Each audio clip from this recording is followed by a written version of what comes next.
Whitaker is now presiding. Court come to order.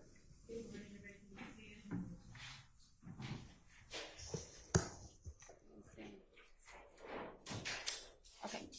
Judge, we're missing Mr. Nichols. That's it.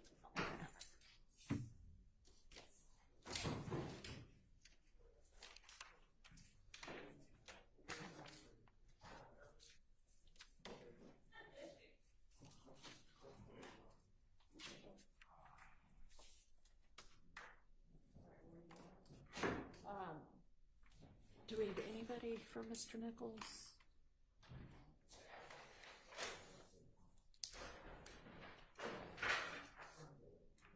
All right, here we go. Morning. All right, Mr. Shard, I got your motion limine. Is that something we don't anticipate that coming in today, right? You're just getting a jump on things, which I applaud. Well, thank you. It may come up in my cross of Mr. Copeland. Okay. And it hasn't already been admitted, right? No, it hasn't. Okay. And we discussed it a little bit before. Yes, Your Honor. Your Honor, I tried to argue 403 about it, and Your Honor did not agree with me. And so I know it's coming in. Right. The issue is that date. We're assuming that date, and that date, it says that date on the printout, but which is not anything like what it looked in the original, right? That looks like it's just added on there. Let's find out. I'd be speculating. Okay. Ms. Hilton. When I looked at Mr. Sharp's motion, I might miss it. I didn't see the January. So there's the picture or the post is attached, and there's this kind of weird little thing floating over the post on the right border.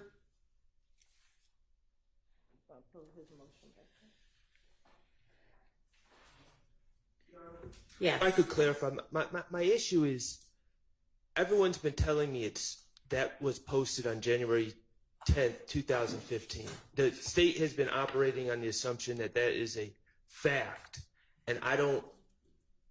It hasn't been established. Yeah, I don't understand how this has been established as a fact. We'll hear from Ms. Hilton. You want to just look at my copy? Okay.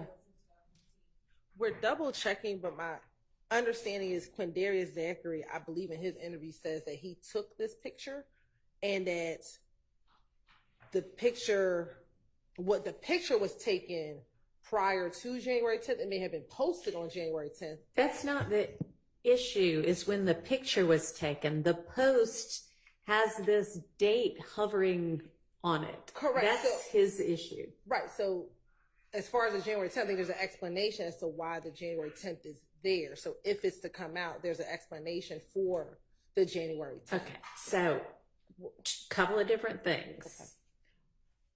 Did the post ever look like this rendition or do you have what you intend to submit? Let's start there. Your Honor, at this time, we didn't intend to submit this picture into evidence. So okay, and what you intend to submit will have this little January 10th box hovering? Your Honor, we don't even know if we're planning on introducing this picture. So that's why I think he's doing it precautionary, but this is not any. Okay, hold on. Well, then I guess, Mr. Shard, you can use the post without the January 10th hovering over it, if you want to use it. My cards face up on the table. It is, I may want to introduce it, but not if it's going to be otherwise inadmissible. And so okay, I just don't, we've been proceeding like it's a fact that this is taken on January 10th. How do we know that? So, with or without the... Or, I'm sorry, not taken, the posted. What's your basis for asserting that it is posted on January 10th?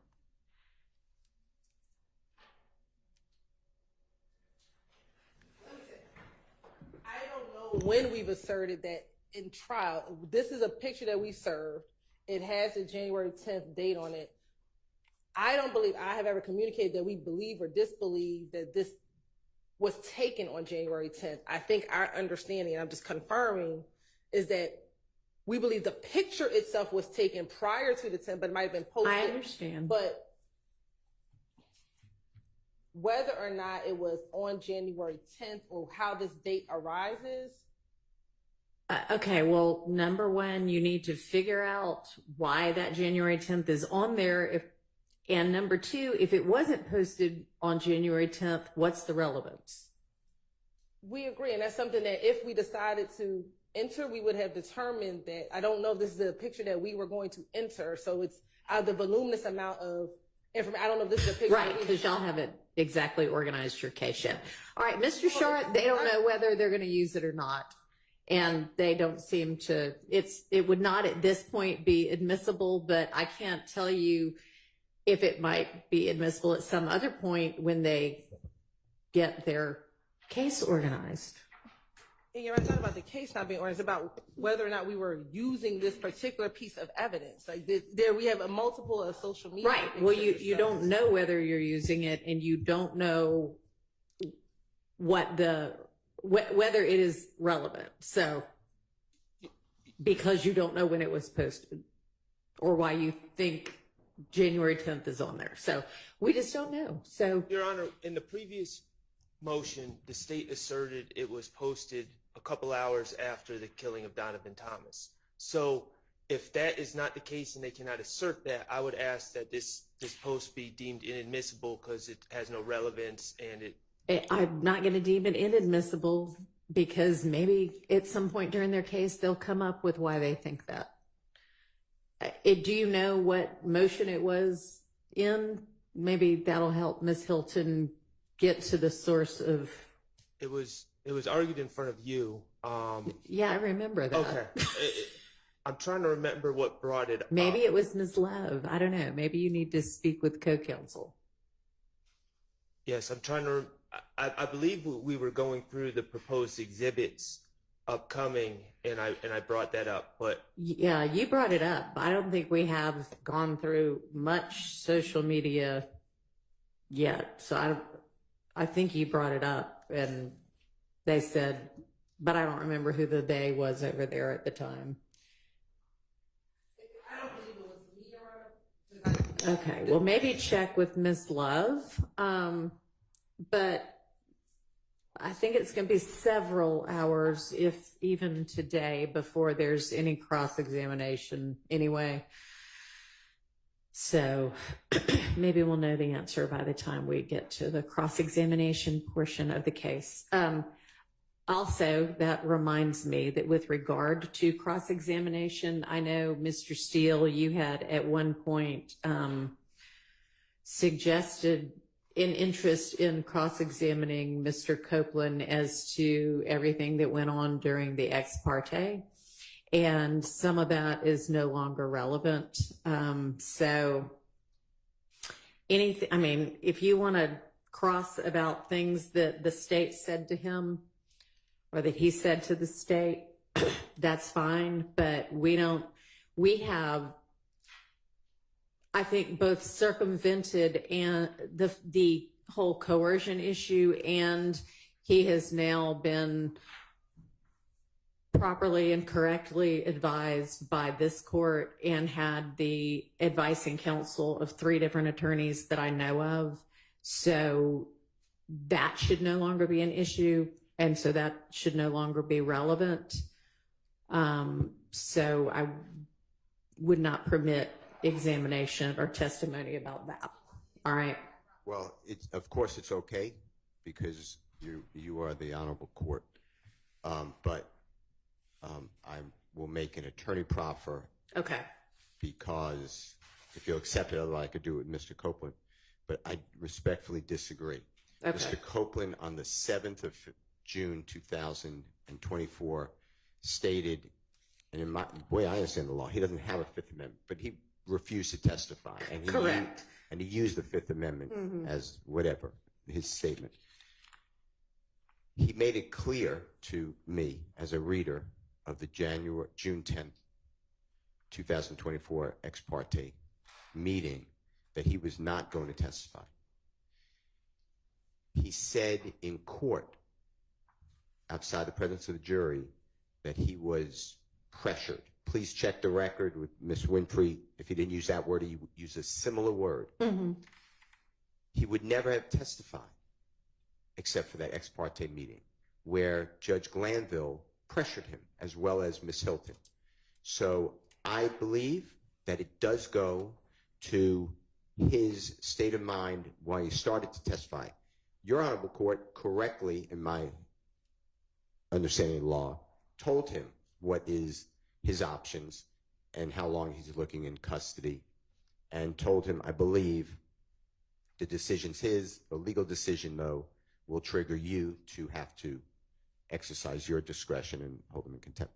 So I believe that the jury gets to determine that information. In addition to that, Judge Glanville was with us since January 4th of 2023. This jury is all selected from the very first panel. To me, he was biased in front of the jury. I understand that what you said, that, no statement, I appreciate what you said. No statement made by the former court disparaging of lawyers should be considered, or whatever the words were. But there's also going to be a jury instruction that nothing that the court says is intimated an opinion. And I disagree in this case with that instruction. I'm going to object to that instruction. And I need the jurors to understand that Judge Glanville, I will make it clear. I will make it clear. I will make it clear I am excluding this honorable court. But Judge Glanville pressured him. And I will argue to the jury that Judge Glanville was biased. And that is admissible because it all happened in front of the jury. And from just Judge Glanville's demeanor, and I'm not here to hurt Judge Glanville. In fact, I like Judge Glanville. But I don't know what happened in this case, but I like him before this case. But the way he conducted himself to people in this courtroom, I've never really seen a judge do. So I want to ask Mr. Copeland, it is very important to me to explain that he was taken against his desire into Judge Glanville's chambers, that he was with Judge Glanville, Miss Hilton, his lawyer. I'll make it all perfect. If I don't, you could admonish me and the state can correct me, but I'm not here to snowball anybody. But to say that I can exclude statements of Judge Glanville and, most importantly, the conscious or subconsciousness of this witness, because I believe, and I've not spoken with him, Your Honor. I've not spoken with his lawyer about it. But I believe that Mr. Copeland will truthfully say that he believed that Judge Glanville and the state of Georgia are one. And that comes out when Judge Glanville specifically says, and I don't remember the transcript page right now, but it's something to the effect of, we need your testimony. There's no we. Nobody needs anybody's testimony. If he didn't want to testify, I've had witnesses tell me, I'm not testifying. We subpoena them and come to court. They're held in contempt. There's nothing that the judge can do because the judge can't give immunity, so they can't compel the person to do it. So the person invokes their Fifth Amendment and they just leave. That is unfortunate, but that's a reality. There is no we. So with all that being said, I'm making an attorney proffer that if you prevent me from doing that, and Judge Glanville prevented me already, I'm just telling you, he prevented me from cross-examining Agent Racy. He's an FBI agent on misstatements made by the prosecution, knowing misstatements, knowing the prosecution, it was Miss Hilton, knew that a gentleman who's the same last name as a court reporter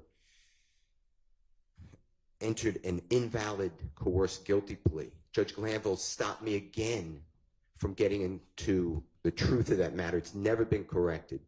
The point I'm trying to make to you is that all came out in front of the jury. So, yes, I am going to intend to I will follow your rule, obviously, but I intend to cross-examine Mr. Copeland, not only what was said by Miss Hilton, but what was said by Judge Glanville. I will be respectful. I'm not here to,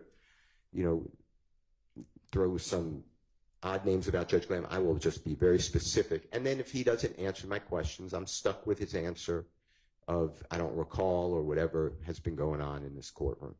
But I don't believe that you should limit the cross-examination. I didn't do that. You know, all that to me, that was very hurtful to me. And I don't mean hurtful. I mean, you know, it was offensive to our law. That's how I took that. And I know what you said about it. I know what Judge Kraft said about it. I look at it totally differently. I've never had a judge do that. I've done a lot of appeals. I know you've done a lot. I've never read a judge doing that. I've never seen a prosecutor do that. So I think that the jurors are entitled to know, and I think Mr. Williams, because he's the one who, God forbid, gets sentenced if I lose, I think they are entitled to know what caused Mr. Copeland from the 7th to be locked up. The jurors saw that. They saw that. He was testifying. He answered maybe 3 questions, maybe 5. He said, I'm not testifying. He invoked his 5th. The jurors were sent out, and he was gone. Jurors come out, and they're dismissed. He's just not there. We're on a long delay. I think that it is not irrelevant to this matter. I think it is more than relevant. I think it's probative. And this is the actual treatment by the former court and the current district attorneys of this case. Okay, I understand your argument, and I am not making my ruling in any sort of an effort to protect Judge Glanville. I do not believe it is relevant to the issues for this jury to determine. With regard to whether Mr. Copeland's testimony between the 7th and the 10th was, I'm sorry, between the 10th and the 12th, was impacted by the ex parte on the 10th. I asked everybody, do we want to do the entirety of Mr. Copeland's testimony over? And everybody said, no, we want what got testified to between the 7th and the 12th at 3 p.m. So y'all had the opportunity to have it all done over, and you chose not to do that. You can ask him about the immunity and whether he'd be testifying without being ordered to.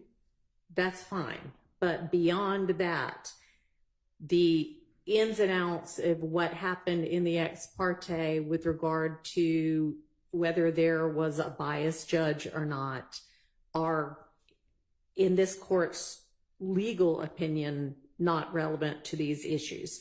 And honestly, even the we need your testimony, Judge Glanville had made a determination that Mr. Copeland's testimony and compelling that testimony by an immunity grant was in the public's interest. And so the we there is Judge Glanville, or can very easily be understood to be Judge Glanville saying we the public, and not we, me, and the state. So I appreciate your proffer, but my ruling stands. Can I just add to that then? Sure. So it's in the eyes, the mind, and the ears of Mr. Copeland, not a reader who can say, well, that's the public. In addition, Judge Glanville said to Mr. Copeland, on cross-examination, you are going to get tremendous cross-examination. And they know you better than we do. So they know what you did. The they, I would ask Mr. Copeland, is referring to Mr. Williams, Mr. Ryan, Mr. Nichols, Mr. Stillwell, Mr. Kendrick, and Mr. Huey.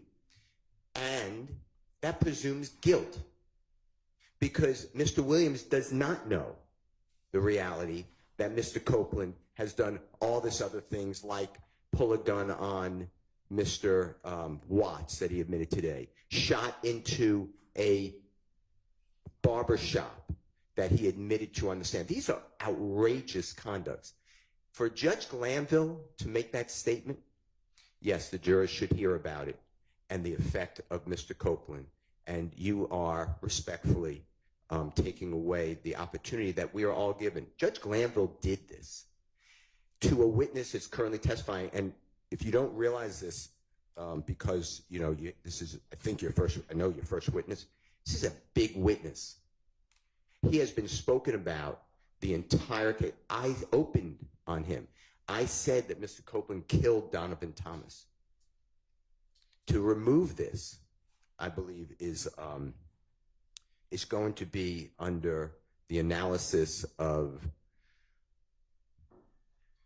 has to be harmless beyond a reasonable doubt, because it's a constitutional violation. So I'd ask you to listen to the remainder of the June 10th, 2015 statement, because he's going to talk about, he already has, and if you can't understand it, the transcript seems to be, in my opinion, fairly accurate, where he talks about Mr. Williams, and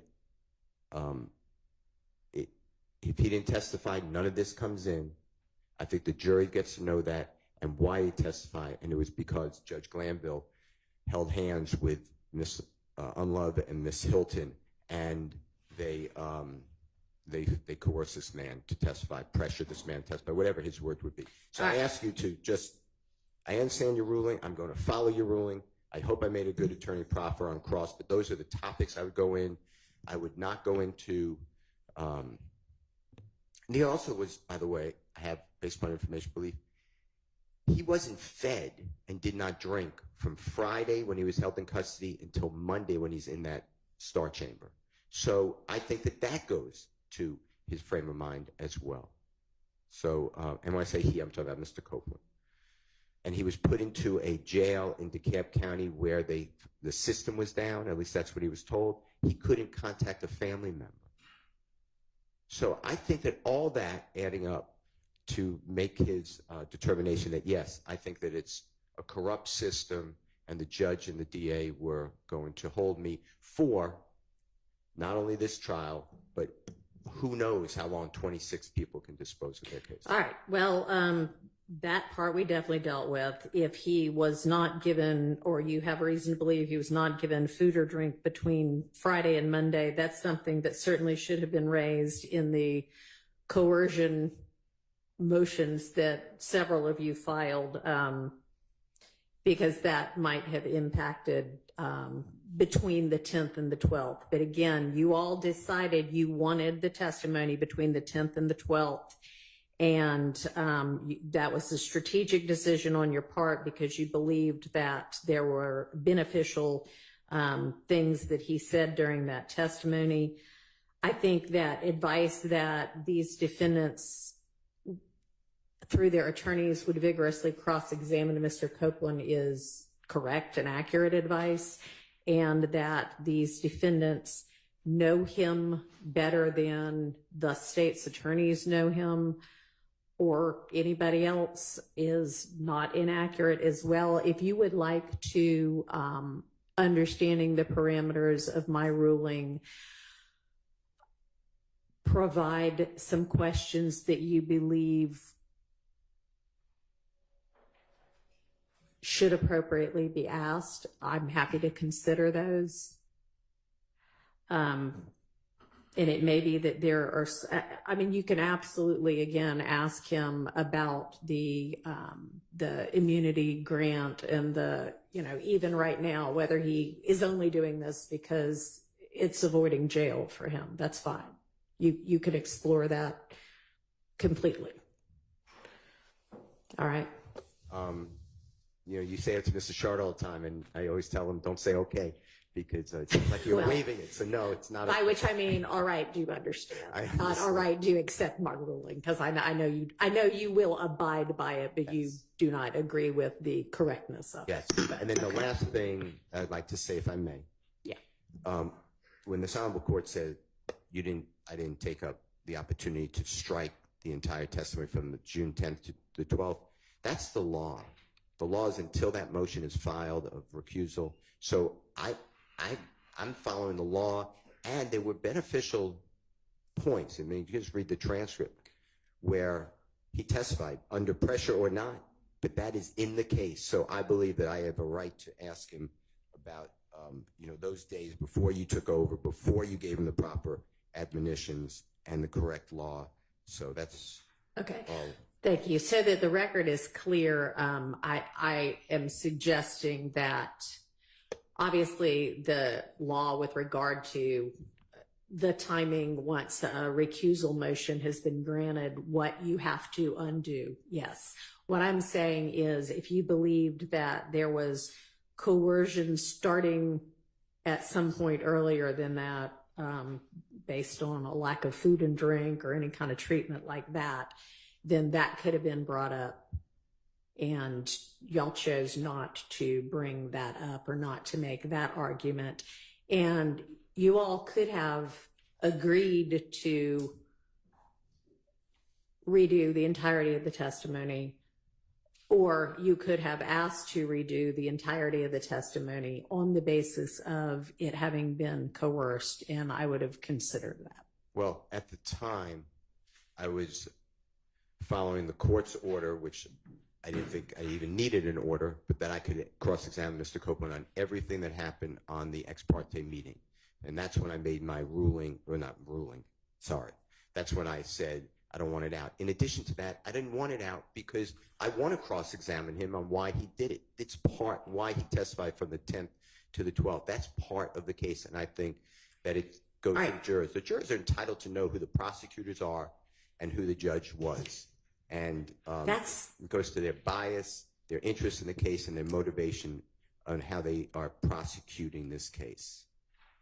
So, okay, I don't think that any order that I issued led you to believe that you would be able to, well, it may have led you to believe, but I don't think it should have reasonably led you to believe that you would be able to explore anything about what Judge Glanville said or did during that ex parte. I think that it was clear to me, whether you said it or not, the way I understand the rules, that's a part of this case, that's a part of this witness, and that it comes out on cross or direct examination. The prosecutors can sit here and say now, maybe they're going to do it. I have no reason to believe that they are or not. But Mr. Copeland, we had a misunderstanding on June 10th, and we had a meeting with the judge, and your lawyer was there the whole time. They could do all that as well. But I don't see handcuffing Mr. Williams' lawyer on cross-examination when it is a reality case. Just like Mr. Copeland went out and spoke on a jail call and made statements about things. That's his state of mind at the time. It may be relevant. I think it's relevant here. I think it's relevant that Judge Glanville did this and Miss Hilton did this. You can ask about anything Miss Hilton did. No, I understand you did not limit that, but you're limiting the way I heard you today. I have to almost excise Judge Glanville, and that's what I'm objecting. All right. Yes, sir. Just so I'm clear with what the court just ruled, we can ask about things that Ms. Hilton said to Mr. Copeland during that ex parte meeting. We just can't label an ex parte. This is what I'm concerned with. There's a lot of confusion and I think misunderstanding of this immunity. I understand the order that was granting him use and derivative use immunity. However, Ms. Hilton articulated to Mr. Copeland in chambers much more than that.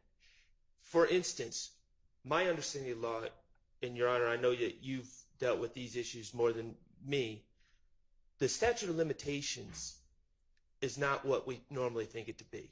It's not from the date of the offense. It's told if there's no evidence of who committed the offense. Mm-hmm. That's one, the perpetrator has to be known. So Ms. Hilton said, for instance, we'll use the barbershop shooting. Ms. Hilton said, oh, all this stuff is older than 4 years, so you can never be prosecuted. He could be prosecuted for the barbershop shooting. But here's the thing. They would just have to put a tolling provision. That's not relevant either, because it is not the fact that the statute of limitations may or may not have run that prevents the state from prosecuting him for something he wants to get on the stand and confess to. It is the grant of immunity that prevents that. So regardless of the correctness or incorrectness of statute of limitations comments, they cannot use anything he gets on the stand and confesses to because they granted him immunity, or the court has granted him immunity. In my mind, here's the difference. The state has made a deal with the, quote unquote, I'm not calling the man the devil, but that's the saying. And there's a difference between them saying, oh, we're giving you use and derivative use immunity versus them saying, we will absolutely not prosecute you. They have basically, I don't know if they checked with Rich Homie Kwan's father, but they've basically given this man carte blanche to never be prosecuted for anything he says. And if I was representing Kenneth Copeland later on and they indicted him for something like this, I would say, y'all must be crazy. Y'all got in the back room and told this man, you guys are never prosecuting him. So they've done more than giving him use immunity. They've given him blanket immunity for everything. And that, to me, is fertile ground for impeachment and cross-examination. And I think the jury needs to know they want Jeffrey Williams, they want Shannon Stillwell, they want these people so bad that they gave Mr. Copeland just full reign to run around Atlanta, do all these things, and as long as you get up on the stand, we're never going to prosecute you. And I think that's relevant. Okay, well, they didn't give him full reign to go do things he hasn't done yet. So, I mean, let's not get too far afield with this. Well, you may explore any kind of interest he might have in testifying in a way that might be beneficial to the state, although I don't think that's happened anyway.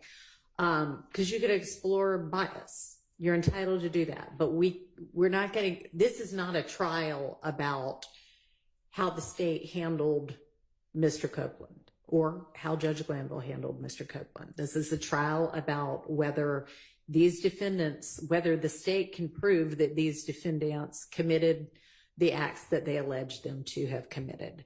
And if you want, again, you also, all of you all are welcome if you want to give me a list of questions that or that you believe should be able to be asked.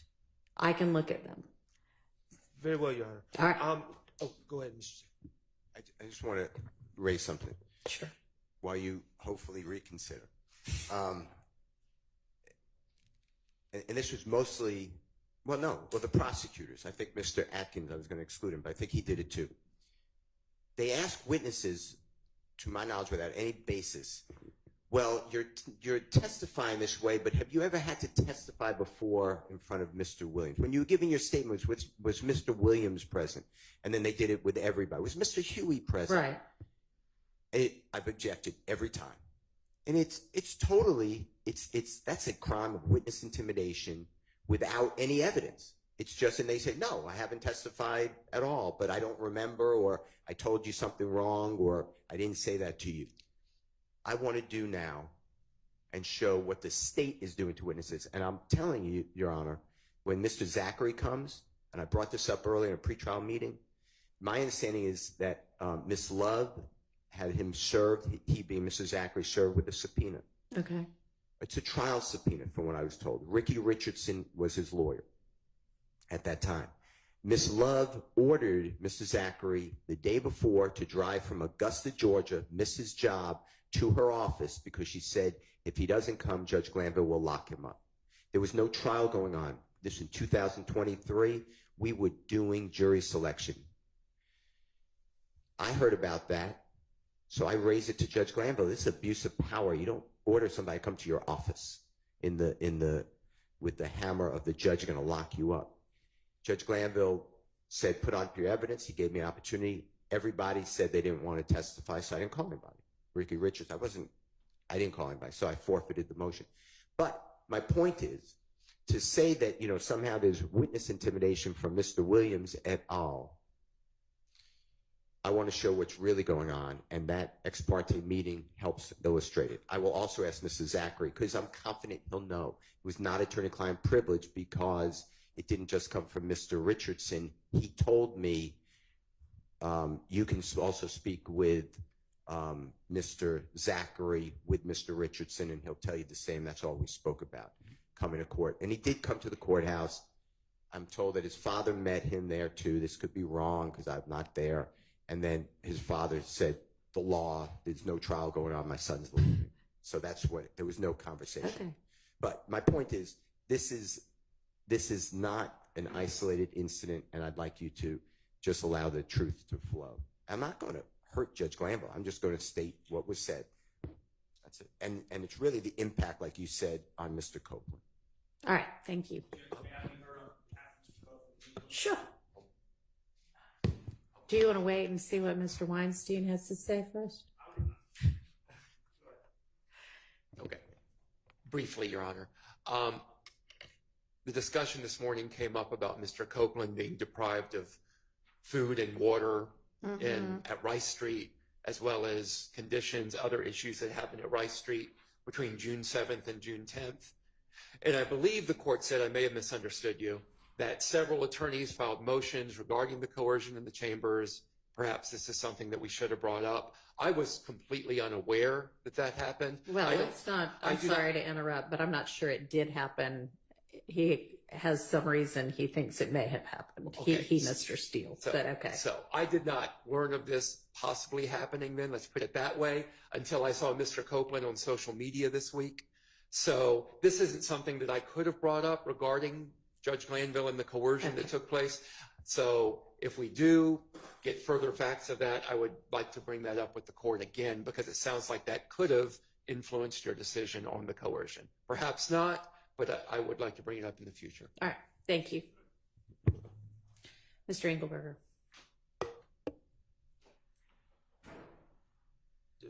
Yes, Judge. I'm a little late to the party, obviously. When we're talking about privileged communications, I understand there may have been a hearing about what was said to or discussed between him and his other lawyer, but as it relates to any communications between my client and I as of August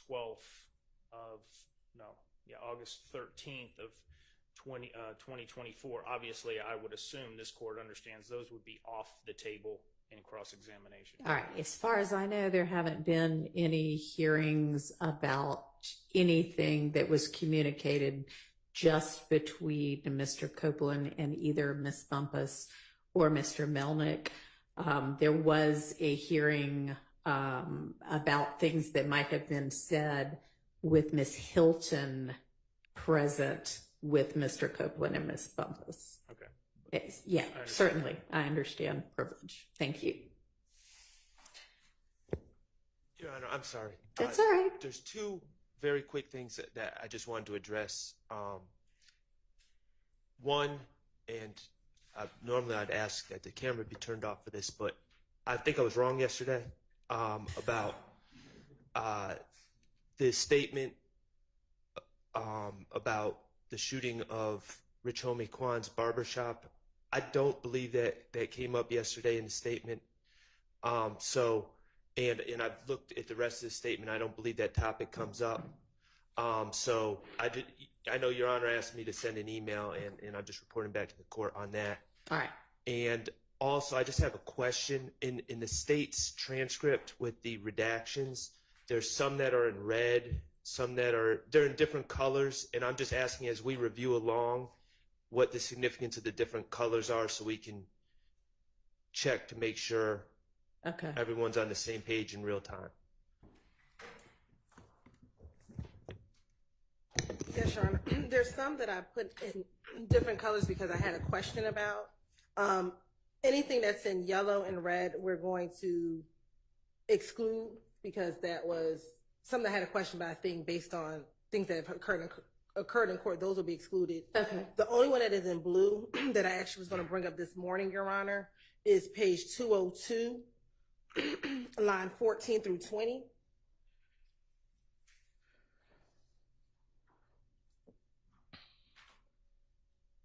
We had previously discussed 14 to 20 when we first talked about redactions, I guess 2 weeks ago. This is the line in which Mr. Copeland says that he's aware that Shannon carries guns and carries it on him, and if you stop him, he'll know that he has a gun. And I think at that point in time, Mr. Sharp brought up his objection based upon what we argued yesterday. And so the state wanted to know we were permitted to now play that part given what occurred yesterday. given your order or ruling yesterday. Okay, so are you asking what is my ruling about that, or what are you asking? Basically, we intend to play it, and we just want to make Yeah. sure that that's fine. Based upon your ruling yesterday, we intend to play that section, but that was one of the sections that we had a question on 2 weeks ago. We didn't address it yesterday. Yeah, okay, all right, so that blue has been taken care of, and you do intend to play that Yes, Your Honor. based on my rule, okay. Yes, and while we're on it, Your Honor, I did go back yesterday to see if there were any other portions that could be redacted to kind of move the video along. That's wonderful. And Thank you. I do have a few Okay. portions that the state intends to redact. I just want to put it on the record. Okay. One of those. So first is page 165, line 3, through page 167, line 16. All right, and I guess give the defendants So it's going to be 11. a chance to look at that and see if that's something they want in, or if it's just nothing anybody needs. And the top, sure.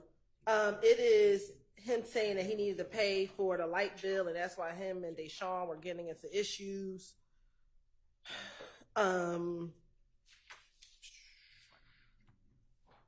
He talks about the fact that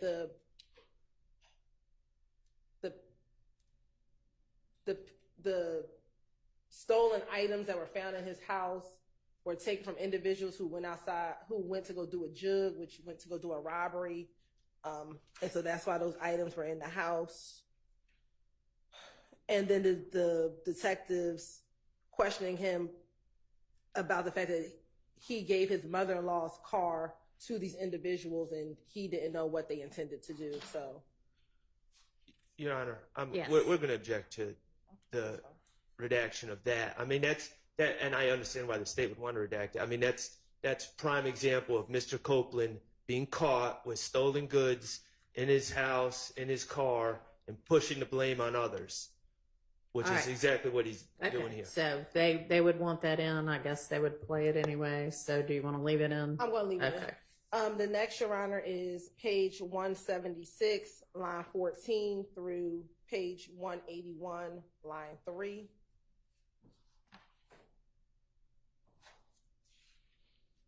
And what's the general topic of that? He talks about a few things here.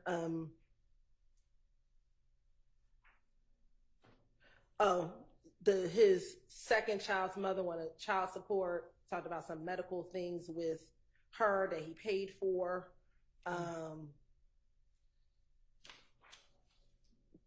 Anybody care if that stays up? And it's really talking about that relationship he has with his second child's mother. Okay. That fine to excise for everybody. Where does it, redaction end? 176 line 14 through 181 line 176 line 14 through 181 line 3.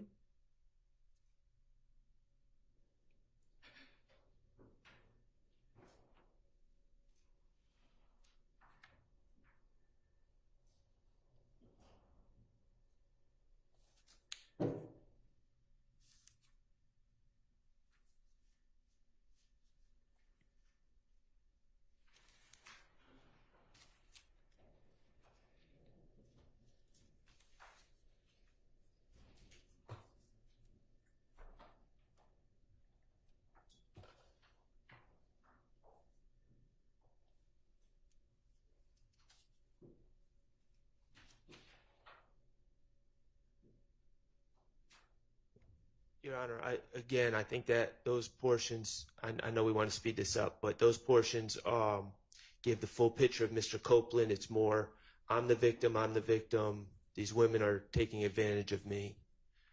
Okay. She is indicating by nodding and scratching it off that she'll leave it in. Next is page 193, line 1 through 194, line 21, which initially talks about Demekion being the reason that DB was killed, and then transitioning into when he gets bored at Deshaun's house, he'll leave but that he hasn't been cheating on her, etc. 193 line 1 through 194 line 22.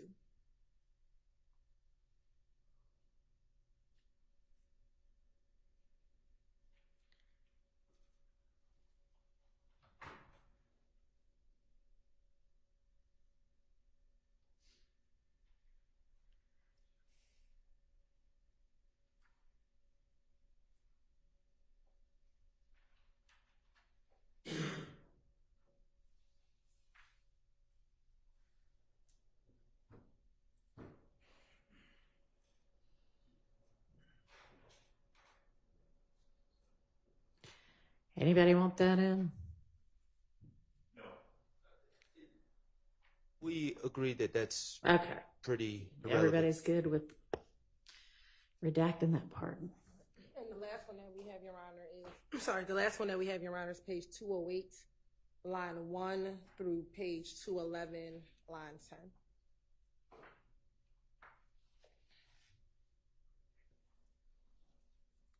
And the general topic is They're telling him he should move. They're telling him maybe he should go to Miami, not go to Miami, but go somewhere like North Carolina or Kansas. That he should start afresh and anew. And then he goes back into talking about the robbery that he was, what occurred leading up to why he was arrested on June 10th. And I'm sorry, Ms. Silva, I keep asking you this. I got to start. What's the end of this redaction? Page 211, line 10.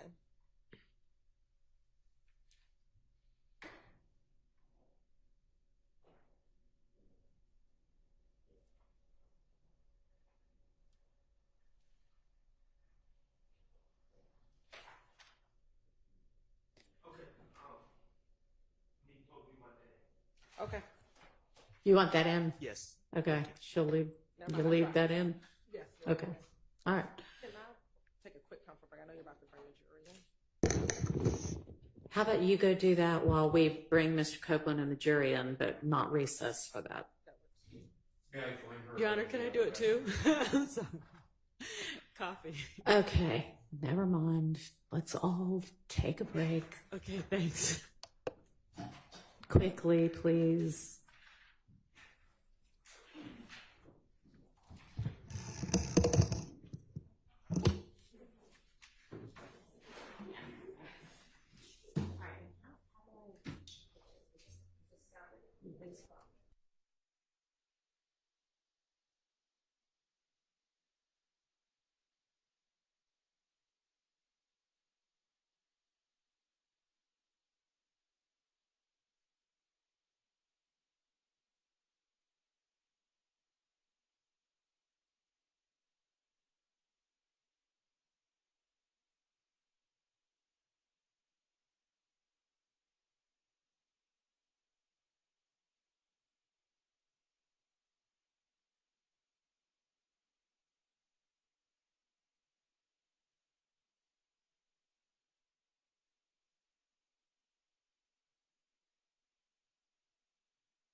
morning, Judge.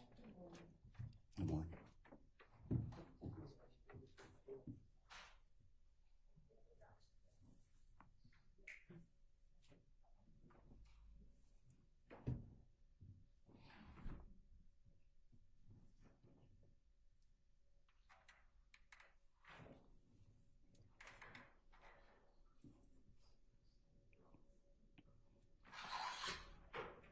All right, for the jury.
All jurors present, counsel.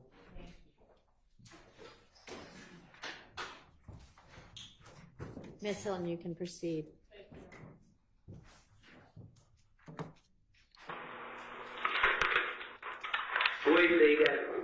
And Your Honor, we're resuming at 11:29:05. Where did he say he got the stuff from? He never said. Here's what happened. I gave him the key. You know what I mean? I look, bro. They put the gas in the truck, bro. You know what I mean? Bring it back. I brought the cutlet. When they brought the cutlet, they had out to the head. So I said left, so I still. I mean, I left her. When I hit left her, they was searching whatever they got. I mean, must have dropped back on where they came from. I mean, when she dropped back up, I was in her sleep. That was last night. I wasn't see you on no video for one of these cars that broke. I ain't breaking no car. That's not the question. No, that's it. Yes or no. I'm not gonna see you on no video. You gonna see them breaking in no car. You gonna see them? You sure? Yeah. Okay. Because we found a police report. Everybody said there's a tag over there. We found a police report on Foster Street, and these are victims. These two guys, IDs or whatever, was in the truck. The little laptop, and we got the sunglasses and 2 book bags from Outstate Shine House. Outstate Shine House. This morning, the 2 book bags, they ain't that in them. They book bags yours? No, they ain't done. This shit from these cars. You understand? They left me this house.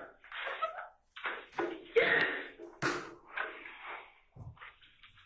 Man, it's tripping, man. So you didn't say that they came in the house. You understand what I'm saying? Because I'm not double talking or over talking you. I'm being real clear, precise with what I'm doing.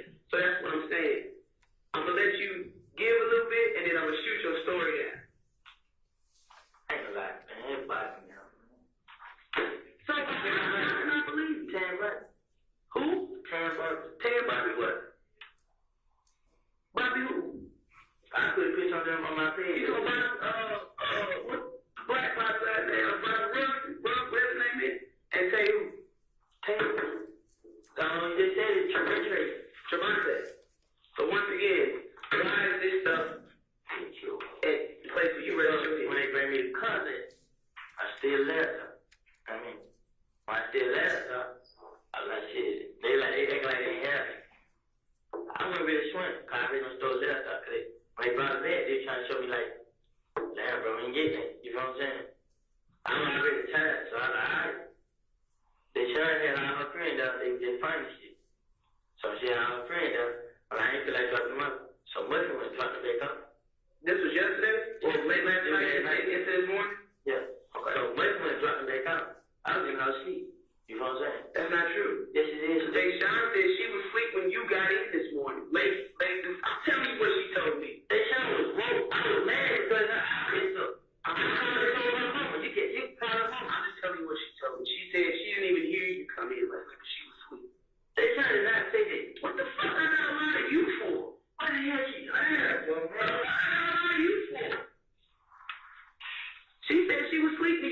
being super late. But she made it seem like I got a big shit. She ain't making it seem like nothing. At the end of the day, she riding for you. Because she still got your black ass around and you fucking off her shit. You making her high. So you need to be focusing your energy on the motherfuckers on the street. Because she the one that's been down for you since all this bullshit been going on. Right. But, man, you got you fucked up because you know that. You fucked up. Nobody else. This shit pressuring me, man. This shit is about the damn money, bro. What money? For the damn light bill. That ain't my fault that you did that. No, I didn't break any car. I wasn't even with them. I didn't get in the car. But for what reason though? Because you knew they was going to do some stupid shit to get the money. I knew they was going to go. You knew they was going to do a jug. You ain't know what the exact jug was, but you know what the fucking jug is.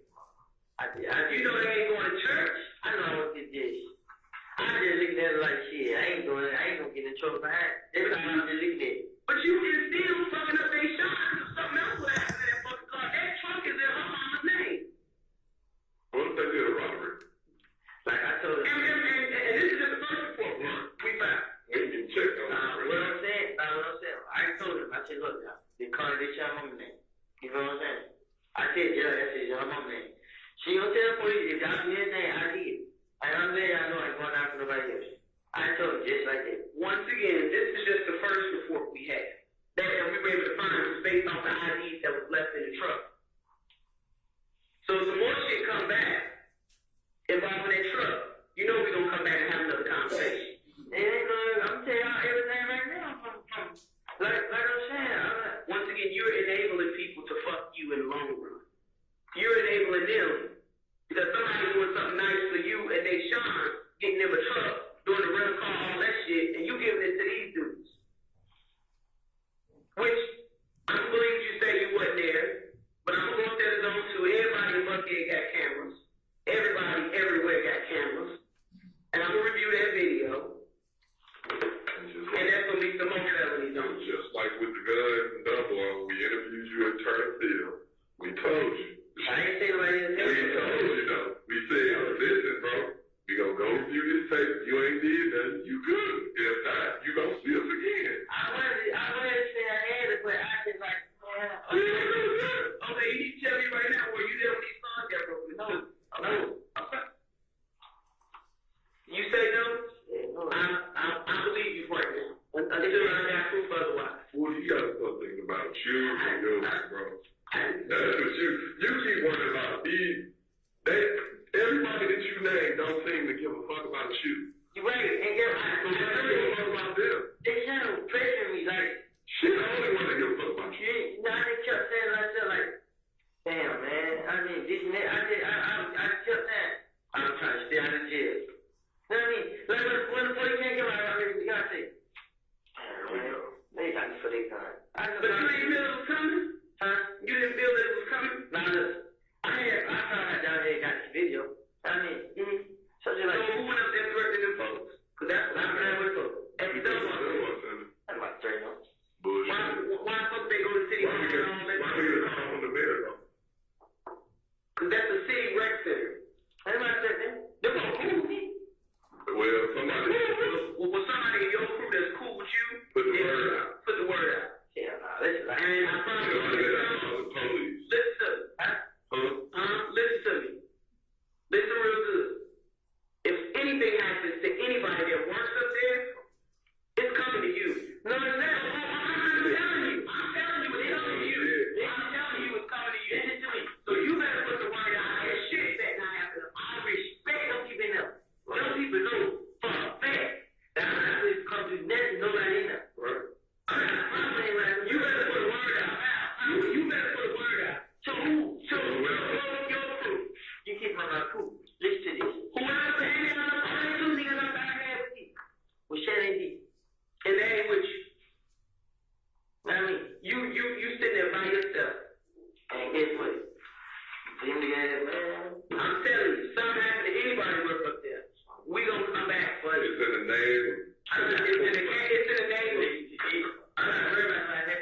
big this one. I'm not going to listen to this though. Since they said it, guess what? I hadn't been hanging in Canada like that. You do. Get out of this club. I got somebody that I work with that's in Mechanicsville all the time, every day, right? What his name is? I'm not going to tell you that. I know his name. He is, whatever it's called. Who? Hamburger. No, I'm not talking about police. I'm talking about somebody that lives out in Mechanicsville. You know what I'm saying? I meet with this person once a week. Okay, I said, what's going on in Mechanicsville, blah, blah, blah, right? He showed me pictures of you. What did you do Memorial Day weekend? Memorial Day weekend. Nathan? Don't matter. I know what you did, because I saw what you did. Memorial Day weekend. What was you holding in the pictures?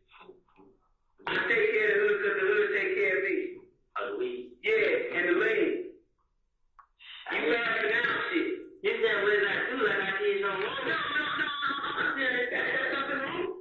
Distributing drugs? But I don't want you for that, because that's minor to me. I don't want you to think about it, so that lets you know that you ain't out. Listen. But anyway, that's not the way that's dependent for it. And I ain't sure one thing I go say guilty. I know, I can still wait. What I'm saying is, I ain't doing the type of stuff that, like, I'm trying to find myself. I mean, what you do? I'm not trying to say a drug, that shit ain't working, man. I try to get on, I keep losing. You remember last time I said, why don't you leave? I don't think you they shine your pretty baby and get that. Go on. You know what I thought about today? I thought I'd get my check cut back on. I had John, my mom, she put up on me yesterday, she found out book with my child support, trying to pay. She told me I get SSI check. I was like, yeah. She's like, I go down to the Social Security place to get proof of time, and I don't know how to pay child support. She supposed to change out me today and took me down there to get my check information so I can go have it. Why you gotta get a check? Do you have an able working body? It's something. I did. You have a four-wheel, right? Oh, this is what I'm saying. Fuck yeah, you be willing into doing all that. I take word classes to have in school. I understand that, but you're a very intelligent young man, kid. You process things, you think about things, and then you react. I will say that about you. You have an able working body. Okay? Get out of that mindset of Depending on the check. Depending on somebody else to take care of you and yours. No, this girl is. Y'all don't understand what she's doing to me. She's trying to make it hard on me, like, to get you out of jail. She's trying to get because I gave her the money. When I had money, I said, go get a push. I paid for the whole thing. You know what she said? She said she gonna get it. When I gave her the money, she kept it. Know what I mean? That's her body, bro. I understand it, but you know what I told her? To give her this money. Just letting you know right now. I'm not having no fun, sis. I mean, That's not, but she. When you laid up with it, you had parts of it, you know? So therefore, that's I didn't lay down. I didn't know. When you crossed that line, it was a touchdown, okay? And you got to be a man and take responsibility for your actions. Regardless. You know what? Like the baby was my sister and stuff, but. You talking about the baby with that child? No. That's my sister. That's the baby. Yes. But the other baby. No, the DNA said it is, but what I'm saying is, you didn't want that. The girl kind of throwing on me like, she not, you know what I mean? She not trying to ditch. Yeah, me too. Yeah, you know what I mean? So. Because guess what, bro? They pressure me like, she got to you with that shine and your baby that you wanted, family this, family that, she's envious, she wants that. You don't even want to claim the one that, because I asked my abortion like that, she didn't give it back. I just felt like, so if she give you your money for your abortion back, you claim it back? I ain't no this what I'm saying. I said I will. But listen to this, while she was pregnant, she needed that money to feed that baby. But what I didn't know they have food stuff. You know, they do for the black people. But what I'm saying is, man. Oh, no. You did not just say that. That ain't never that.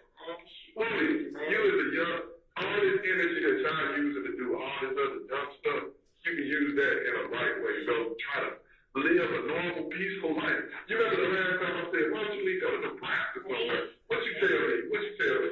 I was raised in Atlanta, I'm gonna die in Atlanta. That's your mindset. But, and then, okay, put it with. So I got this. Have you heard anything been shut up? Not that we know of. Man, you saying not that I know. Okay. A lot of stuff happens that they don't, like, from Canada, they don't really call the police.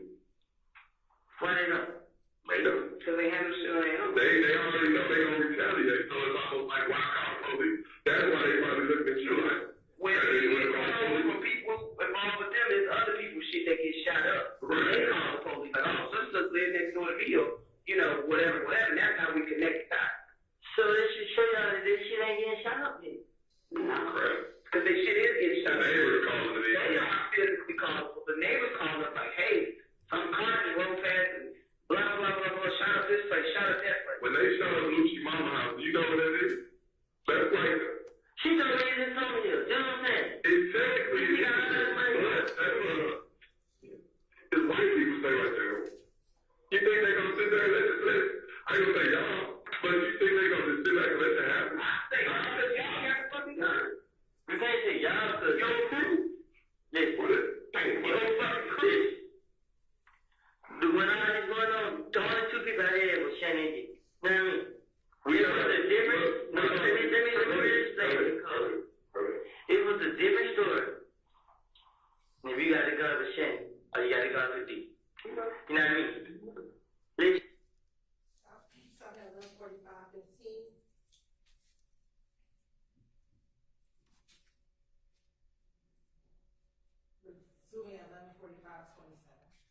This got to do with Thug. Now, anything before, I ain't with Thug, anything. Yeah, I'm not here. Now, me, I ain't nobody, man, but, man, Shannon, like I said, we know. I mean, you know, say it, because when you start talking about what you do, you go, I know you don't want to, I mean, I had help, man, but it just, you so over. What's your nickname for? the one that did it? I respect you. You understand? Because you stood overall, you stood tall through it all. Right? Like the last time. I felt, when you walked out of here, I thought, you seen New Jack City? When Nino came back on the back of the bike and they shot up, I thought when you walked out of here, I didn't want you to go. I'm telling them, like, man, they don't get out of that boy, man. And every time, you keep coming out, Ernest, you ain't been shot. One time. We keep recovering. Drums of rounds where they just, and it's like God keeps giving you an opportunity. You got it covered on you, and you keep living the telling. And instead of you saying, self, this shit is getting a little too real, I need to get on, you keep coming back for more. You know what's going on? What? The truth be told, man. This was really good, man. This was really good. What?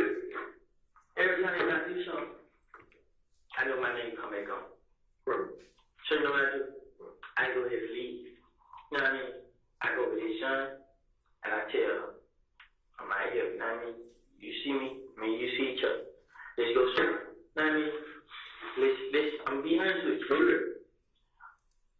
Sometimes they might do the shit without me knowing, and he'll tell me I just say. Because that's what Shannon used to tell me. Shannon used to talk to me. Shannon never think I tell on him. You know what I'm saying?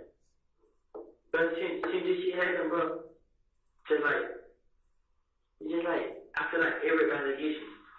You should. I feel like everybody. Sometimes I be wearing with me and Kobe. And I get nervous. Like, I had to get away because I know what I done did before. Like, what I done told. You feel what I'm saying? So, once I heard this nigga Doug wanted me killed, bro, like, this just scared the hell out of me, bro. I woke up and went to the graveyard and sat there for a long time and talk TV, play music. You know what I mean? Like, so I didn't even get nothing. I honestly didn't, bro. You want to kill me, bro? You know what I mean? Only reason I ain't saying that because it wasn't my business. I wasn't there. I mean, all I know is what I heard. You know?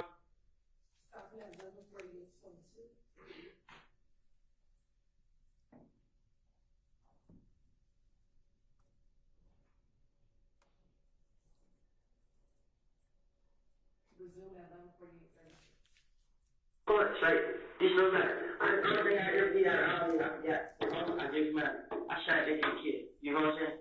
It's the only thing I did. I didn't do that for the thug. I mean, no, which incident? Huh? Which incident? I told you about last time. Which one? Yeah. But what you gotta This do. the only time, guess what? Man, Kev let it go. Kev was going to thug. The club. And Kev was just like, what's up with thug? I'm like, shit, you gonna stay around there? I mean, that nigga can't, you know what I mean? He can't, I don't know what up on me. So they basically coming at you, not really because they can't touch thug, but you the quote unquote closest thing to them. This is what you don't understand. And you know what? That's right. That's the part where you don't understand that. And then the biggest problem that you have with them all,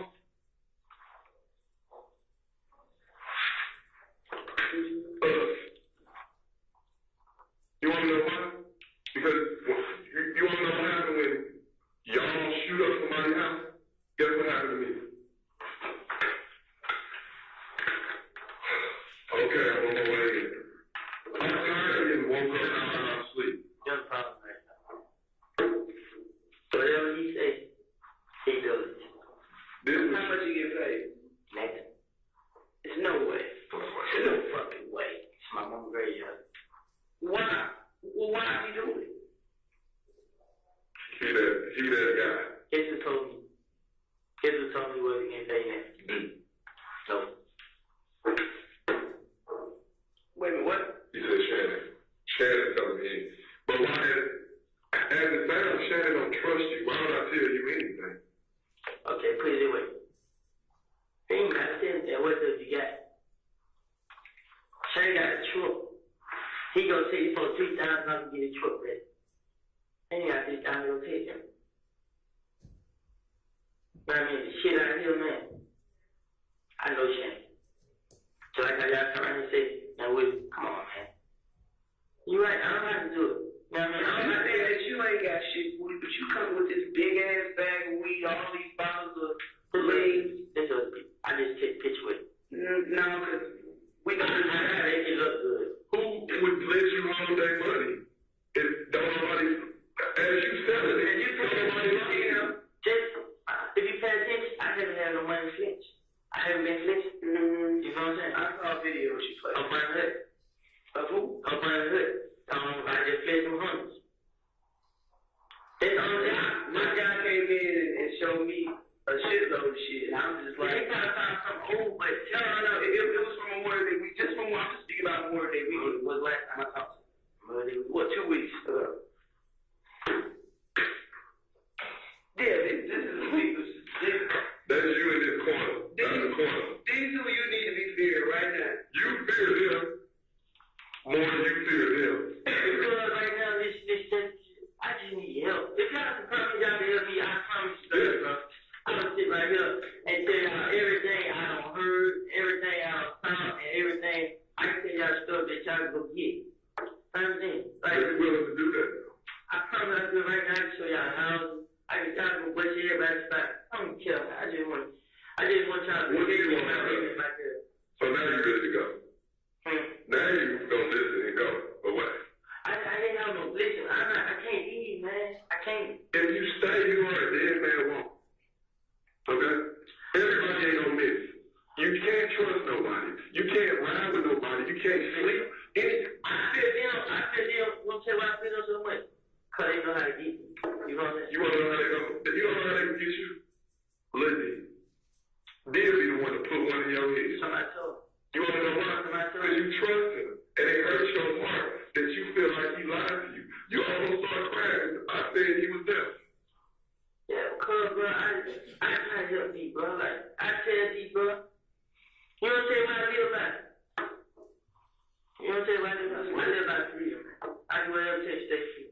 And I tell you that all the time. Money ain't shit, bro. Money ain't. That we got to come out paid now, man. I mean, okay, when I do this money, I get a gamble. That's my hustle. I gamble. I don't get it again. I mean, I win, I lose. But When you just out there and told me that he was in the cup and around the shit he's doing, man. It all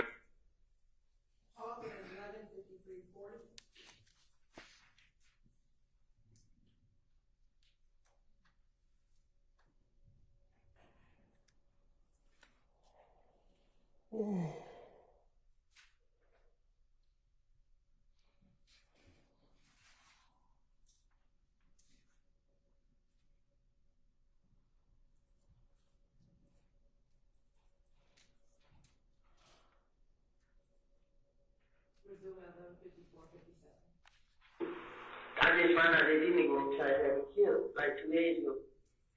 So at this point, what do you want to do?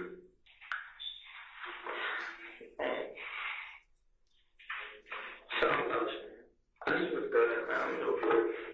Cause I don't want to run and I already know, man. I know you don't want to run, little brother, but at the same time, I haven't done it. I promise you, I feel showing everything I love, man. but your name is, did you know how she Thug did it to me, man. Listen, man. Thug been doing it to me for the longest. You don't know what you. Set me up. Every time I got there for the probation violation, he had me go show something here. Boy, he talking to me, what was it? I ain't have nothing to do with it. I ran my phone with it. I just want to enjoy life. I can't. Besides it, I get out again. Some other shit don't got shot up. How the fuck is all these shit getting shot up by getting up? Just like I said, the same night I got out of jail. You know what? D told me, that story, when D got shot. You know, D told me she went to the club by herself. Most of them dropped out. I caught me here like, you feel what I'm saying? These niggas, they did, you know what I mean? Who do you go to the club with? He went to the club by himself, got dropped out. Like this what happened. Me, my brother, my baby mom, and D went to the hospital. Sky's right. So my baby was sick. So me and my baby mom got out. So the D was on his hand, and he was weak. He was sleeping and everything. All right, hey, go home, go down, don't go to the club. All right. D want to be hard here. Fuck these niggas, this now I'm going. D went to the club.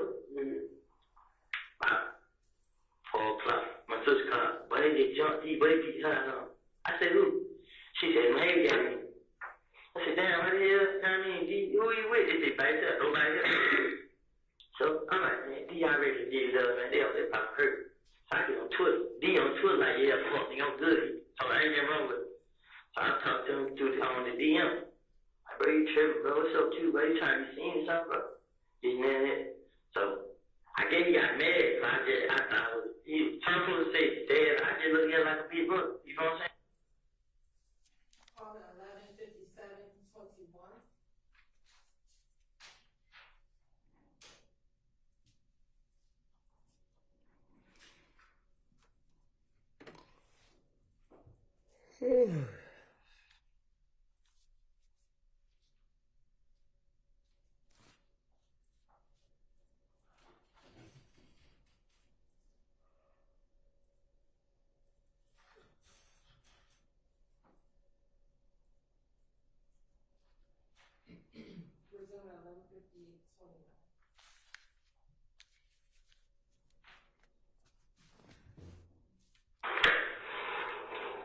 Man, I just need to man. Like, jail ain't gonna do it, man.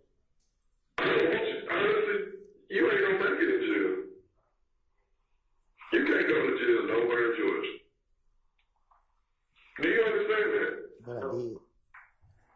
In jail, as soon as the word get out, you there. But no, I'm not going to jail.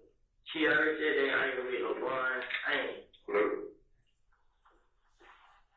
I hope they don't put you in the dorm, kid.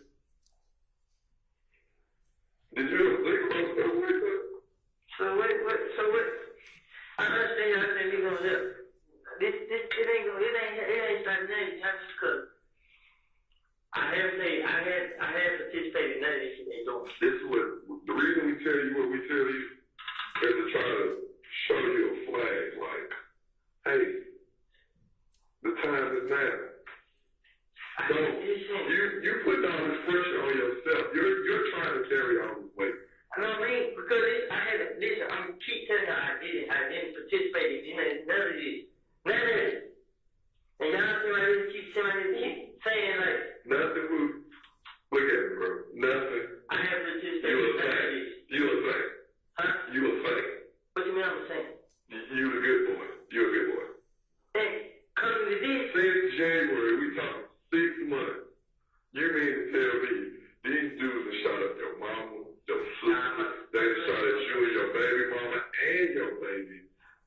this other jazz, and you ain't did nothing wrong. I'm saying what? I don't want to do this. They did it. Guess what I said? Guess what I said? What? It's okay, I ain't about to get hurt. Guess what did I do? What? Put my pride to the side. Listen. So you got it now. You know my me and Shannon set up? What? Because Shannon said I got going out bed. So Shannon is basically trying to redeem. Yeah, like. So you seen the movie Juice? You ain't never seen Juice? With Tupac? I can't even use this analogy, man. But what I'm saying is, Shannon get under me plenty of times because these niggas came, started this, I did something. And I had Shannon ain't standing for it. Huh? Shannon ain't standing for it. He not going for it. Where Shannon keep his gun out, man? Shit, on him. So if we stop him, he gonna have a gun out. That man got done every day. He gonna run though. We got one. Where else he be at? What kind of Courtroom baby he got? What kind of movie? Courtroom baby he got? I ain't seen New Baby. I didn't know that I was Shannon. He be in the white car, Nico car. A white one? Bootleg, Marvel, one, this, the VW or something like that. Who car is this? I asked about New Baby car. Nico. Nico. I ain't seen New Baby. New Baby got that red car. Now, you know, they had red. They told they cut up. I don't know what kind of car she got. Let me ask you this. What kind of car Moto drive? Moto is a Grand Impala. A Grand Impala or a Malibu? It's an Impala. Impala? Who car is that? Well, who is this girl? What's her name? I don't know the girl, but I know they baby mama. I don't know her name. Whose car is that? Is registered to him? Or like, Moto got license, so it should be registered to him. Cause at first I thought it was Tree car, but Tree got her own car. They got the same kind of car. She got her Impala too? Yeah, great too. I mean, I thought it was, he was like, I seen him like last week, and he said that, I was like, nigga, you still do talk Tree. Nigga, I seen her drive me car right. And now she got her own car. Where is baby mama at? Boulevard. I don't know if this is baby mama. I can't tell where he still. He's on Boulevard coming. When he's in the DD car, like, y'all ain't into Boulevard? Like, why is y'all guys not into Boulevard guys? But yeah, they into Boulevard. I don't know. I thought they were. No. They gamble over there? Yeah, yeah. On Boulevard Play? I was on Boulevard on Saturday. I did on Boulevard Sunday too. For what? Shout down about this little side street, like about a gas station. Wabash. Huh? Wabash. That's the name of it? What park is? Nah. They like what it like going towards $100. But it's on the side street right there. Boulevard Place. Where the gambling house at? Where they sit on the porch? Yeah, they was like out there. No, they talking about Boulevard Place. Oh. So I told you I didn't hang with I've been with the crib, man. I've been if you would gambling. I mean I ain't no boy. I mean if you was sitting in the car and if you seen Shannon somewhere, you seen me move out there till I didn't know each other. You know what I'm saying? And I remember baby mom got into it. I was like, damn, he act like he gonna trade on me too. I mean, like what the fuck going on? So she kind of scared one day. Like we argued. He just scared at me. I mean, I wasn't scared. I mean, so but shit, man. I ain't getting that picture, man. I mean, that shit hurt me, man. I mean, I texted you last night, cause it was on my pride wouldn't let me do it, but I just texted you like, damn, bro, you need to know Shannon phone? Which one is Shannon phone? They say your phone? I don't have Shannon, no. I just got D no. What's D no? 608-353-9229. Then you know the crazy thing about it? That me and D still wear the same clothes. Roulette. What you mean? Like, you know, like I said, yeah, like he, like he know brothers do. I know, like his mom is hard on her. I mean, so they struggling. You know, sometimes, do you know he sleep in sometimes? Yeah, my brother. You did. What? I'm trying to get a job or anything. You know, he didn't call. I had Terry Split and I had Jeff out on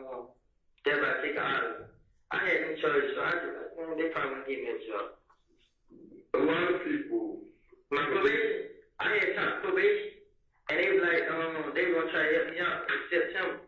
I mean, try to get me back on the right track. I really, cause it's point now, man. I'm just lost, man. Shit. But you still saying you ain't leaving. Huh? You still keep saying you're not leaving. I ain't leaving. If you stay Well, here. you keep saying, I don't have them in the opposite state. So, I mean, I'm not used. Okay, pretty much. Miami is nice here. I mean, I can go down there. If me, they son, and they want to go down there and stay, I just want to go down there like 2-3 days to come back. I mean, so I'm not. And I'm somewhere regular, like North Carolina. Kansas.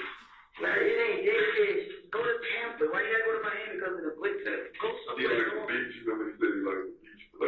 Now, go to Orlando. There's other beaches though. Go to Orlando. So beach.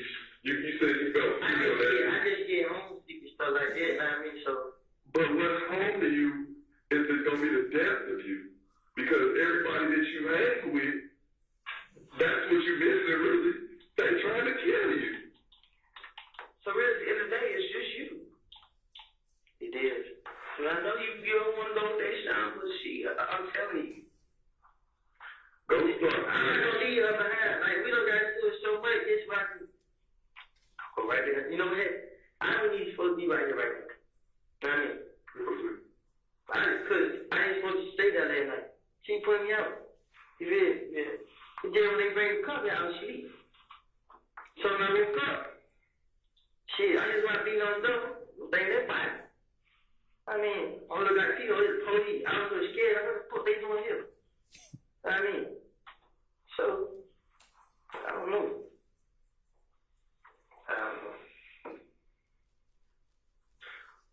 So this is the plan I say. You, Kayshawn, and the baby go somewhere else. Start fresh. You don't know nobody. Try to live a regular life. We don't have no money. We don't have nothing.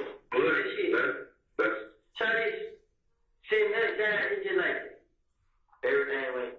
I mean, because now you the elephant in the room. Everywhere you go, that stain is on you. When you, let's say business, you get charged with all this, maybe 2 years, which I doubt, but 2 years. And they say you gotta go do your 2 and tell fair. What do you think gonna happen? you tell them to go to prison for this? You can, if you're convicted. You're convicted, family, bro. So what can I do to make this strange up? I don't know why. I do whatever, man. I don't want to tell them. I do whatever, man. I'm glad you mentioned that. I do whatever, man. I'm stud, man. I'm glad you mentioned that. Because last Thursday, Mr. Kim Dammers, the U.S. Attorney, like the head person for the federal system. And I basically broke down to her everything that we had as far as your case, all the retaliatory shootings, all this, all that. Right? She said, you guys have great cases, but we need somebody with direct knowledge that can take down the main culprits. To us, I don't want to say you're not a main target because you are the target for them, but we want top guys that's calling shots. Now, I know you heard the term, we want the big fish. And sometimes to get to the big fish, you got to dangle small fish in front of them for them to come, for the fish to come. So, if that's something that you want to do, because our case is sealed with you, like it's not, you know. Of course, we would like to, solve some of these retaliatory shootings and all that stuff. But as far as your faith, at this point, you could. And the only thing that may possibly help you is you helping yourself by speaking what you know. Right. But you know what? That's not sharing. He on the same level as you. Basically. I to go for. You understand? And that's the way he's less, in my opinion, he's less than what your status is. What I need to do? I want to know what the fuck Thug doing. I want to know what the fuck goddamn where his money is from. If they gotta get to Birdman, they will talk about damn Wayne Bus. I know.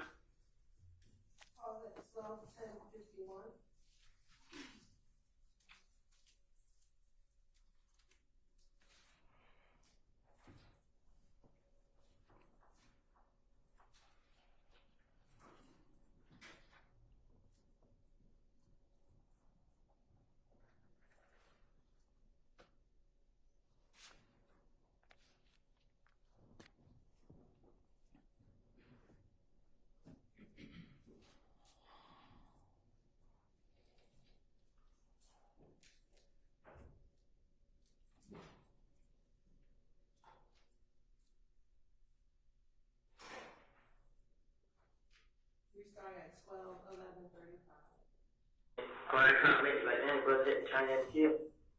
She tried to give me the phone, talk to me. I mean, he would talk to you.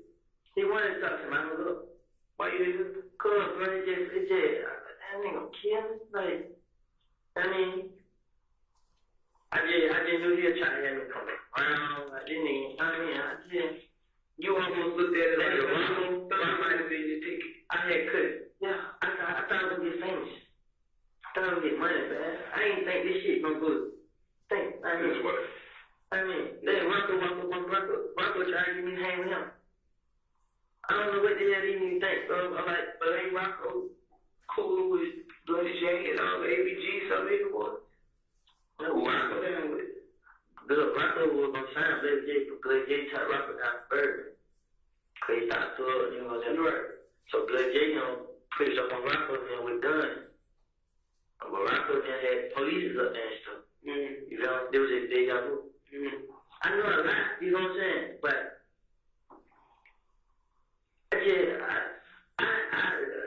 y'all just help me, man. I help you, but I really don't want you to help us. I just don't want these niggas like. At first I was like, man, they gonna do it. I don't feel like it no more. So, when did this change? When I see my baby smiling, like. You take it right there in front of her, you'll see how happy she get. That shit, they made me feel like. You got something to live. She was like, hey, I'm like, she almost talking. That's the reason to live. I mean, so like, listen, when I heard he gonna kill me, man, I know a lot about the nigga. I know about the other people he had killed. You know what I'm saying? Like the nigga on gangster. I heard about him now, you know what I'm saying? I heard him tell my head on mouth. You know what I'm saying? So when I heard my name come in this shit. You take it. I know you're not saying. You know what I'm saying? You talk about Thug. No. You talk about gangsters. Got killed. The blood nigga who Blood J probably paid. Oh yeah, like he did. Yeah. I heard about all this. You know what I mean? Question is, what you gonna do about it though? What you willing to do? I'm really happy y'all to keep me safe. Listen. You're going to have to look at everything in the wind. This life and all this shit, because it ain't no coming back. So you going to help me. But you can't be going back and forth. It's either you with us or you with them. I'm not with them. You saying that now because you're going to kill them. I called him on you. I called you plenty of times. It wasn't from an unknown number. I called this shot phone. You have a house? What's the number? It's 291. I can't remember the last 4 digits, but we got to save this shot phone up on the OG. I have called. I called you plenty of times. You know what I mean? I called to let you know what your day spot was. If you call me and I don't have to get, they bring the stick out. You feel me? I knew they had guns, you know. Nice, right? That's on Smith Street? Yeah. I mean, this same day he pulled a gun out. I mean, he just like, y'all gotta move. We ain't going nowhere. Like, I already left after I even called from here. Yeah, so, I mean, but, if y'all like this, man, this they keep me alive, man, just out of jail, I promise you, I'll do whatever it takes. I can't keep you alive if you're going back over there. I'm not posting up there with Canada in there with you. No, I had it come there with, I could, I could say with, yeah. I'm telling you what I could say with, yeah. You know, y'all shoot. I ain't even there.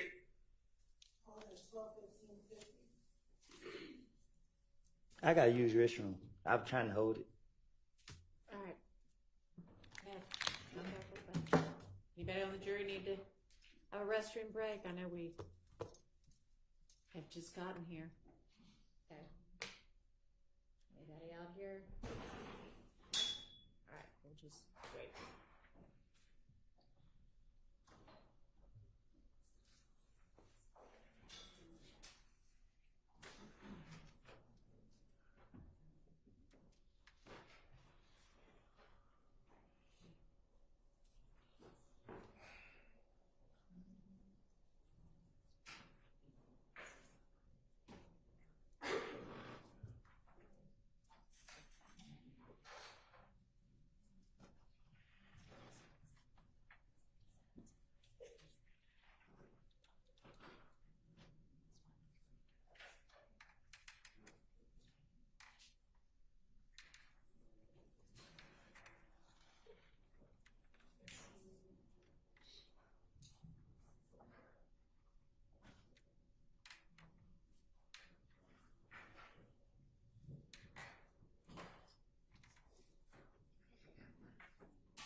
I mean, I told you I was going on.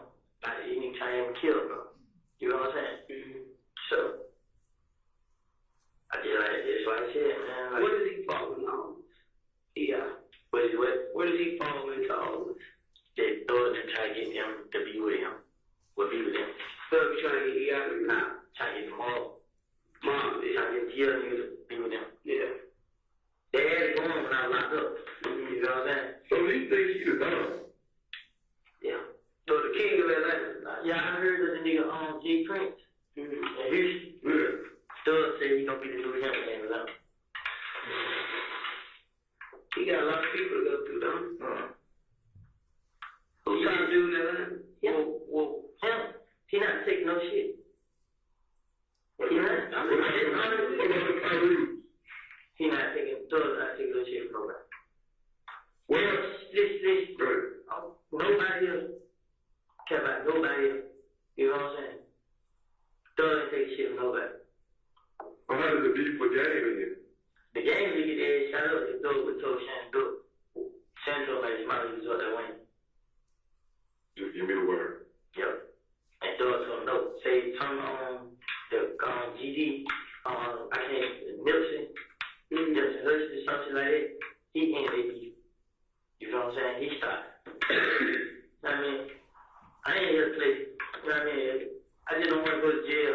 I mean, you got to sit down for a little bit. You're going to have to sit down for a little bit. Why jail though? Because which one of those summer camp? Lego land or something? It ain't no other choice, because I told you last time I saw you. I said, you gotta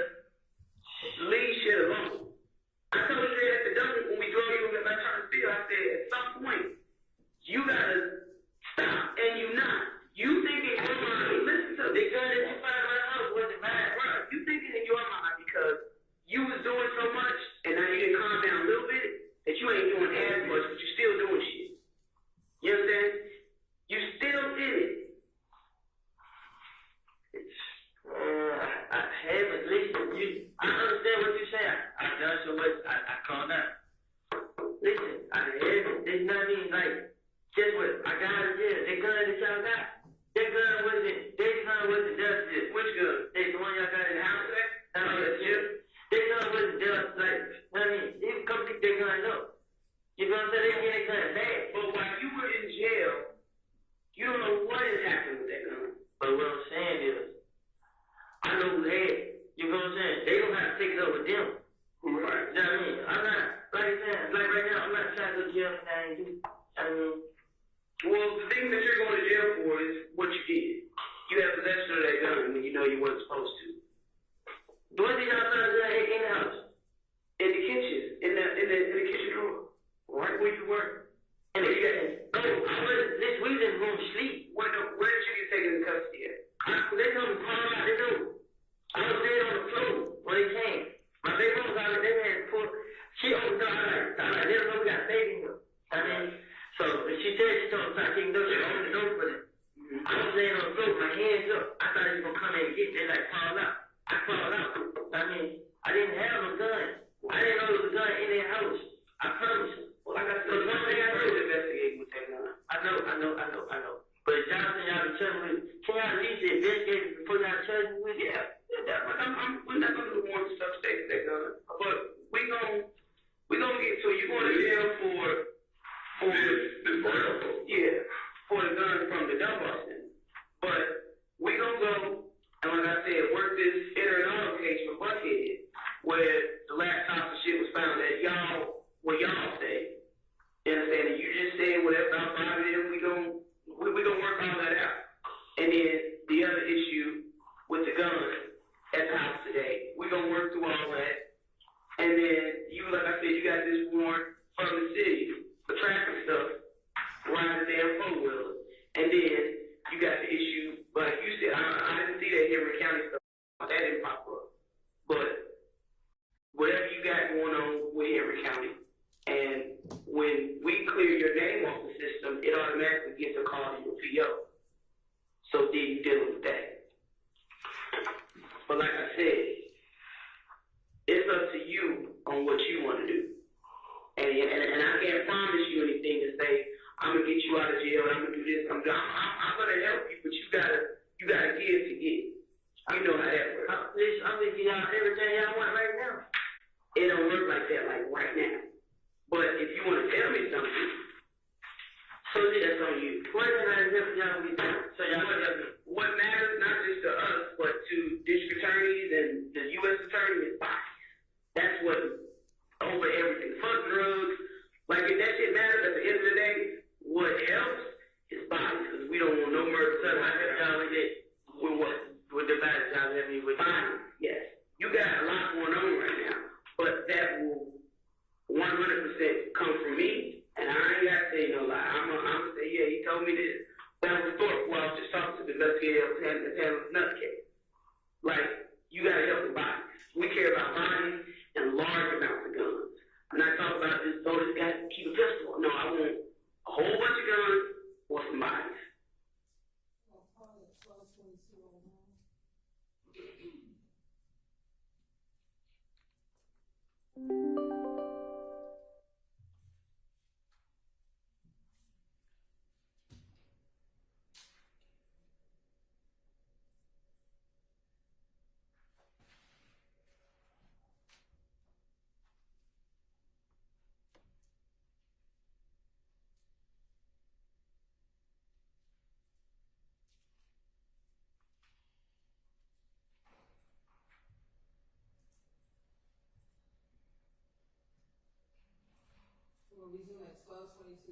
But the ones with them, they guns elite. That's for that.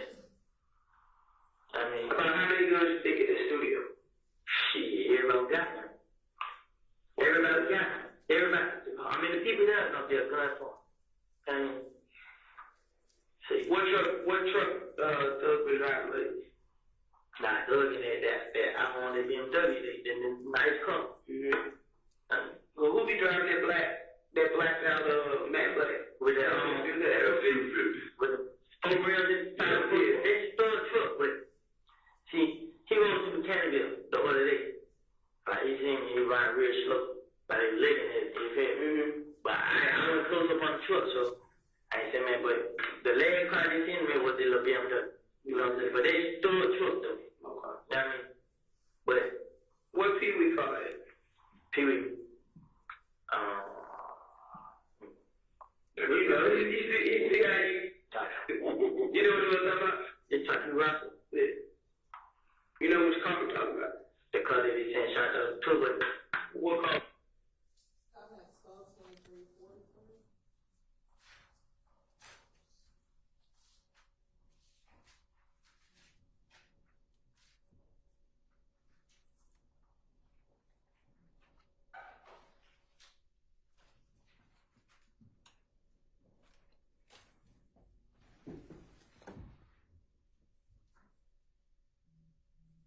you think that Max will come in and say something?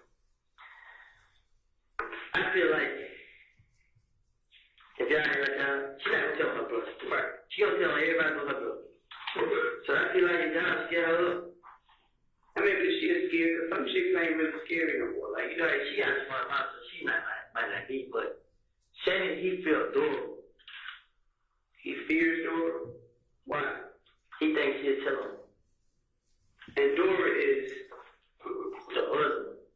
Her name, she good dress Dora on Instagram. What is it?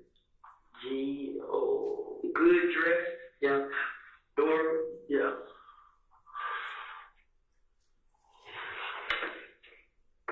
That's her real name, Dora?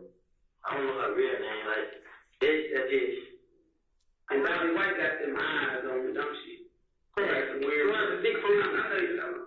She has one mouth. Like, I've been around her a lot. She probably, because she took my phone when she got smart me, you feel? I just like, I don't know if he's trying to do it for real, but I didn't know he think he's talking about for real, like, you know what I mean?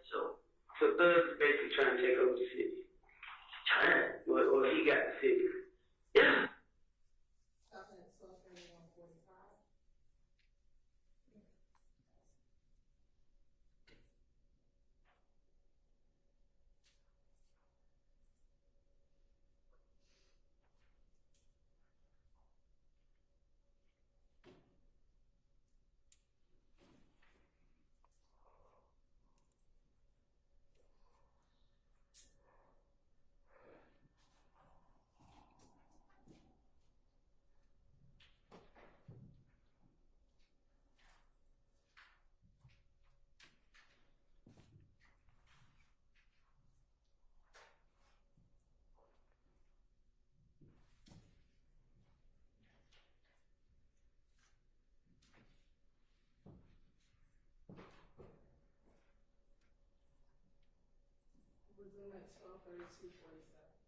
They play a dirty game.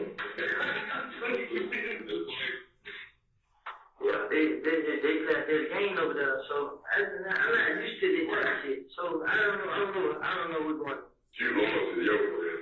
Huh? You lost to your friend. No, they said we wasn't ready like how they ready. I mean, they hang together, and whatever each other fire. Shoot up each other's spot, they don't know how to see each other now.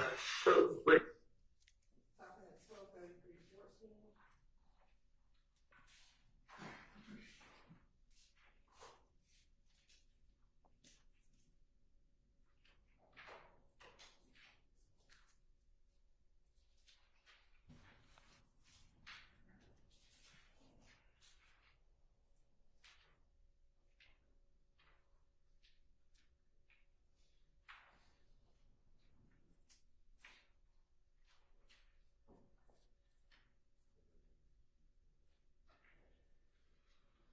Resuming at 12:43. Why are you still in the club? I was in the club like that. I just went out there. That's for what? What was that to do, man? Like, I told you, I ain't gonna argue with this shit all the time. And then I did one thing like, sure, I already got a club. I'm already in the house. You know what I mean? In fair lane, you know, I fair that way. I ain't worried about nobody shooting me like that, so. Play PlayStation. I did ATV game, play PlayStation. You like doing that bike stuff? They stay in the house. I do stay in the house. I stay in the house. It was a whole thing to me and this son, they get hard. That's the only thing they want to do, we get hard. I can stay in the house. But what you to take care of your baby, you ain't necessarily got to be with her. Right? But I did, like I said, I just feel safer with her. Like, safe from what? She did. But you know she gonna be there. It's a comfort zone. Yeah. Like, I mean, yeah, you know she ain't gonna do nothing to hurt you, like cheat on you and all that stuff. So that is that why you say you feel safe because you know she gonna be there? I know it's not you, basically. That's understandable. You know you're crazy.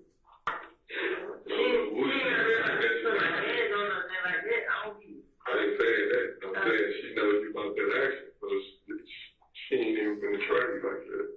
Because the lady, this how she was telling me, she been doing you, so I'm gonna do me. And I just try to prove to her, like, but I understand. I mean, I haven't been messing with nobody. Like, I mean, that's what I try to take care of them too much.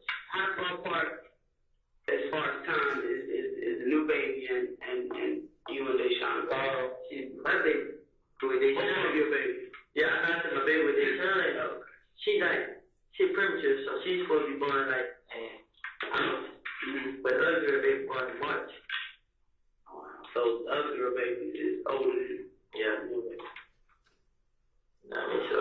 But you were with Deshaun. Like y'all was in a relationship. Yeah. She asked about it, but so I had a little money then, so I paid the girl a lot, but she lied, Deshaun for me everything, but when the girl had a baby, she still like, get it. I mean, I went to the DNA test. I told Deshaun, like, man, shit, baby mine, bro, like, I mean, you gonna leave me with her. She got mad at her and everything, but I found a lot of gifts and shit now. When I knew she could find out, I just got them trying to make it better. Well, this is what we gonna do. Where do you want to be in Fulton County? Because I don't want you to be in Pop in the regular door. Man, they don't let your head get man. You're killing me, man. Why? Because you was isolated? I think you was there. I just had sitting home all day, but it's just it. I'm happy. Do you want to be a general population? We can put you in there with kids. How long have you been here? I don't know. You won't get a month, so. I gotta talk to the powers that be and see what kind of game plan they want to come up if you really trying to help yourself. Can you? I promise, God. I have all the years locked up by Lamar, man. I go where he is. I can show you what the gun is. I always. You gotta be patient, though. It don't work quite like that. I just being in jail, like That TV shit. What did you think was going to happen? I just So you gonna write you a ticket and say, I come to court for guns? You know what? Thanks, Woody. Appreciate it. Cause I told you then, you didn't tell me that you came in with this gun. Don't know about it. Listen, I wanted to, but I just kept thinking like, man. I just kept thinking like, damn, man, I messed up. That's why I could say I think I had jail. I wasn't in Jeffery to have a gun, just didn't need call. Nothing. I was getting rid of it. You have a page of everything, but if you don't give an explanation and leave it up to people to find out on their own what's going on. What happened when you walked in the door at the gym? I walked in the door, right? Right? Put the bed down. No, I mean step by step before you got to put the bag in. I walked in the gym. What's up, boy? Yeah, everybody. Got that stick, boy. I bed down. Who did you tell you had that gun? They shot brother. I mean, like, why I need to come pick the bag? I mean, yeah, well, I'll pick. I'm like, yeah, you know, and started laughing when he looked at me. I mean, but That's a real little brother? yeah. Correct. But Did you tell anybody else? cause I wasn't, I mean, getting rid of it. I'm just, then, I was saying this, bro. Like, that was there taking these niggas so long. So I keep deep running in the gym and running high. The weekend? Yeah, I'm like, what the hell this nigga high for? I'm like, shit, he probably wasn't no dude come out there. I'm playing this spot, see police come in. I'm like, damn, they be for deep. You know what I mean? So, I'm still playing this spot. So I see police keep looking at me.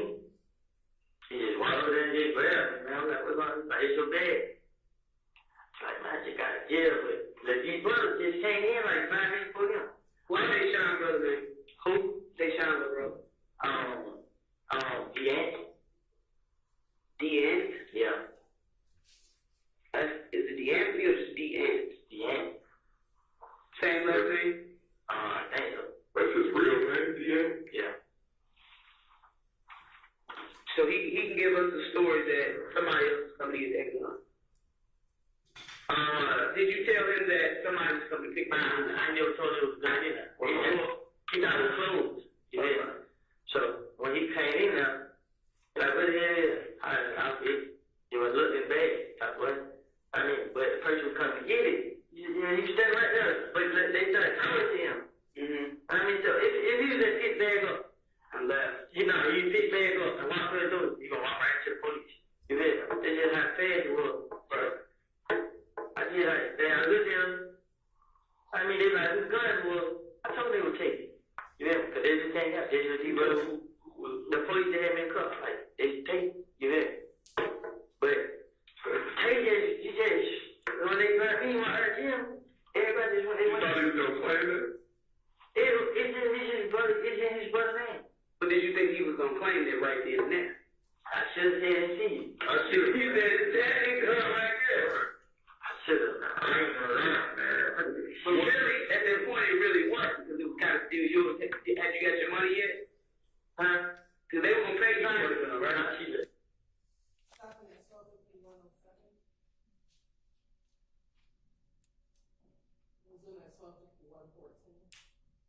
Every time it happens, they come out and do it. Huh? Yeah. So every time it happens, somebody trying to do it, do it, man. Like, you go get the gun again. So that's what I'm saying. If you came in and the only person you told was that you had to have said something to somebody else. No. Like, you need to really think about it. Because I don't think Deshaun's brother would tell me. No, he ain't. Right. Who you think told him? We got a call. Yeah, that's what they told him. They were just up there calling. I'm on the street with big man. So, from whoever called y'all, they just like, they had me somebody who didn't like me. I mean, from how do they know that you got a gun in the back? Right. You had to tell somebody. I got that. I did. I got this. I wasn't keeping it. I got answer this. Do you think it's possible that you got set up?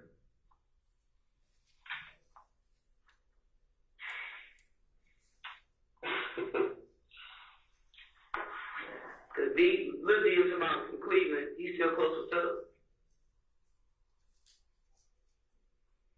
I'm giving the gun back to him. That's not what she said. That's not what did it get back to him? What she? You get what you said, honestly? Yeah, I get it now. What you think Lindsay gonna say? Man, they keep showing people hours, man. That gun's gonna come back to something, bro. I'm willing to put money on it. If we can verify from the time when you were in jail that you obviously couldn't shoot at nobody's house, but I guarantee you that gun will come back to the scene. It's like dominoes, dude. But see, when I had the gun was never involved in anything. Well, I'm telling you, you already stated on January 20th, on January 20th, when you got the gun, up until the first time you went to jail. So if something comes back between that point of January 20th when you got it, up until the first time you went to jail, you're going to eat that. Now, from the time you was in jail to when you got out, You couldn't have done it. You couldn't have done it because you were in jail. Now that second block was about a week and a half, 2 weeks, whatever. You was out. If something comes back within that block with that gun, you go eat it. The second time you go to jail, you got out. You know what I'm saying? So what happened? So okay, put it this way. Okay, I'm 50 Chubb. I got a run for it, so I'm Chubb. What happened when the gun come back on something that happened when I was in jail and y'all see that I was the one who did? We need to do a little further investigation. Who did you give possession of that gun to? Shannon had possession of it, but already Shannon had possession of it too deep. So both of them have to come in and say something. It's like a domino. That's just how it works. Really, the gun's not coming back on them because they already did got guns with sitting. So that's what they told you. But do you trust them at this point? If they got a fucking stick and they in the middle of a war, they ain't gonna do nothing. What do you think Cleveland Avenue look he said when he found out that gun came back to us saying, what? That ain't it? I know that ain't him. I know he the one that it's in his hand. So you got to explain to this. All I know is that Bluesy put how much down when his mom got shot? 20. So he done got a little more popular since then, right? So that number might have went up a little bit, right?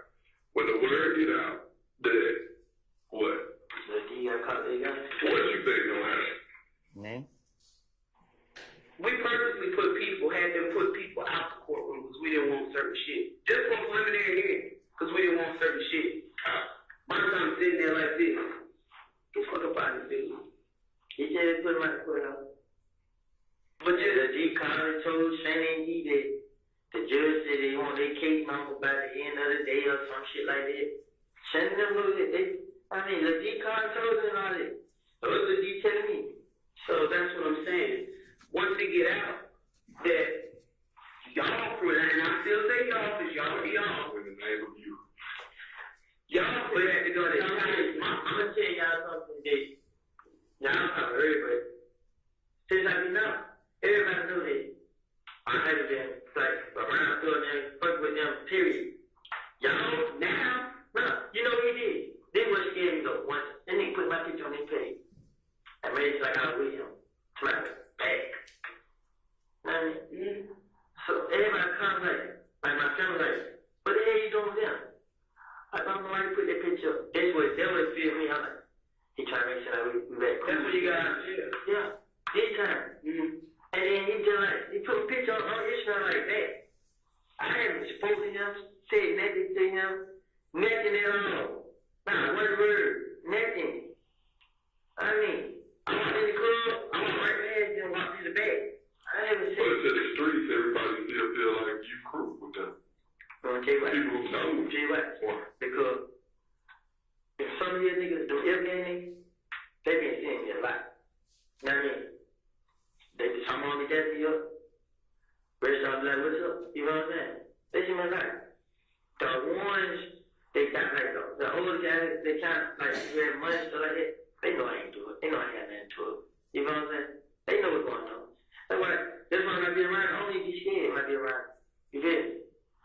Like, see, the only difference it is, the ones tell you who locked up. His crew. That's the only difference. Them niggas. I mean, the head game. They crew. The younger ones, the ones that's ready to shoot. Them homeowners, I mean, they had a real problem. Them kill shooters, ain't it? I really want to say no, but they all, you know what I mean, that's how they got out with you kids. You feel what I'm saying? Right, that's the big one. Yeah, so, but me and them had, like, we had problems with them before. Yeah, like.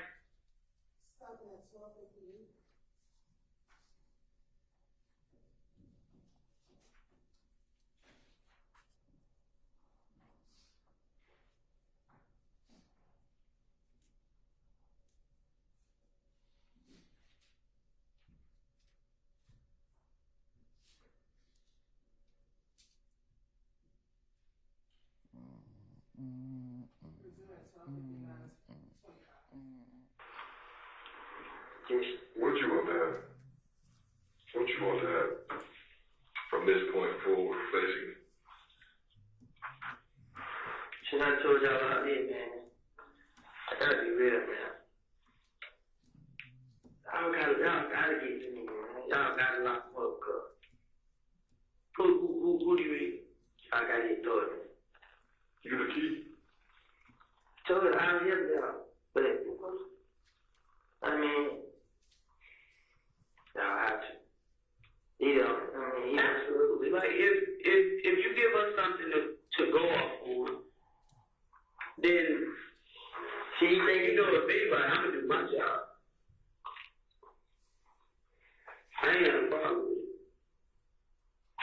But you're gonna have to be honest and you're gonna have to say your role, how you know, like, you just gonna have to put it all out there. Because half truth is still a lot of me. But I know, okay, I know a lot of people gonna have something to say about this stuff, but I know a lot of people been, and besides that, I know if I go to jail, I'll go to prison, man. Like you said, they gonna do me like they doing no, but I'm trying to avoid it. So if you jail, I ain't trying to send in the jail where I was last time. For family, yeah, I ain't trying to send out in that holding tank by myself. I'm crazy, folks, man. They let me out an hour, sometimes don't let me out a day, man. You want to go in the dorm? But if you go in the dorm, you're not safe. I know they jumped on the D in them. But what they jump up for? Kel him did. Why? They say Kel walked on with a screwdriver. Say, and the rest of them just beat him up. And the decon said he's him. You feel like your life is angry in jail? I know it is. Even in Henry County. In Henry County? They got folks down there. Them niggas know me down there. I mean, you all over Instagram and shit. I know, right? I try to fight like that. I be stressing. I try to fight, I try to hide it, man. I can't do nothing. Like, I just went in and said all these. It ain't no use to stop the hell with it, man. Like, cause get away. I can tell you everything, and can't nobody put me on no scene to nothing. I ain't done that to nobody. Can't nobody do that to me. I mean, man, I just know if I just keep going, I ain't no telling how long I can send it right to people. Man, I really. Eventually, you're gonna get possibly transferred over. She gonna come get you. I just want to be in jail, man. I mean, unfortunately, I do it. I mean, I do whatever. I will. Why, like I said, I go around through it. Like, when she's just, I'm like, they're gonna talk to me. I mean, I know it ain't nothing me to get back in with. You know what I'm saying? I find out what the truth did, who he did it with. I just find out and all that's great, but you know what bothers me? Just them doing something to me. No, it ain't about them doing something to you. It's the fact you ain't gonna stay clean. What you mean, trying to understand? Let's say, just hypothetically speaking. Now, I'm gonna be real with you. The one thing I don't did all this. I mean, one snitch, I was a snitch. I ain't no coming back. I done told y'all all these right here. I know I'm not surviving nowhere else. I mean, nowhere else like what? In jail. So, you think I be trying to be out here doing stuff? You know what I mean? Listen, when I did out, I was going to certain places, putting pictures up because I was trying to prove that I was no snitch. You know what I mean? Right. I mean, if they were thinking of me, they did like, I mean, they still acting normal and stuff like that. I don't even did stuff like that. I was being actually, I spend more time with my baby and the mama more than anybody. All the time not with them is when we get hard. And guess what? When we get hard, I just go hang and but I promise, from this day forward, man, I want to break no more law ever again. I just need help. That's what it's help. I just need my ID, and that's what I want you to understand is it's hard for me to put my neck out there to say that I'm out for a person 100% when opportunities have been given to you. Hold on, I'll let you speak. Opportunities have been given to you several times by me to just tell me what it is. And if I find out later, I'm going to look at you differently. You know what I'm saying? So I can't sit here and say that. And I'm not saying I believe what you say, but if it, just hypothetically speaking, we get to the point where, let's say the U.S. Attorney wants to wire you up, mic you up, or, have you make some calls, or do whatever, I can't fully say that I would put my neck out there to save you because you've not told me the truth too many times. But have I lied to you? Not telling the truth and telling the half-truth is a lie to me. Whereas other things try to condition though.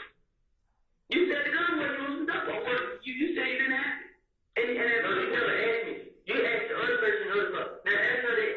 Now I said, when I was coming, you didn't say that about the gun. You just talked to me about everything. You didn't say nothing about the gun. That was my purpose coming out there. You didn't say nothing about it though. You said She would have asked. Yes, she didn't ask you. She would have asked. You would have told her. I know that. She would have asked. I would have put my head down, but what I'm saying is, I was like out of everything. Like before you get me in whatever, I try to contact you. First time I pick a car, I look. You just see the flash you have but I just was scared to ask you, could I be able to do this for me? I just felt like if I could just go down a direction instead of just telling out everything. You ain't expect with me, bro. So I'm just like, And give her a little bit. I just know you want to put me on the right track, but not drop me there. No. It's like I just want to direct me a little bit. Not even, but Congress always gonna come behind. You know what I mean? They ain't gonna be in this paper. I mean, they ain't gonna be doing this, doing that. But now, I'm telling you like that. But now, I just said, I give you everything you need to know. I just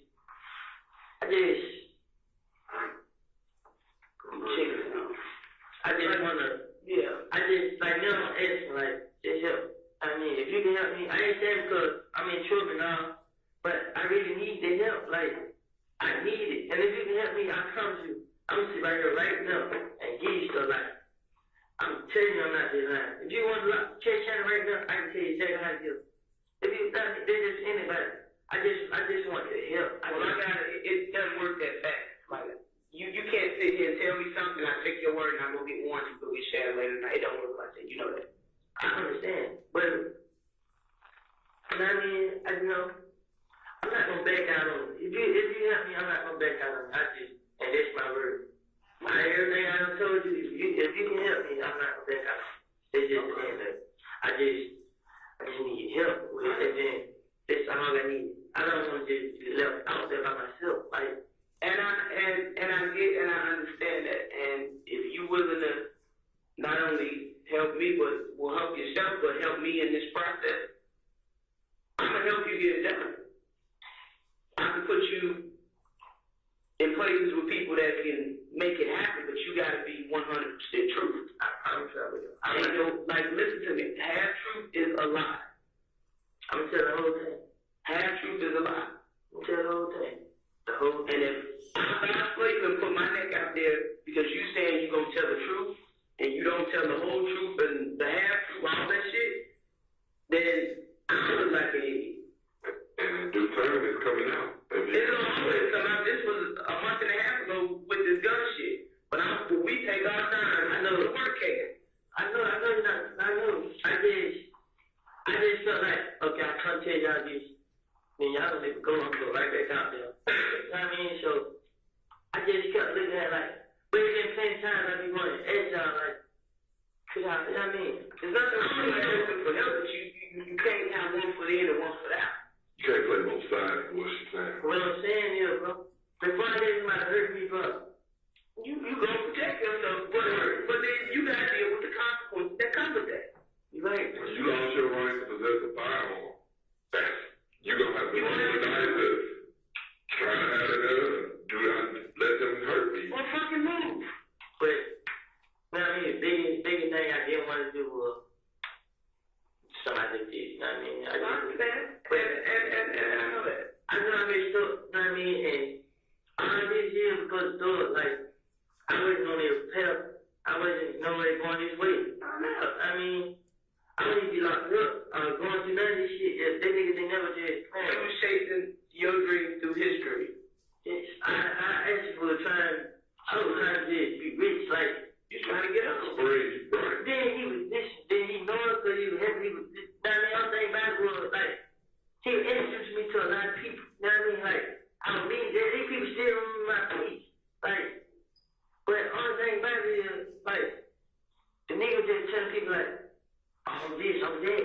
And that shit I wasn't doing. You know what I'm saying? Like, But I tell people you basically is a goon. Right. yes, like, I just let him do it, and then when it came down to it, You wasn't ready to do no cool shit. no, he just used me, like, he put my face on it, but got you doing it. You feel what I'm saying? And then, when I got with him, that wasn't what it was about. You know what I'm saying? When I first got with him, I was just so excited with the shit I was seeing. You know what I'm saying? He seen it. And he just had me around. You knew how to fuel your fire. Exactly. They put the He not hair in front of the rabbit and you steady doing this, chasing. like, so, and guess what? Right now, like, this nigga thug, he just, like, right now, he's just, like, she wanted me to talk to him bad. He was missing. They don't call me 3 times. You know what I mean? You know what? I call him a few ways. I call his sister. I'm like, damn, y'all going around to my rat, I'm sticky this and that. So I looked to him, I'm like, I want to just tell me too. I want to just tell my y'all that that's saying, I've been talking to police, this and that.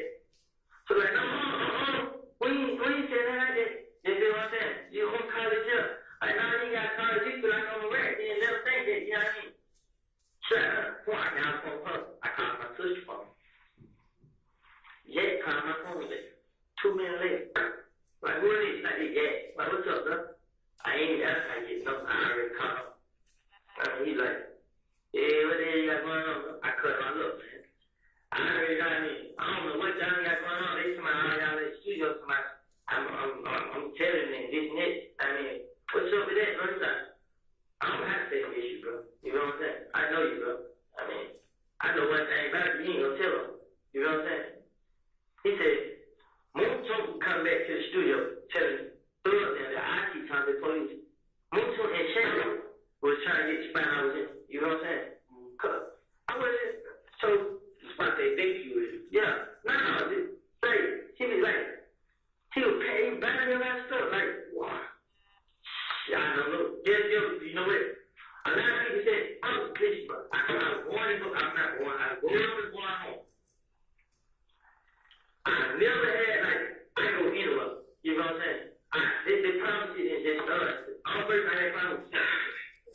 So it don't make, with all that being said, it don't make sense why this man picked you out of everybody. He just did crime, he just did shit on Cleveland Avenue. Why he picked Lil Woozy? Like, what loyalty does he have to you with that? He feels like right now he got to take your ass out because you know a little too much. Everybody knows too much. No, they don't. But everybody knows targets. Well, not like you. I'm going to tell you why. Because, yeah, you're running my life. Exactly. That's what I was saying earlier. I say you contradict yourself to say that you ain't did nothing, you ain't this, you ain't that. But this man taking you everywhere you go. He keeps you right here with him. I'll be honest with y'all. I'm not really with y'all. When it comes down to me, I had things that kept me. You know what I'm saying? Some of that blood, more, crip, G, whatever. You know what I'm saying? Ain't those do that. So before I let somebody hurt me, I got people out there that'll do something for me. Nah, you do it yourself before you let somebody else do it. It wouldn't mean as much. Yeah, I will. No, I'm saying it wouldn't mean as much. Listen. If a person can't hurt me, like when they came to my house and tried to meet my girl and my baby, I was coming with the edge. You know? And I wasn't gonna stop. You know what I mean? So when did you stop? Well, I'm gonna tell them that day. Thanks. You gonna tell why I stopped? Cause that shit hurt me. What? I started just 3 weeks. Listen, I started just 3 weeks with that on my mind. And you know what I did? They had me in a room. That's what I lose my mind. Do you want to go there again? No. You want to go in general, Pop? I don't want to get period, but I'm ready to there it is. Yes. All right, we gonna give you what's the day? Wednesday. I guarantee by Sunday even before then, you gonna be like, get me out of here. Yeah, but I understand. I know you're gonna jump on me, stuff. You want this? No, I don't want to, but that wound, man. Listen, I Get your mind together. You gotta get your mind together, nigga. You charged, you're not going anywhere, so you need to get your mindset that I want to be there for you. I know that I'm going to jail. But what I'm saying is, man, that he went going, he said, oh, man, I'm saying over here. it ain't over with. It ain't never over. It's very No, I'm just trying right now. And I mean, I said, I promise I'm going to back out from next. I mean, I'm fine now. Like I said, man, if they was to keep me out of jail and if y'all can help me, man, I promise you, you gonna throw up, murder, man, can't take any one of them. I'm gonna go right there and do what I have to do. Like, I'm good with anybody. Like, you know, all this shit going on. I mean, it's 2015, 1:16 p.m. You meet that, right? I put on my own soul, I mean. Okay. Who shot Trivia in the house? Never find out. I know who shot. You did? No, I know who shot. You? It wasn't this. It wasn't. And you know why I'm mad at him too? What? Because he know it wasn't me. He still let her put my name. You know what I mean? He dropped me my baby off in Bay Shine and went to a chance to do baby off. And what car? The truck. Once we had a truck that day, he dropped this off. Yes, he did. Are you saying you? Oh, no, you shaking his head. Once we dropped this off. And he let Tree come out here and tell the police that I talked to him. He told me, don't go. I said, hell no, because one thing back, how I been shot up, they can check my name for residue. You know what I mean? I can prove that I ain't done it. I can't right down here, you know, he did kind of forgot without a question again. It take a lot of these to leave me alone. I mean, nobody hurt me when I heard that nigga gonna kill. Damn. I mean, this nigga, you know what he did to me? Yeah, $300,000. The whole. And he left. Came back. And you ain't get I don't care about money. I don't. You care about some money. You be contradicting yourself, man. The nigga was giving me money. You know what I'm saying? I didn't need that. I did it. But when I went to jail and he didn't help me. You just said the most amount of money could have gave you. Sometimes he left you with 300, and I guess he came back and gave you a 1,000 again, and you was good. They ain't gonna give you nobody no money. Shit. Right. He gave $20,000 money. Yeah. What about Duke? No money.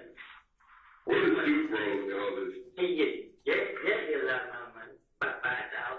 Man, Duke is Jack? Nah, Jack is Duke is two different people. Okay. Dude, with the Right, Duke is Lamar. Yak was a yak guy that's there. Okay. But But it's just, why is he so loyal to you? because Why? Jack goes up with me. Shannon goes up with me. Oh, Duke know about me. You know what I'm saying? What they know about you? Duke gave my brother weed. They smell like white stuff. And when he came back to get my brother smoke weed, we took the weed from him. So he know you about that action. Oh, I ain't scared. Yeah, you ain't no hoe about it. Nah, I'm not. And I don't believe you on it. You know what I mean? But the story that keeps making us come back to this point is you keep selling this he just loves me so much and he takes care of me because no, he takes care of you because you his fucking dog. They ain't get shit when I was in kind of deal. You know what he said when they asked me to be someone's blood? What? Y'all got me fucked up. That's how I think I am. So thug is it. Are you talking about the Quindarius? Yeah. Somebody just he changed his name. He ain't flying no more. No. They just like thug, they saying fuck Congress, bro. I mean, Scared dog. he got us in this shit. Y'all got yourself in this shit. Yeah, you're right. By letting another man help you. Yeah. You're a grown ass man. You gotta stand up to you and yours. Honestly, the only reason he got me in it because he put my name in his song and he got everybody thinking like this. But you know what happened? I haven't been doing this, I haven't been doing that. You watch the news. What am I getting new for? I'm just saying. Sometimes you watch the news. That's fine. Oh, shit. What's up? Same thing. Unbelievable. So, I understand But what I was getting at is, on the news, when you watch the news, it's a lot of bull crap, but it's a lot of truth in every story. Right? So, your name ain't just coming up out the blue for no reason, bro. just told you, man. That's what you say. I think it's a part of truth in everything you say, but I think it's a bunch of bullshit in a lot you say. I'm telling you about it. What? You never got anybody share with you. But how he gonna be the only one bumping? He gonna start calling you a hoe. So you need to tell me that you tell it. You and the meat y'all ain't doing nothing. So Shannon like, watch out, dog. I got it. Hey, y'all right here. She ain't no bum. And I'm just gonna make her be like, bullshit. You got 3? Yeah, Lamar. shot 3. Yeah, Ted. Huh? It's always shot 3. Gonna tell you what it is? Because we stick together. Exactly my point. I know. But you want to tell you what? What? Shannon took over there. What I mean? Shannon came out to me, he took it around with So Shannon basically knew you really wasn't truly about that action, and he was, so he wanted to take your spot. Shannon got mad because I didn't like to go. You know what I mean? Shannon just has, he still got so much proof. What you got to prove? What was that, 121:13? Resume at 121:18. Holmes ain't got no money. I just asked my $10. You know what I'm saying? That man went on 30 day trip to came back with $800. That's crazy. You're not listening to me, man. I have no reason to lie. If I don't I ain't told you As much as I said, what the hell I got left on them? You go for that? Nah. Tell me you say. Ain't no trick or nothing. Nah, it ain't that. I'm getting serious. Like, tell me that. You don't want to eat nothing? I'm hungry, man. I got butter fly. I can't eat. Get the boy some back. Get the chicken sandwich. You know what I mean? So. You eat it, you don't. You gotta eat that rice cream. Then fuck it. Man, I'm trying to avoid all that. You know what I mean? Like I said, whatever y'all need me to do, but I'm not scared. I'm not scared to do it, man. It's all. I'm not scared to do it. If that's what it takes, I'll do it. I'll go right into it, no problem, man. We're gonna take a little break, bro. All right.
Stand up and stretch.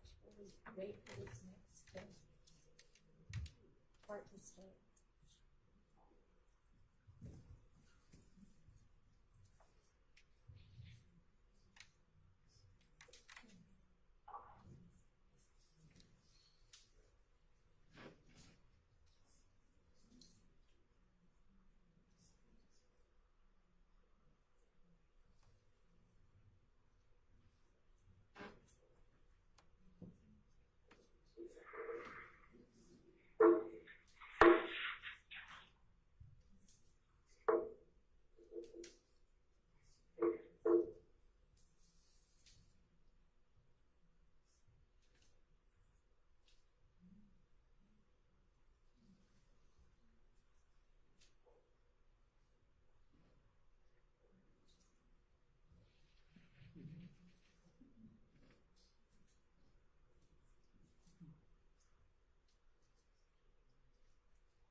Your Honor, there's a 45-minute gap. There's some certain excerpts here. However, we are going to fast forward and come back to those 45 minutes. What's in that 45-minute gap? Okay, I'm not sure what you mean by that. But... So right now we're going to fast forward to 2:01:21.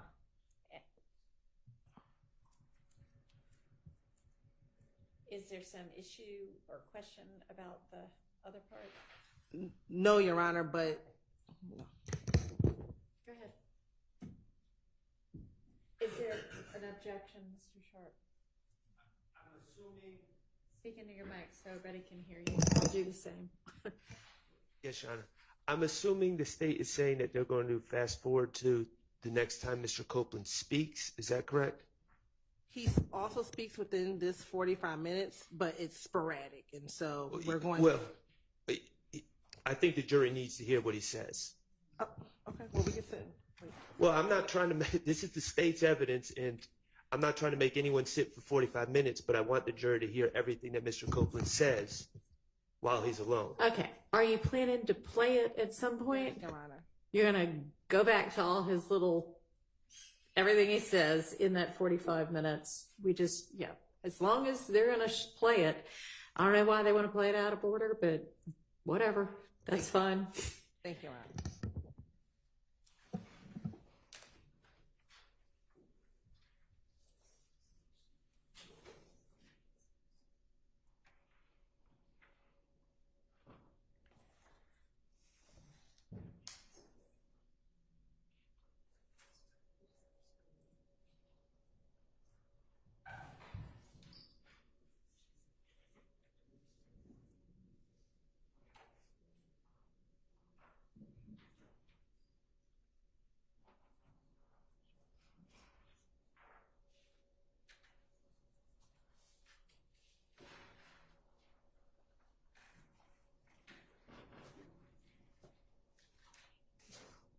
Now. Can you leave that screen alone, please? This one. Yeah. Yeah. It's boring right here. I understand. But I gotta see if we hold down. he doesn't see it.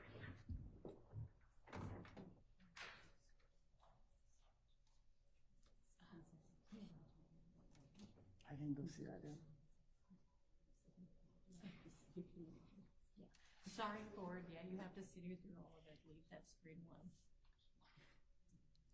I can get my phone. No, you cannot use your phone. You just have to sit there. Sorry.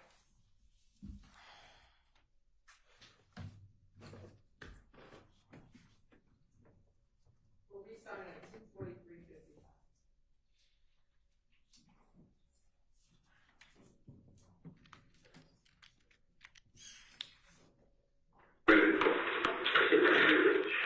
You know what I said?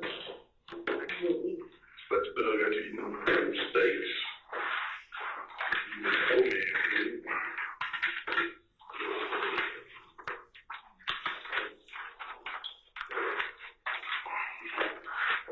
Because you remember me from the first couple of times, right? Remember that? Corey. So you remember my name? Corey? No, my name is Corey, man. That's a kid, Corey, something like that. That ain't Curry. That ain't Curry. Curry. No, on the Thomas side. Yeah, I remember where you lived. I mean, I know I ain't Denzel or nothing like that. Yeah, you got to do it. Whatever. Go ahead. You get it with my people. All right, Mr. Copeland. I understand you had a little bit more information you want to say about Peanut murder and all that. What you heard, what you know, what somebody told you, whatever. So, would you like to tell me? That's all I know. Okay. What you know about it? Who the shooters were involved? Who was in the car? What kind of car it was? Where they get it from? All that. Which one? However you want to put it to the same way you explained it to us. What little details Mickey told you? I want you to explain it to this man. Because he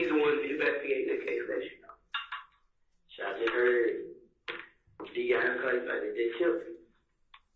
He's like, boy, they killed Nut. When you say killed Nut, I'm gonna tell you, I'm like, my heart started pounding like who? He like, damn. And another guy in the car, he shut up. So we get around. I'm like, where they was going? But when he told me that, I was already trying to get a head away from them. So I went to FaceTime, he like, but you know, old boy, they got shot. I was saying, boy, his head might not make it. I'm like, who? Like, Nut.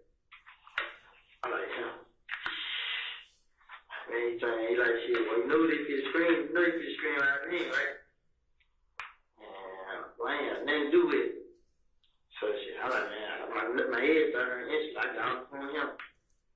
So we fight behind him, we drop him. Then we pull up his door.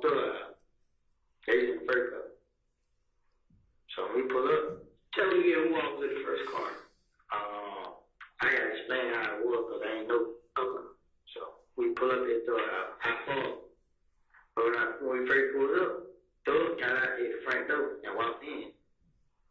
Doug got out the car. Yeah, I don't know. He got to do a nitro truck and walked in the house, like walked in the little lounge. And the truck wouldn't pull out. So I went pull. So I pulled. Now he got cut. And me now getting cut. Now he got cut. And me did get up. So now I get walking in front. But Doug went in and they opened the side. So then we walked to the side though. Shannon yet coming like up the sidewalk like he got dropped off my corner. So we all walk in, boom. So nobody's in there, everybody's real quiet. So we get up in the apartment we stay in, whatever. Goddamn.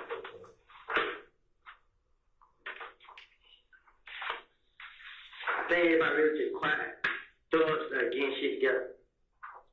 Shit like what? Like he's leaving. Just like he packed the clothes? Yeah, like, I mean, and then his sister know that. They like, something, really, too much was said. You feel me? Like, it was just quiet. Like movement. So, let me see. I think I left these out. Just right there, I left. I went and got his son. So when I put up the talk with his son, I was like, she got in the cup. She was our friend. She got in the cup. Man, he need to chill play, bro. She like, who? I told her. She told him. She like, huh, what happened? I said, I don't know, DJ got in the car. Like, shit. What is it? You know what I mean? They told me like that. So she like, what you gonna do? What the fuck you mean what I'm gonna do? I ain't had nothing to do with this shit. She like, yeah, you know, like, we all knew they were gonna say my name. So I was like, I don't know. So we got in the car. We go home. So we got out of the car home. Then when they car got behind the red Camaro. Then when they got behind there, started following to the apartment. And then the other two cars made up in there, but we turned out, and then we heard it got out of there. So I put cut green right at the mile. So I had got Montu to come get her. So Montu come get me, my girl, and it was two. I mean, it was Diamond and Deshaun, Diamond, and Bull. It was three of them, and me and Montu. So, well, I think I took Deshaun to Georgia. I took her. She stayed with. We dropped the other two girls off in Georgia house. And Montu went and got his girl and his little boy. I mean, so we ran around, so she's like, where the hell we gonna go? Because we know they could come down. I just told her they just find my cup. So next thing you know, everybody started saying my name. So when everybody started saying I did, I said, Montu like, bro, hell no, what I gotta do, bro? So Montu like, shit, well, you know you ain't do it, goddamn, this and that. So I'm like, well, I need to go down there and tell these folks no, bro. So I said, Montu did.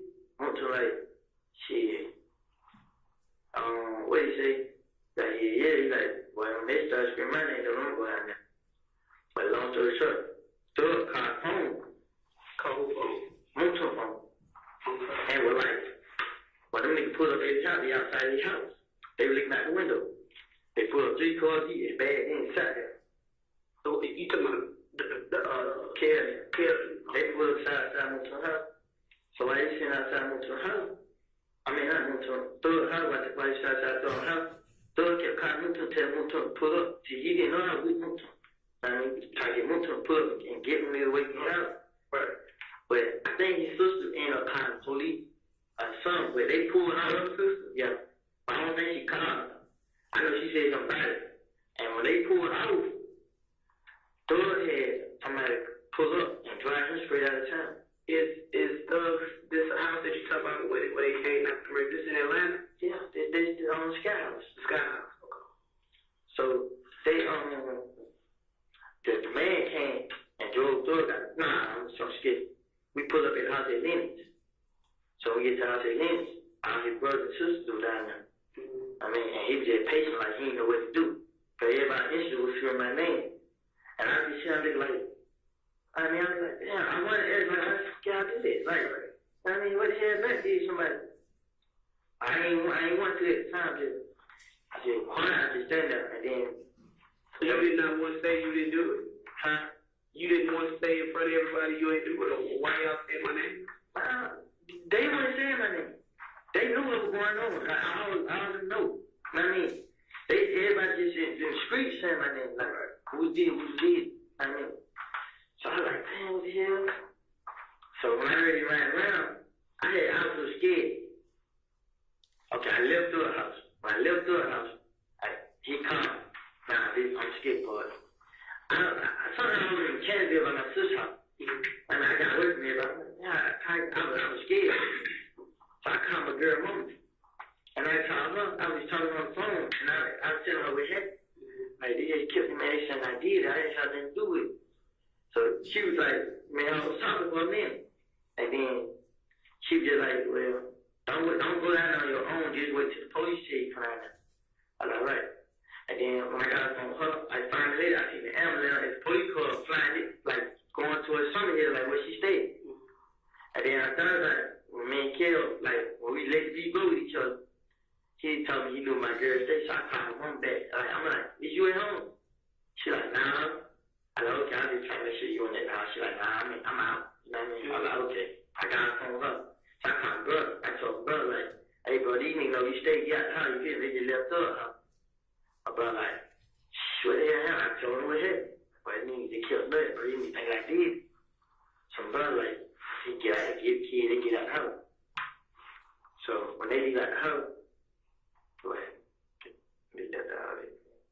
Throw a leave. This is the same night. Yeah, he got kids. This is the night. It's like all the time. Thug called the man, like the people that drive you around. He called them and had the person driving him around. It's just personal man. You know what I mean? So he had him to drive him straight to Florida to Birdman House. Like him, Thug, his sister, a girl, the other daughter, and Lamar, and yeah, I think it was just them right there. All of them drove straight to Florida. So when they went to Florida, I said, you call right there in front of them. You know what I mean? And you like, well, would you call out? I'm like, yeah, because I didn't do nothing. You feel what I'm saying?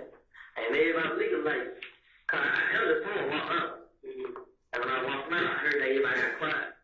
So you went back and talked. Yeah, I just turned around like, I was on the phone like, I mean, yeah, they shot my girl in the house. And when he told me to come down, everybody was just looking right there and there and be like, what the fuck? Yeah.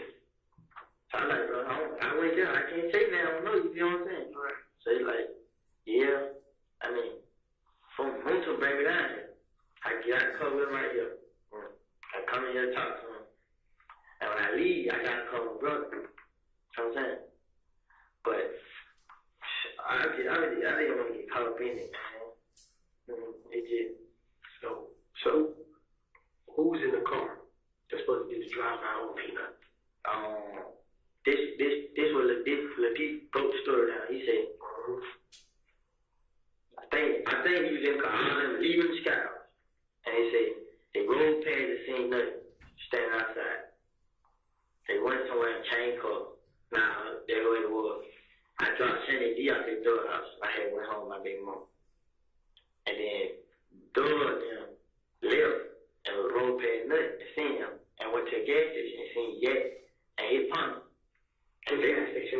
which gas station? Maybe I didn't ask him. I just listened to the story, so they seen them, they switched cars at the gas station. Thug got in the car with the girl. Thug, I think, the D. They got in the car with the girl.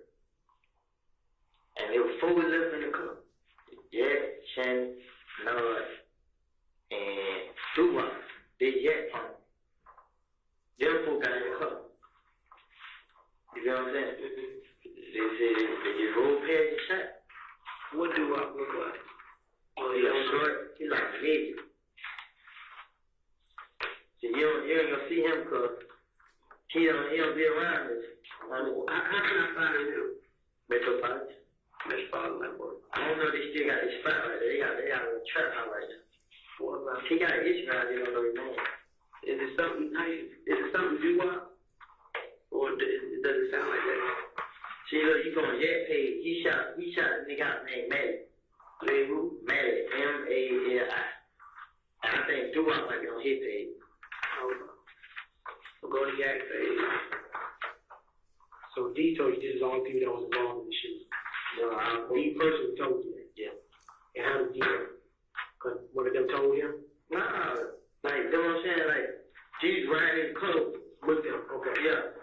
And then, when they said do it, these guys got another car. Okay. And they went this way, and they went that, they went back to them.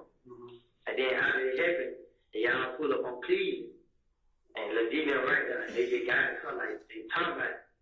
So they got the guns. I think they had 2 guns. A chopper and a handgun. They got guns and put it in the car. And they just been rolled off in the car. So when did Bentley pull up? But you didn't say Bentley's name. Yeah, he was driving the white truck. He the one took them to the sky house. I just said, okay. So they called Bentley after the shooting. Yeah, they put it wherever they were on Cleveland. The Bentley spot was on Cleveland. Right. You bet. So I guess they went through went straight to Bentley spot. And when Thug was at Bentley spot, they pulled up on Thug. And when they got to Bentley spot, they wiped the car down. And then he said, I don't know if it was Bentley. It had to be somebody. If it went Bentley, it was somebody that, he got the car and drove left with the car. You know what I'm saying? And he left with the car and the guns. And do you know what kind of car it was? Like, it was an Infiniti, I think. The Infiniti? Yeah. Like a new one? Do you know, was it somebody's registered car or was it a rental? It was a rental car. Where do they usually rent the cars from? The airport.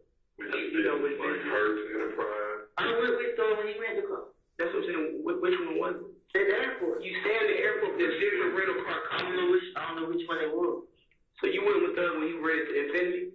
Yeah. Nah, he took Corvette back and got the Infiniti.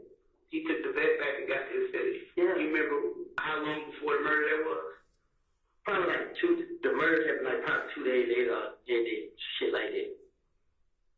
Okay, wait a minute, okay. He rented the Infiniti after the shooting? No. Before, 2 days before the shooting. Yeah, you talking about that rig? No, Go ahead. He had thought that the Corvette. What color was it? Gray. Okay. Gray Corvette. Yeah. He took the gray Corvette back and got the Infiniti. He never he didn't leave the real car there. He told him he want to trade car. And when he got the gray Infiniti, this the car that he happened. Like, I had video. See, if I had my own phone, I can show you a video I put on my page. But I ain't show the car. I just play the music. I was playing the car, listen to the music. But when I put it on the video on my Instagram, I ain't know. And they just like, well, take that video off the page. You know what I'm saying? That's how, I remember what they used. You know, was it nighttime or in the evening or whatever? Y'all the video. No, when he took the vet back and got it. He took it back in the daytime. It was in the daytime. He got walking upon the bridge on the airport. Yeah, going to park at the top. He took it right there. They tried to make him get it. They gave him his pen. He got his pen. You know if he paid with cash or credit card, how he paid for it? I see he paid for the deal. He paid for the rental car. The Corvette. Right. But he supposed to have a Corvette longer than he had. So I don't know how he paid for it. But you don't know how he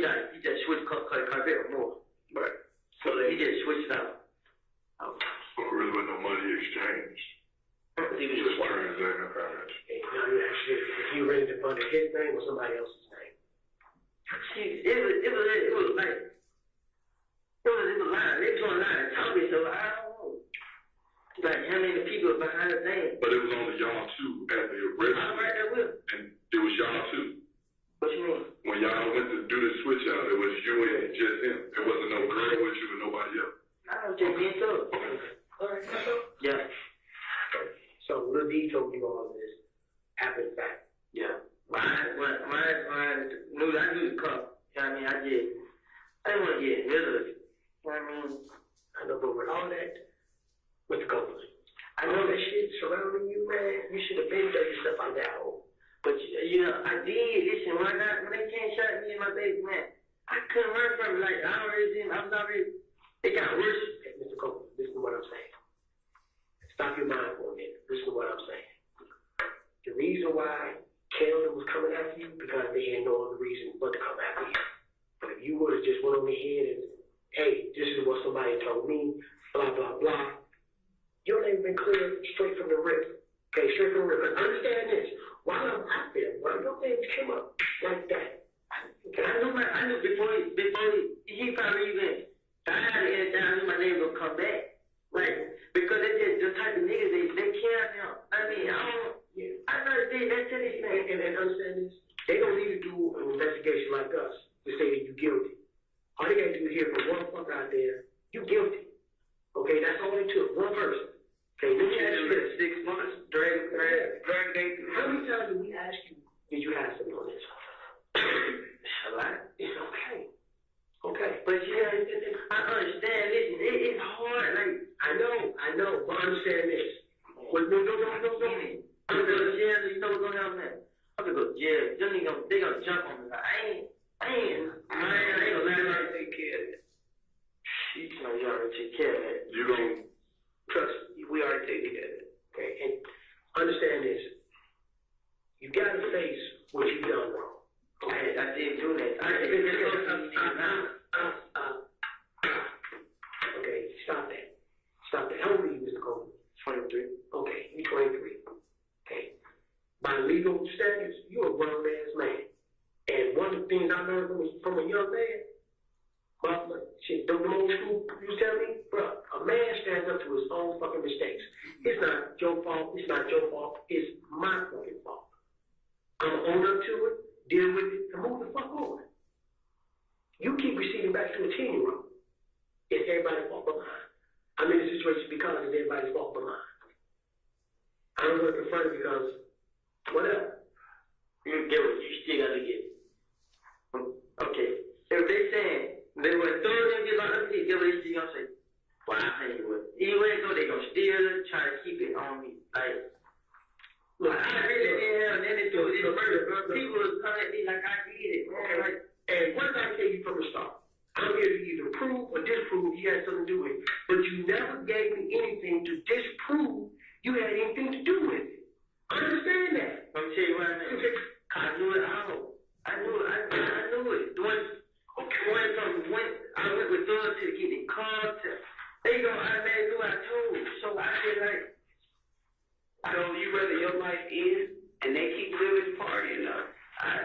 it went that. It been plenty times I woke up like, man, I can't go to this no more. I couldn't sleep. I was like hungry.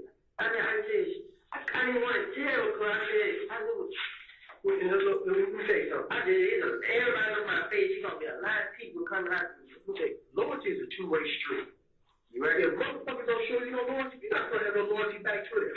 Okay, they pretty much put you on the branch and left your ass out there. And when I realized they left me out there, I went here and did, like, now, you know what I mean? But they were giving you clues then, but you didn't want to pick it up. You didn't want to see that because I know what. There's dude, you got the shit on your homework. Okay, there's dude I went through some shit with. We partners to this day. Okay, them motherfuckers are loyal to me. I'm loyal to them because guess what? We never pissed at each other for cornflakes. Okay, but they don't piss in your cornflakes and shit in your food. They don't give a fucking rat shit about you, dog. They really don't. They're all about themselves now. But you're right. If you would have got taken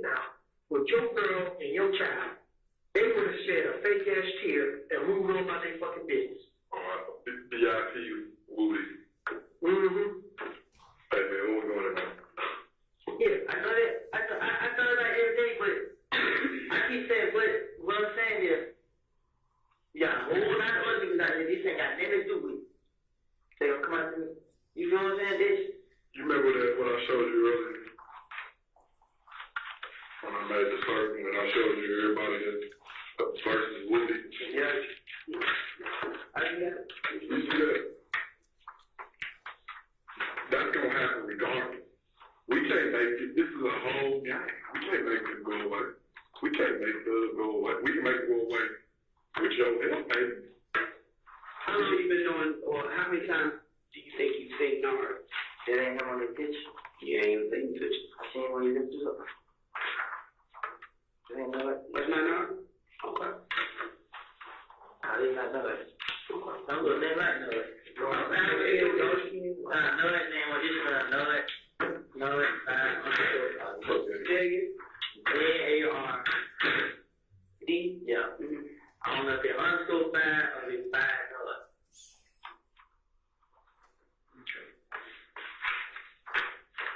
You already locked up? He locked up? Yeah. Locked up for kidnapping. Yeah, the company's girl, right? Yeah. Baby mama. Where at? What side of town? You know that? Yeah. Fort County. No. What side of town is this girl didn't get in trouble? Southwest. They just caught. They got caught with kidnapping. Cleveland. They kidnapped this girl. Nah, they did fine. And him right there. Okay. See, bro. I know. Look at me, Mr. Cole. Mr. Cole. Raise your head up. Yeah, y'all know how hard it is for me, man. I can only imagine. You've been public enemy number 1 for 6 months now. Folks shooting at you, doing all that, and you still got that loyalty, or you held on to that loyalty to these people who basically, in a sense, have turned on you, or pushing you aside. And you didn't tell on them. You know what I'm saying? And you still hold on to that loyalty. It just comes to a point where you gotta stop thinking about them and think about you and your family. I ain't thinking about them. I'm thinking about them. Like, I know. You know, I actually, man, I just did 30 days in Henry County Jail, 30-some days for something I ain't do. And I think, I hate being away from them. I think about them more than anything, man. My grandma shit. But I sit right here, man. I go to Atlanta, man. I hate being in jail. I understand I did the stuff, but I didn't do it because, I mean, I had to. Hey, Mr. Cole, look at me. You're telling me right here, right now, I'm not a bad person. I just got caught in doing some dumb shit. That's basically what you're saying. I understand that. Okay? I'm not living life of a fucking angel. I'm not even pretending I am. Okay? I'm not even pretending I am. Partner, I'll probably be in hell before you. Okay? But I'm not here to judge you. But I do know one thing. You don't want to do motherfuckers to a fault. Plain and simple. Like Detective Jackson said, you want to be public enemy number 1 to protect them all the way through. Now, at one time, they say, yo, dog, let me help you out of this. Send you here, send your girl there, do this, do that. They left you out there and left the motherfucker continue to come after you. They're not trying to say, don't worry at all, saying, it only had nothing to do with this. Now, one time, all it took was one young fellow to say one time, boy, had nothing to do with that. Boy was with me. Over here doing this, doing that. People would took that shit for a grain of salt and ran with it. Yo, man, Warren was over here with young fellas. He was over here at the studio cutting the track. How can he be over there doing that? He trying to cut a track with young fellas. But no, they put you out there and left you out there. When all this shit was going on, even when the motherfuckers said, yo, man, I'm going to ride with you no matter where you go. Every time they get a call with you and say, yo, come ride with me. Because they leave you out there to take the full blame for everything. See, they knew I couldn't say it because, it's everybody know, like, you said it right there. They knew you couldn't say anything. They knew you were not going to be the one to that the whole weight of the universe had to fall on your fucking shoulders before you even start opening your mouth. Because you do the dance around game. You do the dance around game. That's what you do. And they knew, no matter what, this dude is loyal, and he's going to keep on doing what he needs to do. But in the meantime, everybody goes about their business. They left you out there. The thug gave a damn about you. He throw 20,000 in the club, do this, move you and your girl away for a little while. I ain't saying because you love Atlanta, you're going to come back to Atlanta. But it's hot right now, move you away. Did they do that? Did he give you money to y'all time? Honestly, they knew where y'all stayed because y'all still at the same spot. Did he put y'all up in another spot?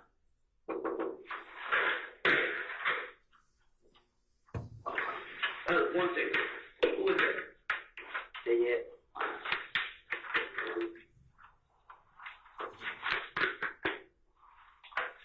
Now, let me ask you this, and you can be honest or whatever. At any point in time that day that Peanut was killed, did you go by that barbershop? McDaniel Street? No, sir. P Street? Whatever. I left out the house. I left out the house right before I finally got killed. I was in the house the whole day. I was sleeping. And when I left out the house, I pulled right up in Canterville. When I left Canterville, I pulled up on Cleveland News. Cleveland to meet D. And when D got in the car, he told me in my face that Jay got killed. And when he told me that right then and there, I'm like, I just can't house. I mean, so I didn't know they were gonna do it. I ain't never heard Thor say kill that. That's why when I heard it, it shocked me. I'm like, what the hell they kill home for? Like, I mean, I just go to shoot. Why the hell they didn't kill Cam? Like, you know what I'm saying? Why the hell they kill? Like, he wasn't the problem. Nothing they did mention. Like, I don't know what they done did. I knew it was some person between him and Ted.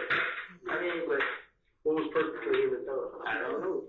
I never heard it. Never found it out. I just knew that, like, one day they told him to come to the studio.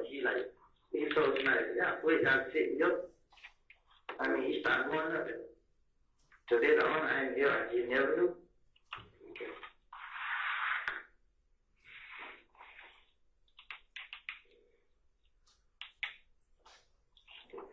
Anything else you want to add, Brad? Get it on off your chest now.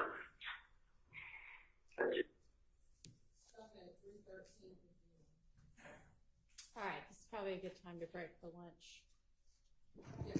All right, so let us come back here at 1:30.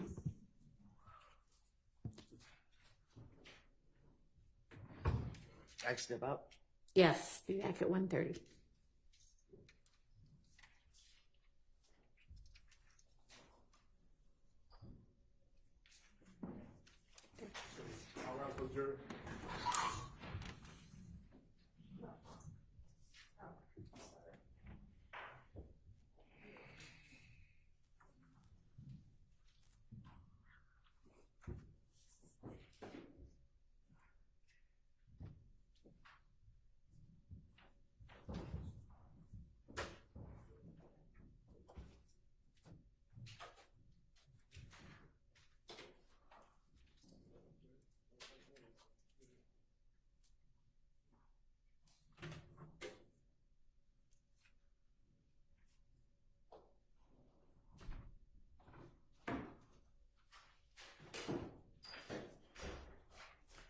All right, is there going to be anything we will need to take up in the interim?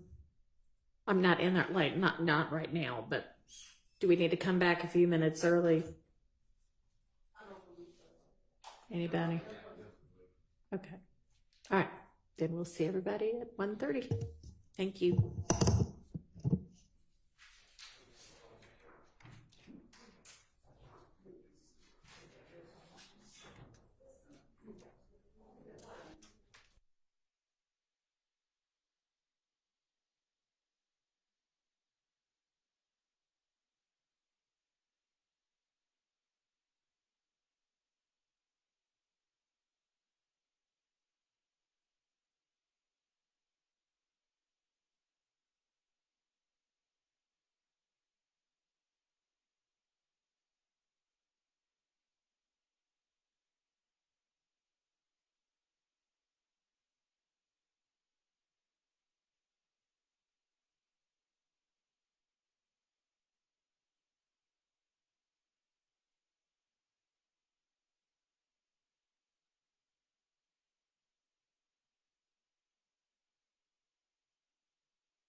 we have anything to put on the record before we get Mr. Copeland and the jury?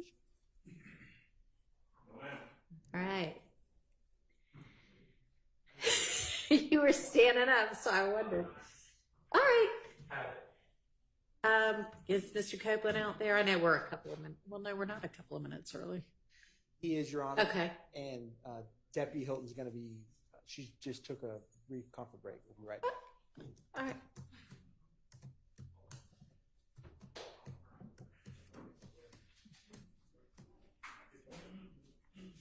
Can we go ahead and get him on the stand?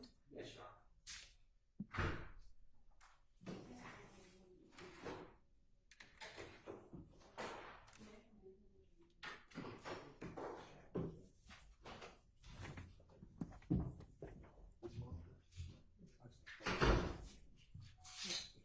Yeah, I know. You break his wrist off.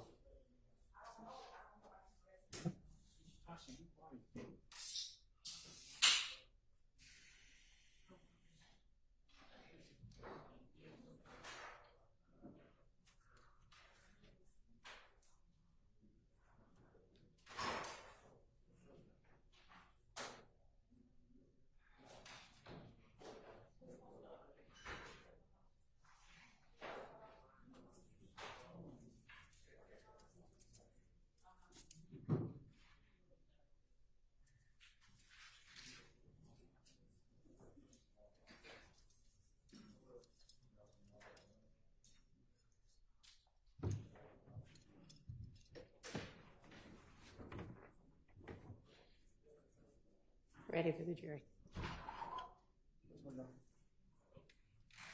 Mr. Atkins, can you hit play if we need you to do that? Yes, Your Honor. Okay.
Thank you. I hope y'all had a pleasant lunch. Go ahead, Ms. Hilton. We're going to resume at 1:29:42.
You may.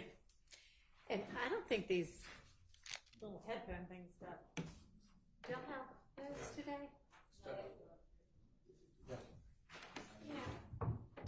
Let me just make it easier. Instead of waiting to pass them all out, can y'all just step right back for a minute? We will get them passed out in the meantime.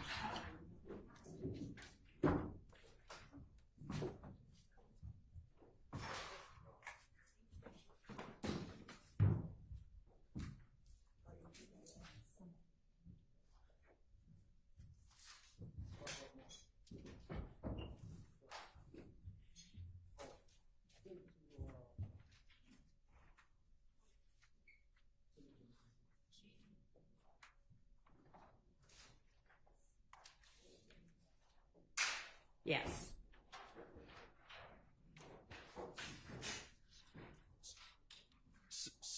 So, Your Honor, I think we need to give the jury some instruction here. The state is, they said they were going to go back to what happened during the break, but I don't know. I don't think it's sufficiently clear to where we are in the timeline right now. I think we need to make it clear we're going back to the part that we skipped earlier that the state said they were going to go back to. Is that what we're doing now? That's what we did. I just inferred because we ended at 2 something that I went back to 129. I don't think people are paying attention to what hour number you're saying. So okay. I can say that I can play it again and say we're going to go back. That's fine. I can replay. Why don't you just say for the record what you're about to do? And then could we just play the from the beginning again? To put What we context. just heard? Yeah, I'm sure. I'm not sure that needed to be like a bench conference, though. You probably could have just said that. But okay, it's all right. It's all right. Maybe if we'd had everything passed out, it would have been easier. But okay, yeah. So just let us know. A minute ago or before lunch, I said I was skipping some parts. Whatever. I'm going back to them now. That'll be fine. All right. We're ready, I guess, for the jury. She's passing them out. We're ready.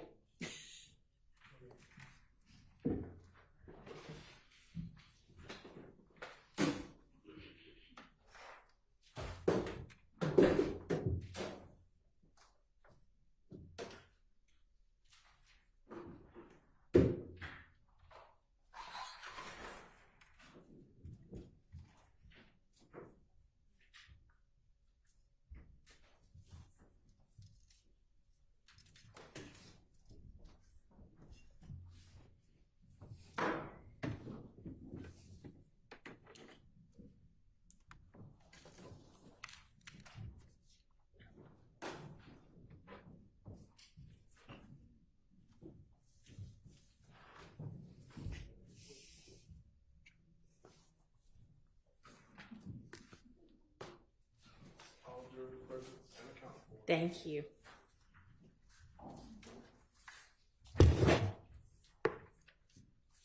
Your Honor, we're going to go back to the portions that we skipped earlier and play those portions now for the jury. Okay. Thank you. You're welcome. Gotta get out of jail. Ain't dead.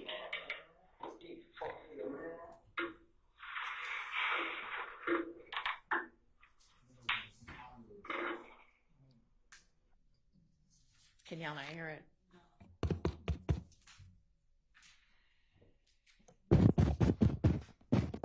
Now it sounds better. And we'll let IT know yet again that we continue to have issues.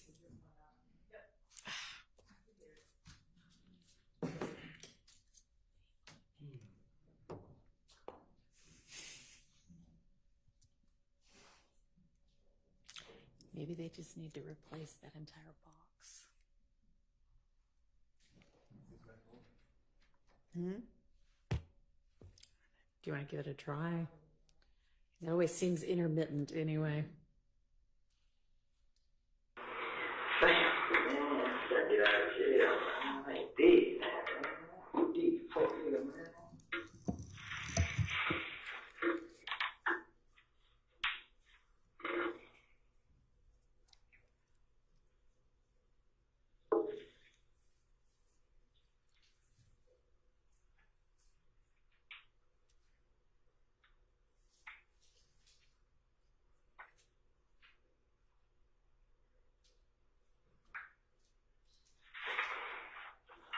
Fucked up, man. Straight up.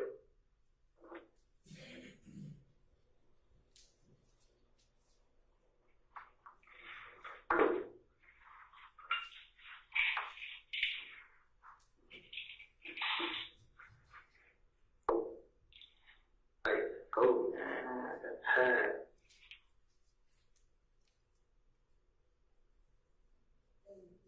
Yeah, 1:30:39.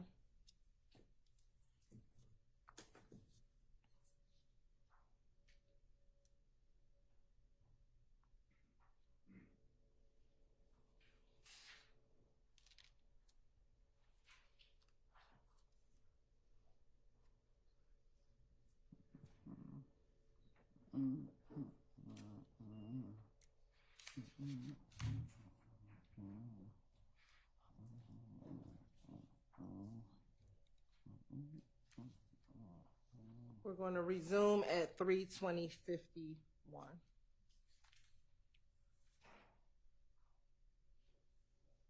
I just can't stop thinking I'm going to jail, so I can't even think right now. So relax. Yeah, I mean, you ain't got to get all out today. Like I said, we working to get you not taking the Fulton County. Like if you're there, we're hoping just to get booked in and booked out. So you may stay tonight.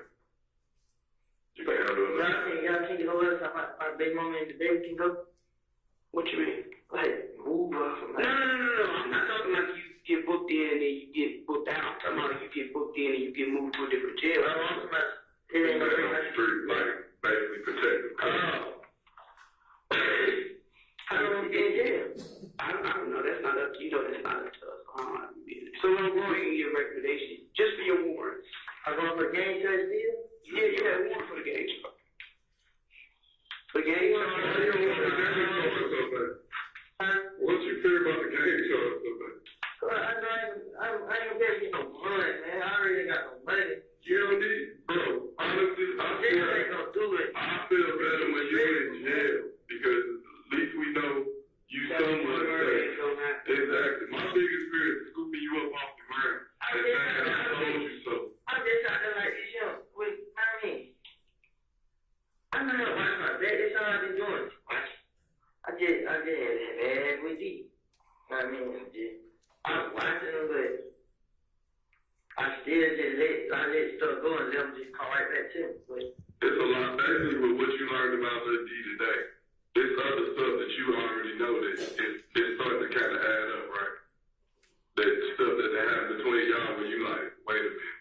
You want to know who your biggest problem may be of all the people that I showed you, your friends. Because you so loyal to them. Your close friends, Lil D and shit. I'm not loyal to them, like, because if I were, I would never just told them shit. Like, at some point, you had that loyalty to D and shit.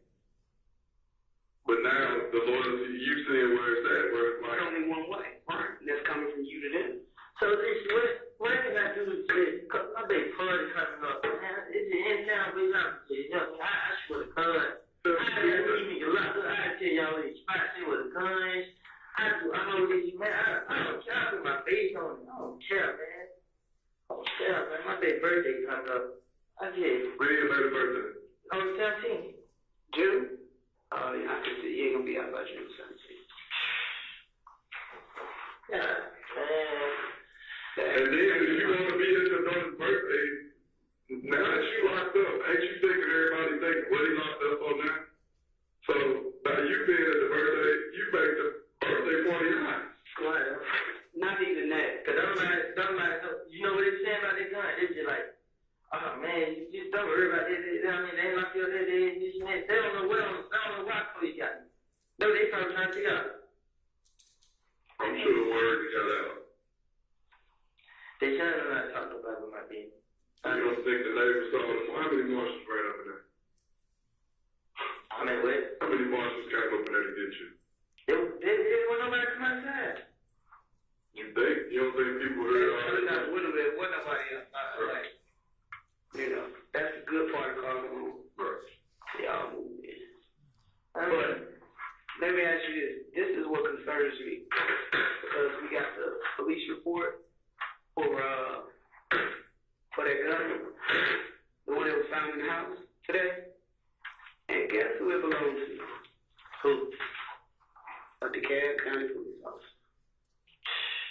No, I only leave houses burglarized. No, I don't break houses either. You know, I only leave Fulton County City. Yeah. I'm not gonna leave Fulton County at all. You know that. I'm gonna stay here. Argument 32508. So please.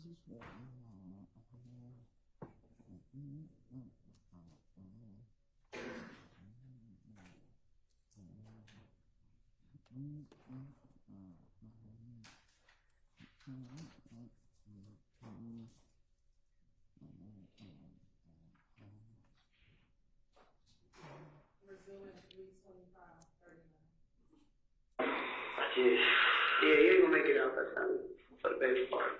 I ain't gonna here promise you that. Look, as a father, I would want you there, but knowing what you bring, I wouldn't want you there anyway. Man, y'all can give me a house arrest and nothing, Lord. I'm for real. That's not out of control, but I can guarantee you they will be there. But wherever you go, your armor brings problems. And although they ain't shot up lately, when you in the apartment and they come through shooting, y'all hitting the other apartments and other people. So by removing you everybody else good. Everybody else is good. That whole time is out. You know, I didn't go shooting shit I've been out. Thank God. No, you do not think good. I said, like, oh yeah, I ain't gonna do it. Like, that's nothing. It ain't because of you, it's because they already know we don't know who's fucking fault. It ain't because of you.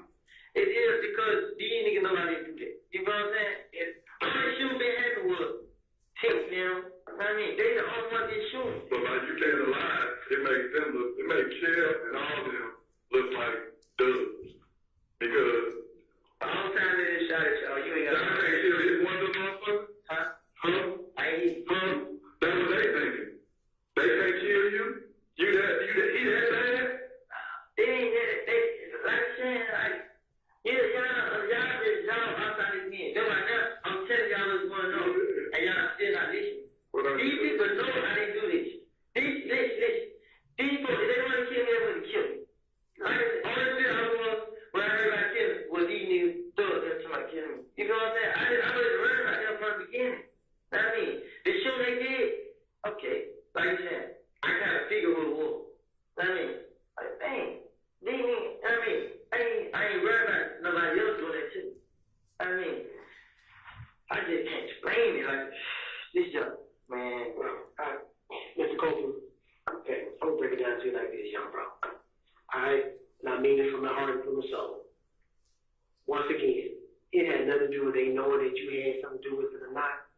Okay, that had nothing to do with it. Let me tell you what's keeping everything quiet. You understand that? See, when the first pass get boxed up, then the second, the third, and the fourth, the rest of them motherfuckers gonna calm down because they all saying this. Sooner or later, them motherfuckers gonna get me next. So they all gonna chill out. Well, listen to me. When you and Kel was gone, everything was still quiet. One of you came out, she started trying to pick back up. Bam, bam, they jumped back on it, locked another motherfucker up. Everything ceased. Because they saying this. Them two motherfuckers right here know everybody that's in the game. They got the scorecard. Okay? So that's the bottom line. If you know me by my real name, my street name, my mama name, my baby mama name, my grandmama name, my big mama name, I'm fucked. I can't hide anywhere. So I'm done. Because the minute we stop calling you Roman and calling you Killer Copeland, you know, okay, these motherfuckers know me. When we start talking about your baby mama, how to get shot up, and all this, you know, everybody know me now. Same thing happened to them. When you Hey, you want time? The problem we said. Okay. You know, because this nigga got so much to prove. Y'all be like, trying to hide me in jail. It's not me. I'm not saying you nigga, man. Man, what I'm throwing, say you nigga said to it, man.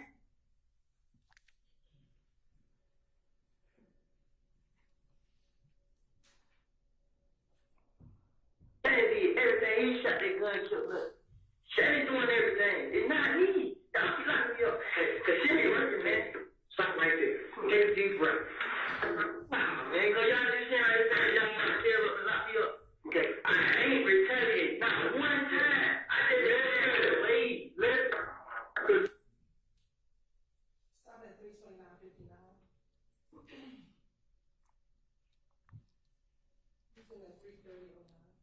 I keep thinking, I'm doing shit. I'm not doing that then. I'm telling you, I'm gonna go back to jail. I'm not hurt nobody. If we thought you did one of these retaliatory shootings, we would have probably locked you up for it by then. But if nobody is saying anything and you continue to let everybody paint you as that bad guy, you're letting that happen because you're not saying shit. And now that you're saying shit, guess what I'm gonna do? I'm gonna do my fucking job and Shannon gonna be in there. If that's the truth, I'm gonna do my fucking job, but you don't get nobody an opportunity. When you sat here, when you told me about that, I'm shot at you. What I do? I went up there for 10 minutes, got his fucking picture. Is that him? That's him. What I do? I did my fucking job and I got his rap. But you gotta give people an opportunity, but not to let you look like a bad guy. I know, I'm getting your opportunity, but you're not listening. I'm listening, but let me do my job. But you want to deal with what you did. You walked in there with that gun. I was giving her But it don't matter. You knew you weren't supposed to have it. Nobody said go out and carry a gun because you need it for protection. Granted, if you could get caught in a situation, you gotta use it. There are certain laws that will protect you even as a convicted felon, but that's not giving you the fucking okay to go carry a gun. You know that. You're not going to jail for nothing else but for what you did. You didn't want. I haven't been participating in game though. But you have already been categorized as a gang member, and this particular gun, we can say this was purchased by someone else, a gang member, Quindarius, who has been the one that got caught with a gun from a gang retaliatory shooting. So therefore, anything that has to do with him comes back on you, and you already have your affiliation going on. That was reckless conduct that you did by fucking taking your shirt off and playing basketball for 37 minutes while a fucking gun is laying on the damn thing. Like he said, a kid comes up in the bag and saw a Christmas ball. Look at this, and actually pull a trigger, blew somebody's fucking head out. Then you would be charged for murder. So you get charged for what you did. You did. We didn't make you do this. We didn't tell you to go tell Quindarius about the house in the first place. You did that. Calling 332-21.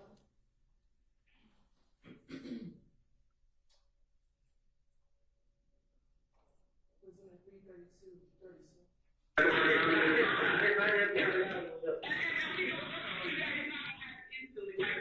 It don't work like that. I understand it. This nigga, man. If you remember what you say, you gotta give us the opportunity to verify. Simple as that. You gotta be patient because we gotta do our, we don't do our, we gotta take your. Well, who said? No, it don't work like that. It don't work. At the same time, if you try to help us, I'm not gonna put you out there like that. So there's certain other steps I gotta do to kind of remove you as much as I can. You know what I'm saying? Your name as much as I can. So if you want me to just fucking say, share, support this type of my morning. Hey, Shay, how you doing? Your friend, Woody. Hey, I don't want to do it that way, but I don't want to do it that way. Hey, Shay, you shot That's what I'm trying to do. It's not. It's not. It doesn't work like that. I was told y'all at the beginning then. It's not. You better hear January though. You better hear 5 times. Hey, wait, I know, but the nigga taking them kind of like, they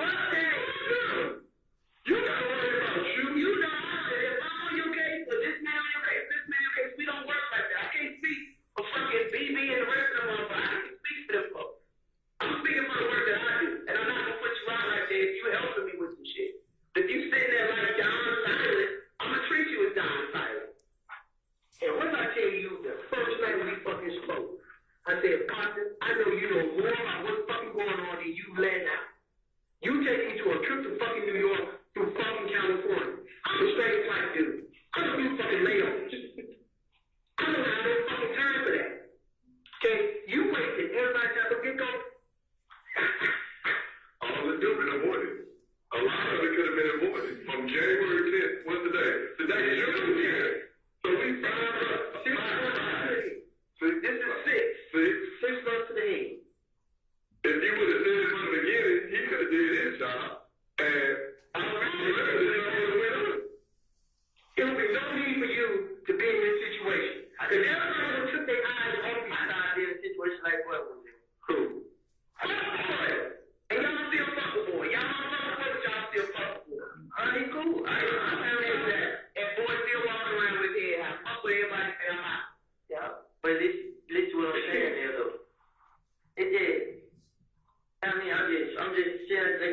everybody gonna see this site. Everybody gonna see what? They gonna see it. It's either they're gonna see it with you standing next to them, or you're gonna see it when you away from them. Either way it goes, they're gonna see it. As a matter of fact, you know what? Why they care? You took a jailhouse picture with fucking little Tick. Okay? And I know with Tick. Take a jail picture with Tick.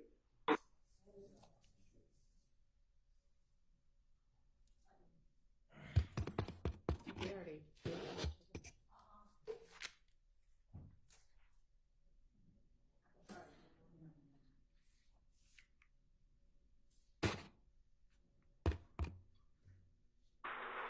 You took a jailhouse picture with fucking little. Y'all had said yesterday you might have another speaker you could try as a backup. Let's try that, I guess.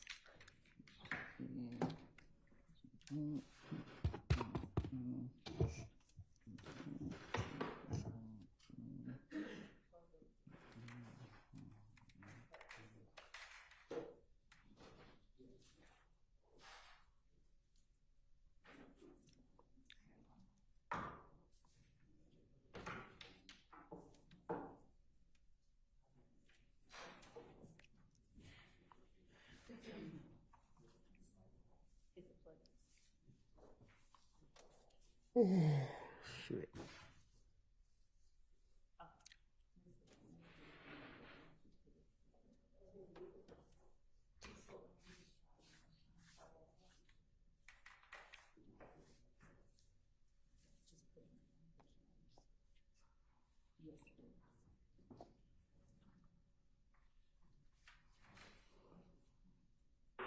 Okay? And I know with Tick. Take a jail picture with Tick. Oh shit. I saw the fucking.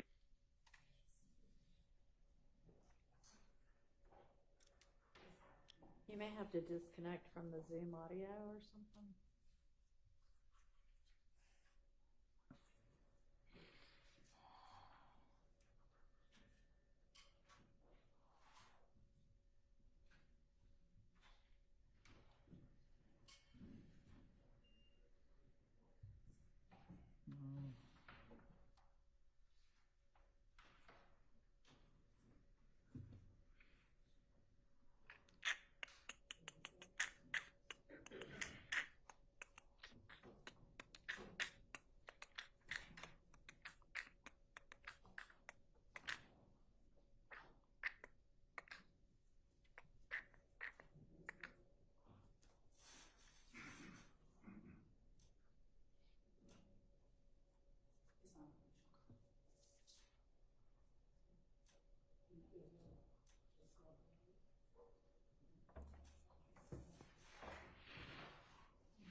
Sorry, y'all.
There's like a whole lot of people.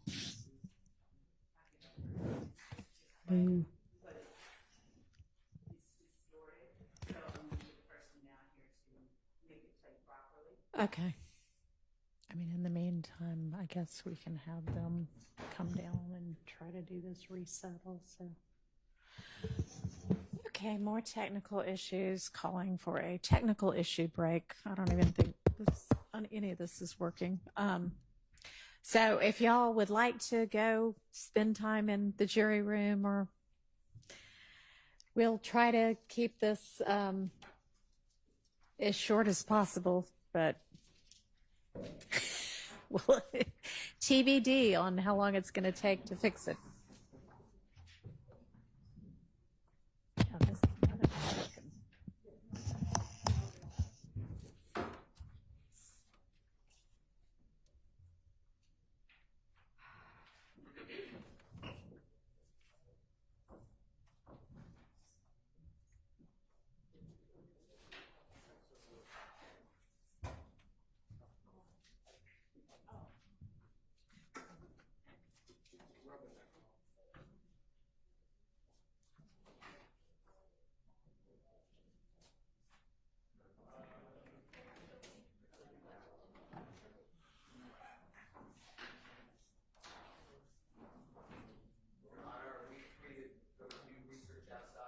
Sure. Just make sure you've got cell phones with you so that we can get back to you. And I think it won't be more than a half hour. Maybe it'll only be 5 or 10 minutes, but yes. Thank you.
gonna cross our fingers and see what happens. Let's get the jury out.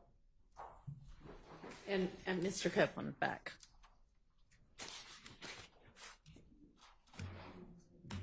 And in the meantime, I'm gonna personally request that IT order a backup to this ASAP. Is that even working? Did it already go out again? It's already starting to not work.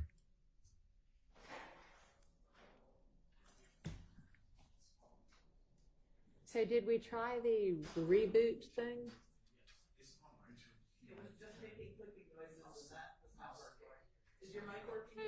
I don't know. Doesn't sound like it. Is it? Okay. I don't know. It just suddenly sounded different.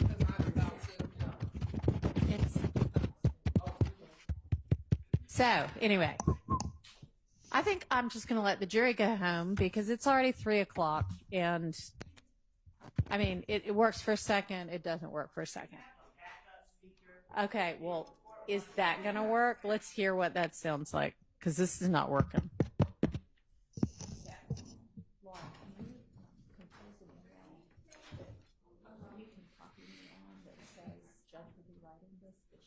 Busy on the bench, and say we need to back up ASAP, like 3 weeks ago. Thank you.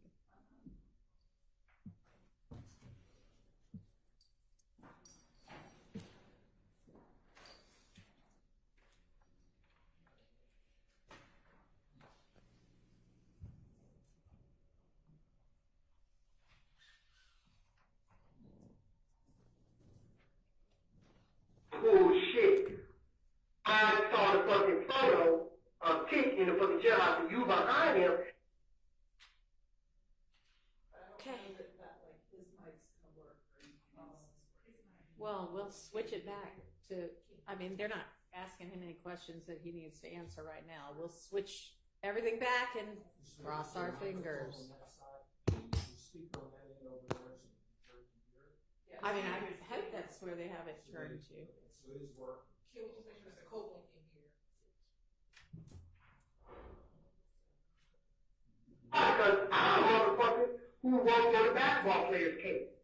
You didn't know this with me and OJ. I was sure. I'm looking at it. Sure. So I said, that's killing cool. Well, sure. Huh? You didn't bring the DA down in this motherfucker right now. I'm here, but I can't You hear don't what need to bring that motherfucker to the game. What? No, I mean, that part is difficult to understand. He said he could hear it, but he could not understand it, and she's yelling, but that's the way it works. That's the way it sounded before. When she raises her voice, it sounds like that. So that's no different than it was before.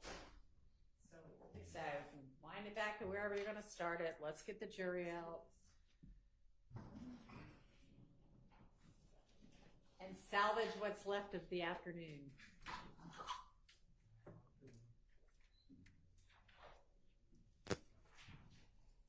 Do I need to hear this? What? I'm saying, do I need to hear it? Well, I mean, to the extent you were listening before, just continue to listen. If you were listening or tuned out, I don't know. But No, I'm saying when I had these on, I was hearing it, but like that, I can't hear it. okay. Well, I mean, are you going to be asking him questions about this? You've already asked him. You already examined him. So I have a few follow-ups, but it's stuff that already come in. okay. Your Honor, The follow-up is to stuff that is already. Your Honor, we're going to be asking him questions about it.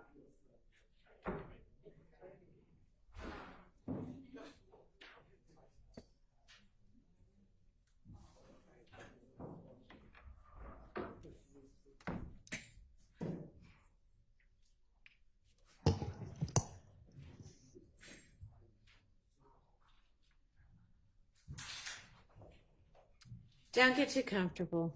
You're not going to be staying.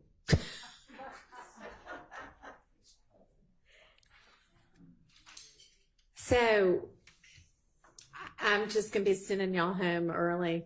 It's Friday, so happy Friday. We have not been able to come up with a sufficient solution that seems to last for more than a few minutes. Hopefully in the 10 days between now and when we see y'all again, we will have solved this issue.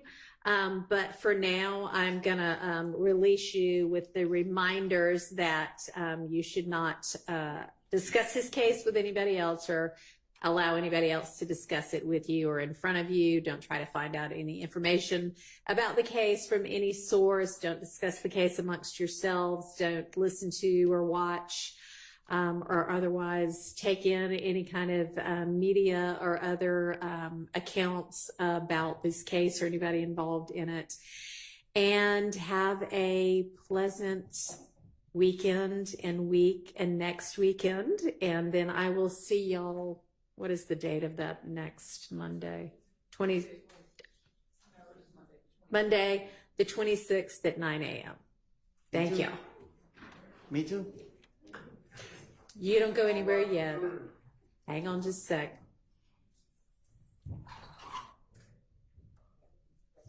And now this is working. But, you know.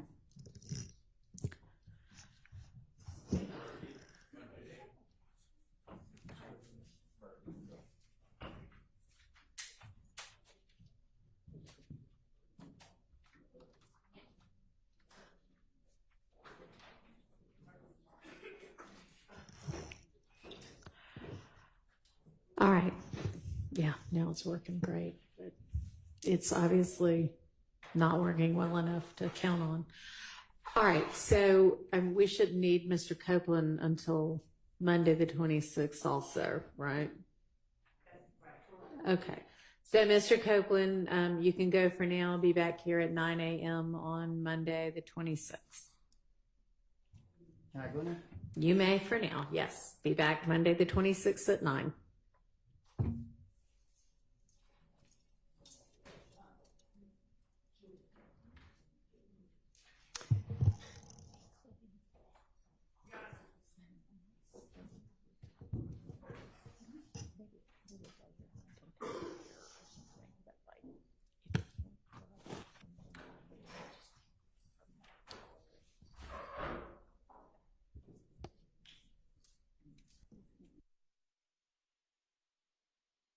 There was one other solution that we could potentially use. We have a Mondo board at the district attorney's office. We were not allowed to use it with the configuration that we had previously where the jurors were sitting in front of the box. I don't know what a Mondo board is. I'll describe it. It's a very large computer screen, a very large computer on wheels that has a speaker attached to it, which may be loud enough for everyone in the far end of the courtroom to hear it undistorted, as well as allowing the jury to hear it. Okay. If the court is... Do you want to wheel it up here and let's give it a shot? That was going to be my request, yes. So I'm having someone bring it over. Thank you. Can I ask you a question about the Mondo board? Of course. Are you going to be able to hook that headphone up to it so Mr. Copeland can hear off the Mondo board? It would actually be easier to reach the headphones with the Mondo board being where we anticipate. We'll give it a shot. Somebody can stand in for Mr. Copeland since I've released him and see if you can hear sufficiently and undistortedly through the earphones, headphones. Okay, while we wait, why don't we get a jump on our next week's work? Who's ready on anything? Y'all should be ready on something by now.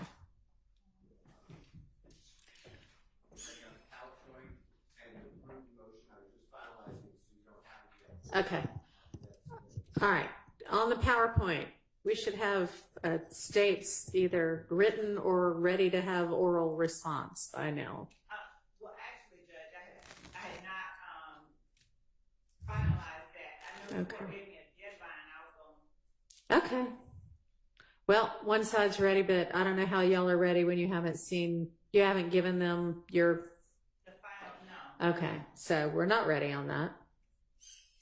And I know that we haven't filed... Okay, let me ask you this. How about the issue of the Ryan motion to suppress his statement because of the incomplete Miranda warnings, or allegedly incomplete Miranda warnings.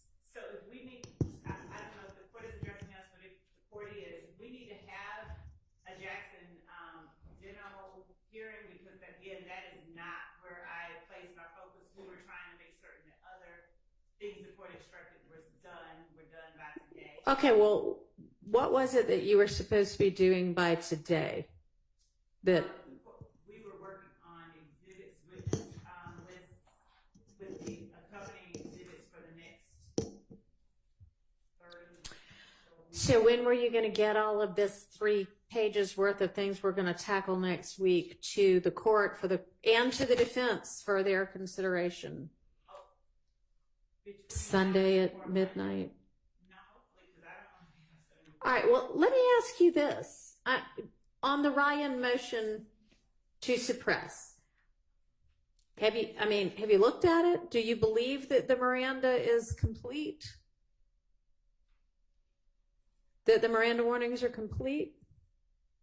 Your Honor, my position on that is that Mr. Ryan and his ability at this point to move to exclude that evidence would be untimely, number one. He has been convicted of it, and I believe that having heard it, there's an argument to be made on both sides, frankly. I hear what the officer is saying, and I think that there's just an argument to be made on both sides, to be fair. So, Do you think that the law supports that if an incomplete Miranda is given, that the statement can nonetheless be used against the defendant? Not in the state's case in chief. And y'all didn't use it in the case in chief, did you? Not in the previous trial. All right. And yet you think that you have some law that would permit you to use it in some later trial against the same defendant? That's not what I was saying. Okay. Well, I guess I will just wait eagerly to see what it is that your argument is going to be on that. Just trying to think of some of the really easy things. I am willing to speak with Mr. Williams more after we get a couple of other things situated. Which Mr. Williams? Miss D. Williams. Oh, Miss D. Williams. D. Williams. Okay. Yeah. I thought you said Mr. Williams. Apparently I'm hard of hearing too. No, so I will communicate with her, and if our position changes to such that it becomes a moot issue, she'll know and the court will know before Monday. Okay. Alrighty. Well, I know that I haven't, Mr. Weinstein, gotten your promised motion to exclude Mr. Kendrick's first couple of hours of his statement. But the teaser was that y'all had just found out that he was represented by an attorney in an unrelated matter, and therefore law enforcement should have reached out to that attorney before questioning him in this matter. Am I right about what the basic theory is? That's the basic theory, but Okay. I am not prepared to argue that today, and I am Okay. still working on the motion. And Okay. I think that Mr. Apt maybe clarified that would be filed tomorrow. Yeah, he did. That just pretty much seems like black letter law to me as well. And I don't know, maybe there's some U.S. Supreme Court cases that have come out recently or since I took criminal law in law school that answer that question differently than how I was taught it. But so I will also eagerly await whatever your legal theory is. Thank you, Your Honor. Okay, great. Perhaps that's why I'm still working on it. Perhaps that's why. Okay. All right. Well, let's see. I mean, I don't know if there's any point in going back over the list that I have reviewed with y'all almost every day this week because there may be nothing that both sides are ready on. And I realize that I'm a few days ahead of where I thought we would be, or when I thought we would be taking these things up, but just thought those two might be easy ones. Oh, do we have the ability yet to identify, other than whatever was in the wiretaps, any other co-conspirator statements that y'all on the defense maintain are late identified? Your Honor, we maintain that all statements beside the 3 statements provided. And I understand that, and y'all told me that before, but I don't know not the 3 that were identified before, not anything from the wiretaps. Are there others? And if so, what are they? Okay, so the state, I thought that where we left it, and I wasn't even here that day, but I watched the video, that where we left it is that the state has provided hundreds of wiretaps and jail calls and still have not identified statements within those hundreds. So for us on our side to go through the hundreds, guess the statements that the state is going to may use, and then give them that list would take a significantly long time, when what the state could do, because I'm sure they have their case lined up by now, is to give us the statements that they've identified. And then if we have a legal argument against them, we can make that argument. And just for the record, Judge Glanville not only told them to provide all of the statements back in December of 2022, but after that, he told them to not only identify statements, but any evidence that they've identified, transcripts, any of the case, videos, that if they know that something is inadmissible, they need to go ahead and redact it, tell us, hey, I'm going to introduce this.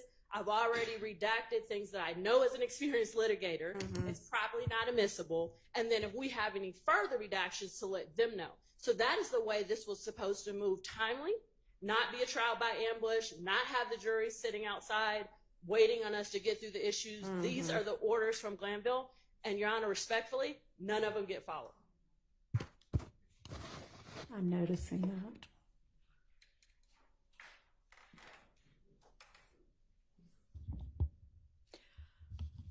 How about, I had asked about the January 10th,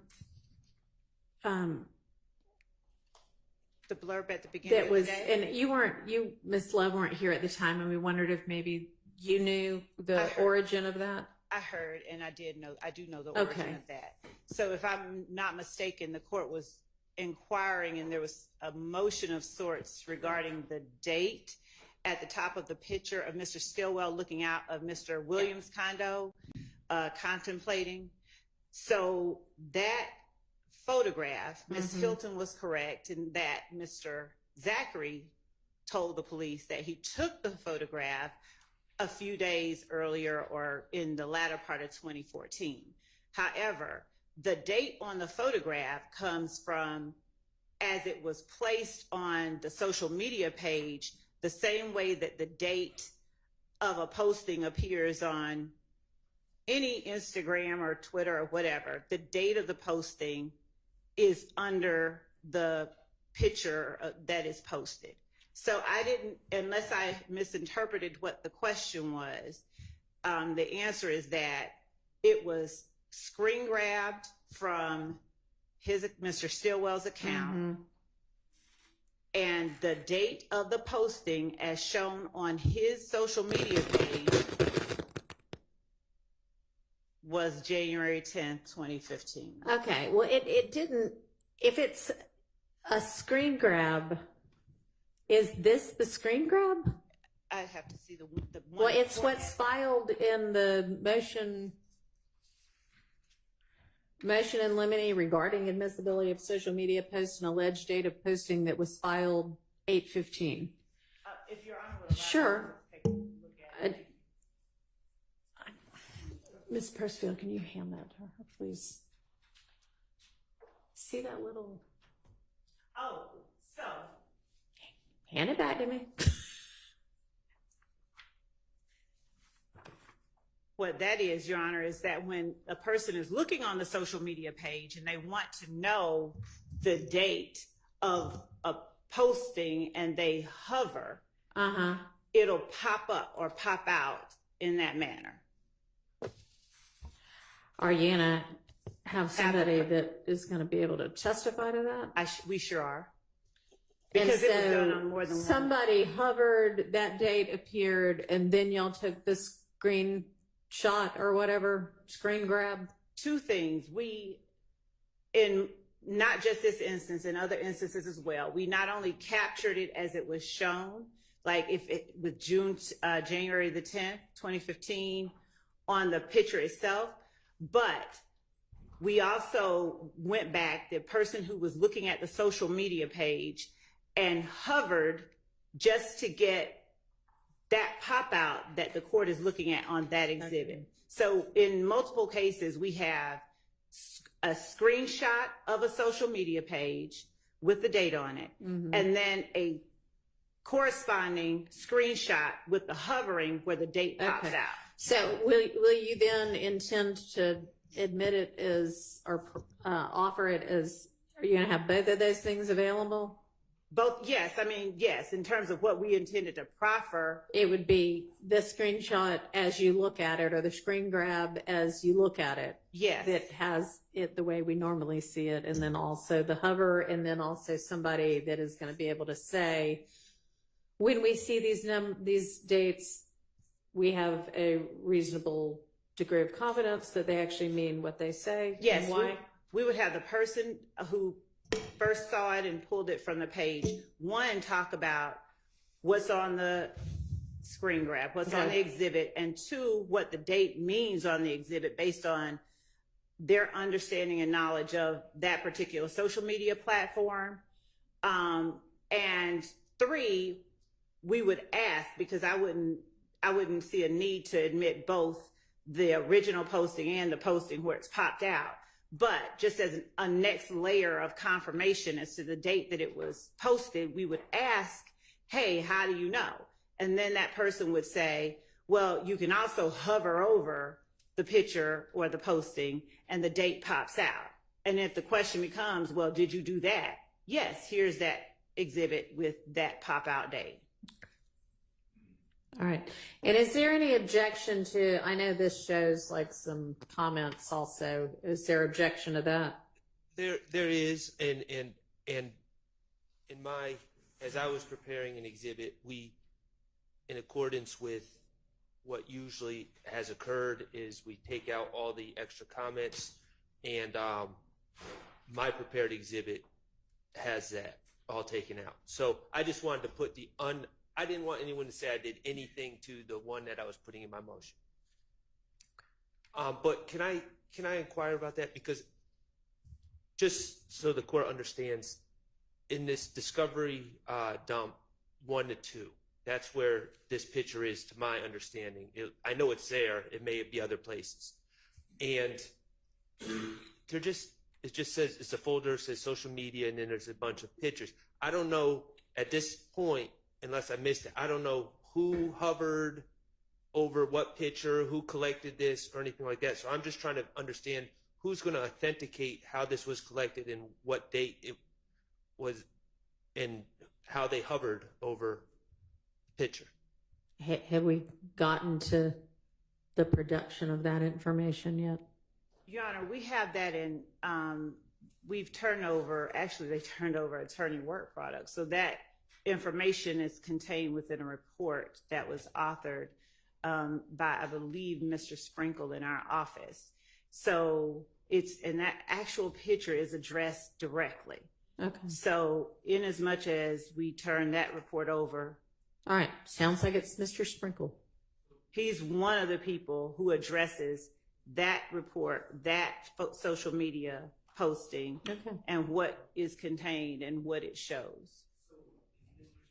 The person who collected this photo and hovered, or is he just making reports saying, I've got a pile of papers that are in a file and one of them happens to be a picture of Mr. Stillwell? the way that we got the photo or knowledge that we should be looking there is from one of the investigators, the gang investigator, Gaither, who was working on the case, looking through social media files. Mr. Sprinkle, as I understand his report and as I understand my conversations with him, and I will make certain that what I'm saying is absolutely correct, Mr. Sprinkle addresses in his report this social media posting, and then he talks about the date that it was posted.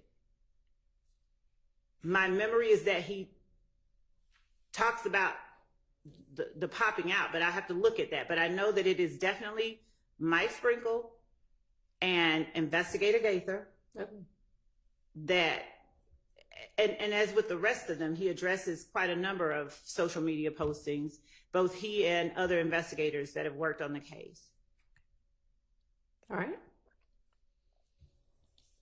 All right, so at least we've got that answered. Or not.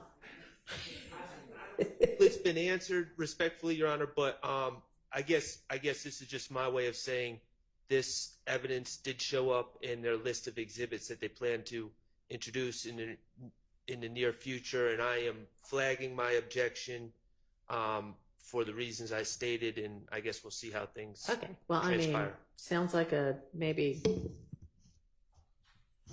authentication objection, maybe. Absolutely. Okay. All right, so you're going to be put to the task of establishing that. Okay. How far away is the Mondo board?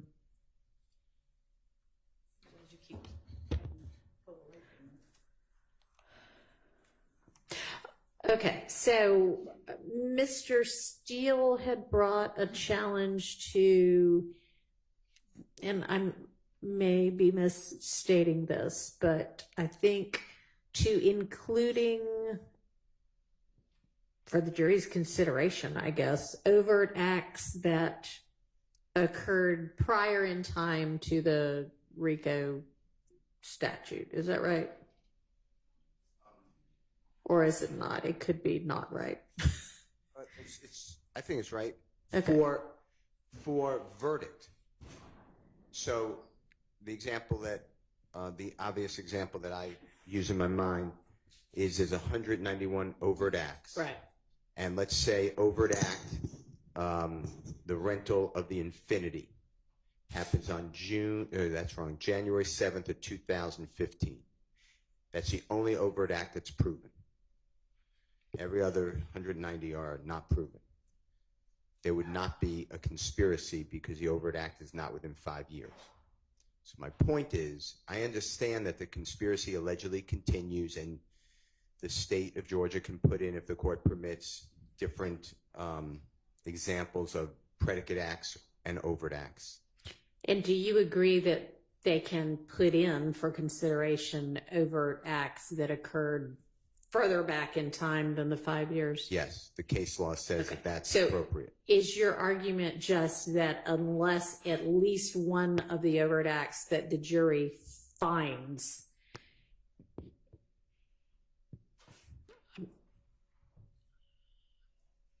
I'm going to have to start over because I can't remember how I started that. Unless at least one of them is within that 5-year statute, then they can't be convicted. That's your argument. Yeah. Perfect. I mean, I think y'all agree with that. That it didn't sound like, that isn't what I understood your argument to be before, but if that's what your argument is, then yes, I agree that appears to be the law. So I'm not hearing that he's asking that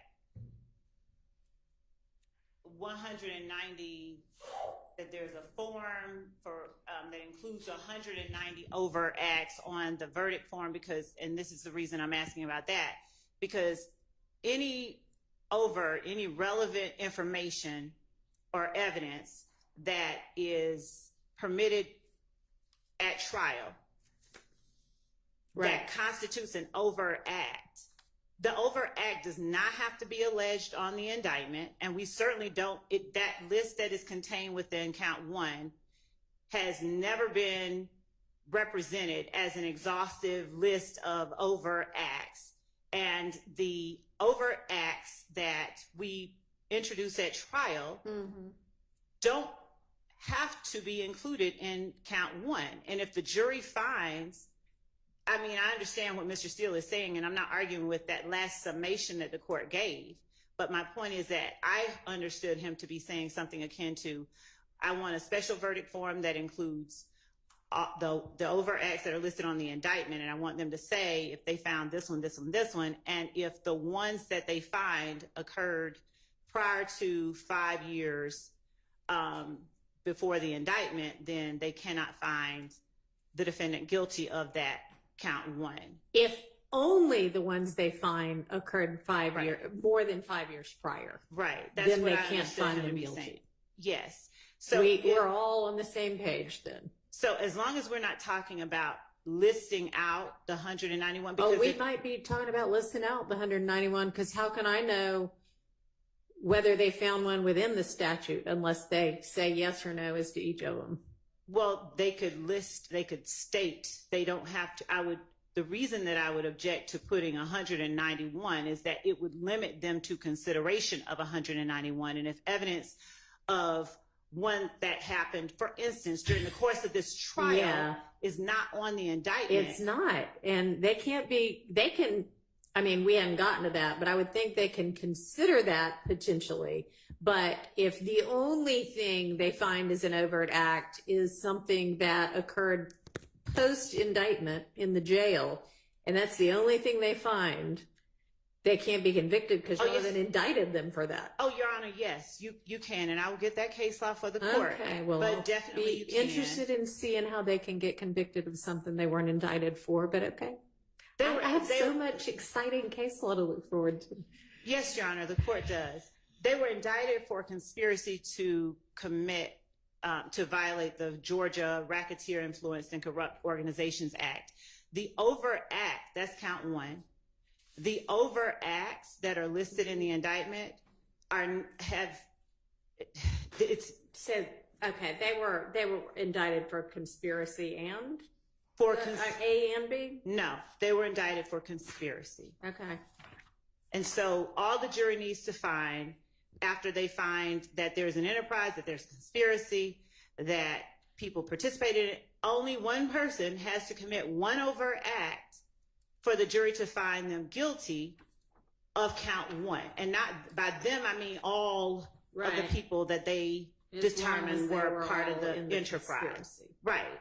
So if they find and believe that during the course of this trial, an act that is considered that can constitute an overt act was committed by either one of the defendants, then they have what the law requires to convict each of the defendants that they find participated in or conducted this conspiracy guilty of count one. So the notion that you enumerate 1 through 191 overt acts, and that you limit the jury's consideration to whether or not the overt act that they find the one person committed is within these 191 acts is not an accurate statement. All right, well, give me the law on that. That really wasn't what I was trying to address anyway. But I mean, obviously we're going to have to deal with that as well.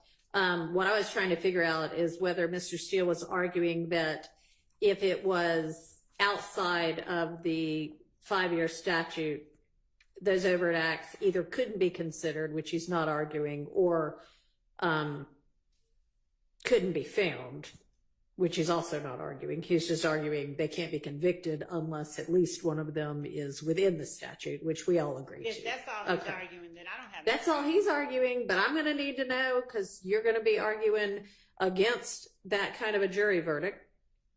And that they could find an overt act that occurred subsequent to the indictment and is therefore not contained within the indictment could form the sole basis for them being found guilty. And I'm going to need to know the law on that. And to be clear, just to make sure that the court understands my position, not just that happened since the indictment.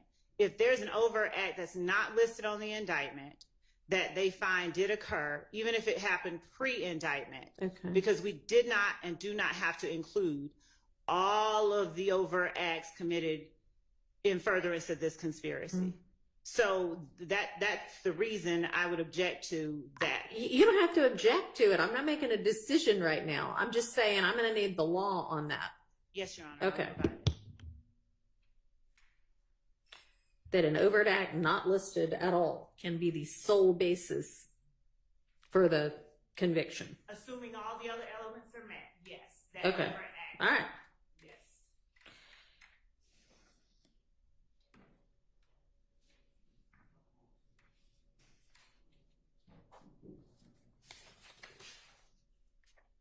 And then I'll find on your Bruton thing, on your Bruton assertions, have you been able to get with the state to see if y'all can work out something redacted?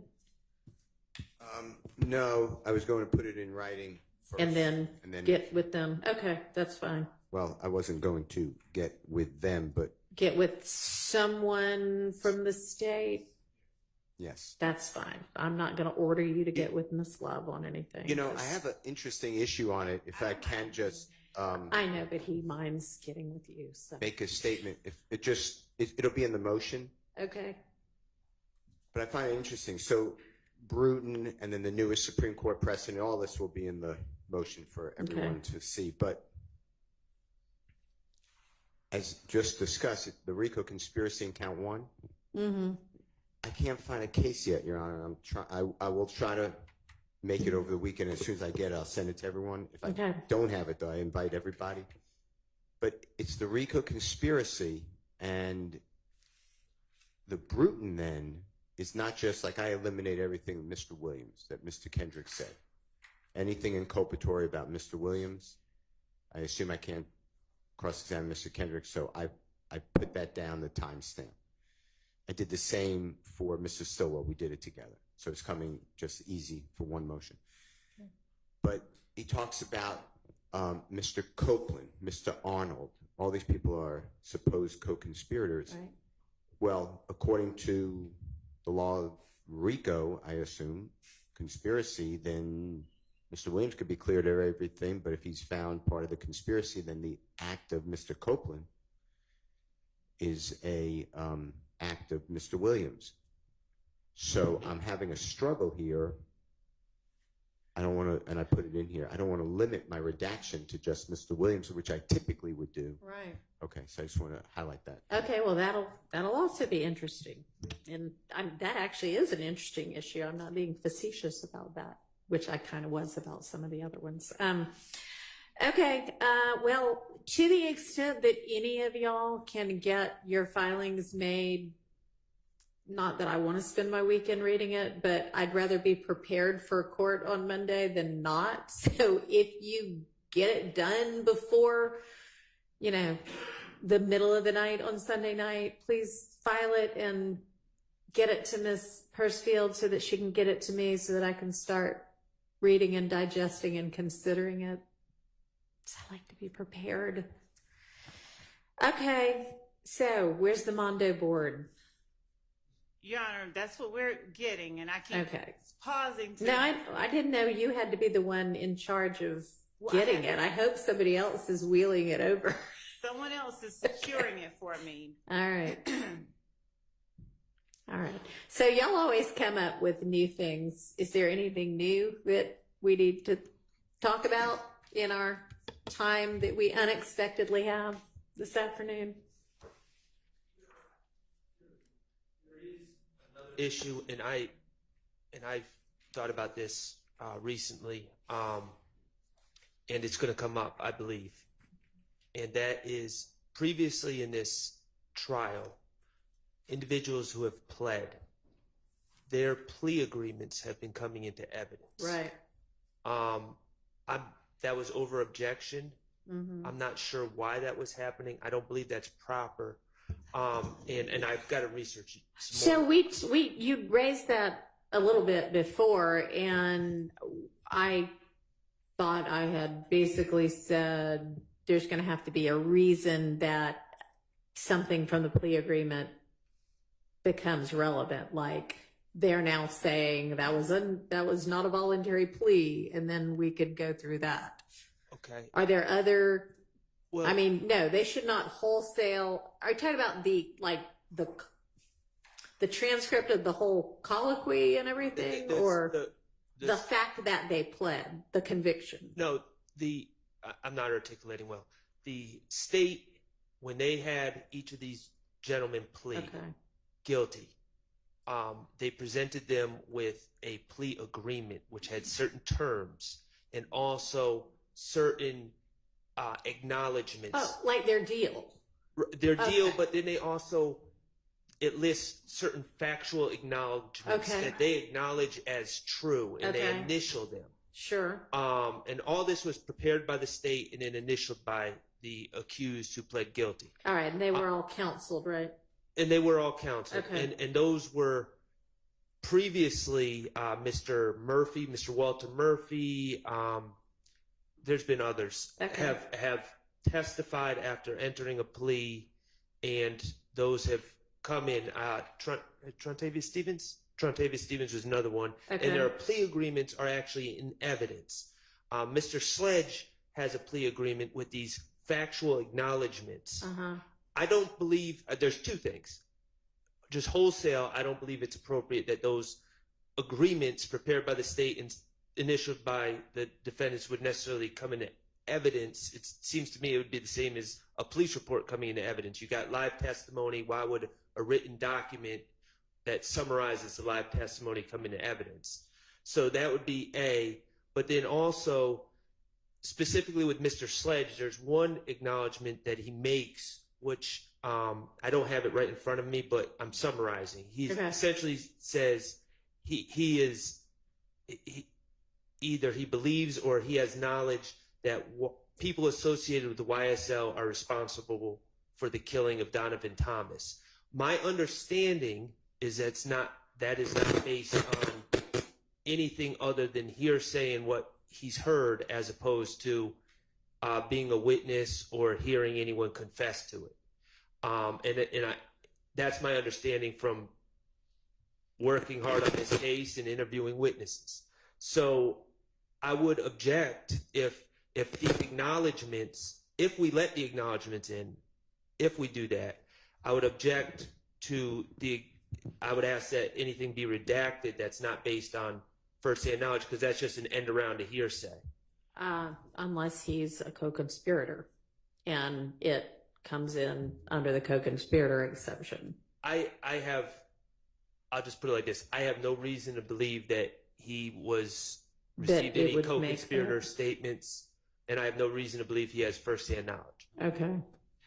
So 2 things, Your Honor. Regarding the comparison of the plea agreements to a police report, I would believe is inaccurate. We consistently, if I were to compare it to anything that would be more applicable, it would seem to be a certified, perhaps, copy of a conviction along with a transcript of the plea colloquy.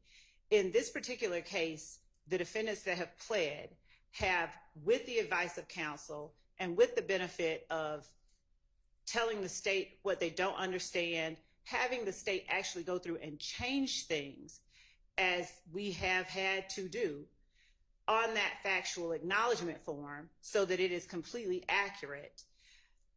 The defendants who've pled are now in a position to either say what they've acknowledged previously under oath on the stand or be impeached by it. And that partly is part of the reason that we've had to introduce Is that the way they've been coming in, as prior inconsistent statements or evidence of prior inconsistent statements? Right. So what we have done generally is we have asked them questions that pertain to maybe 1 or 2. Like we're going down the list of questions, and all of a sudden our memory gets fuzzy. Right. And all of a sudden we don't know that 3 means not you. It means 3 different people.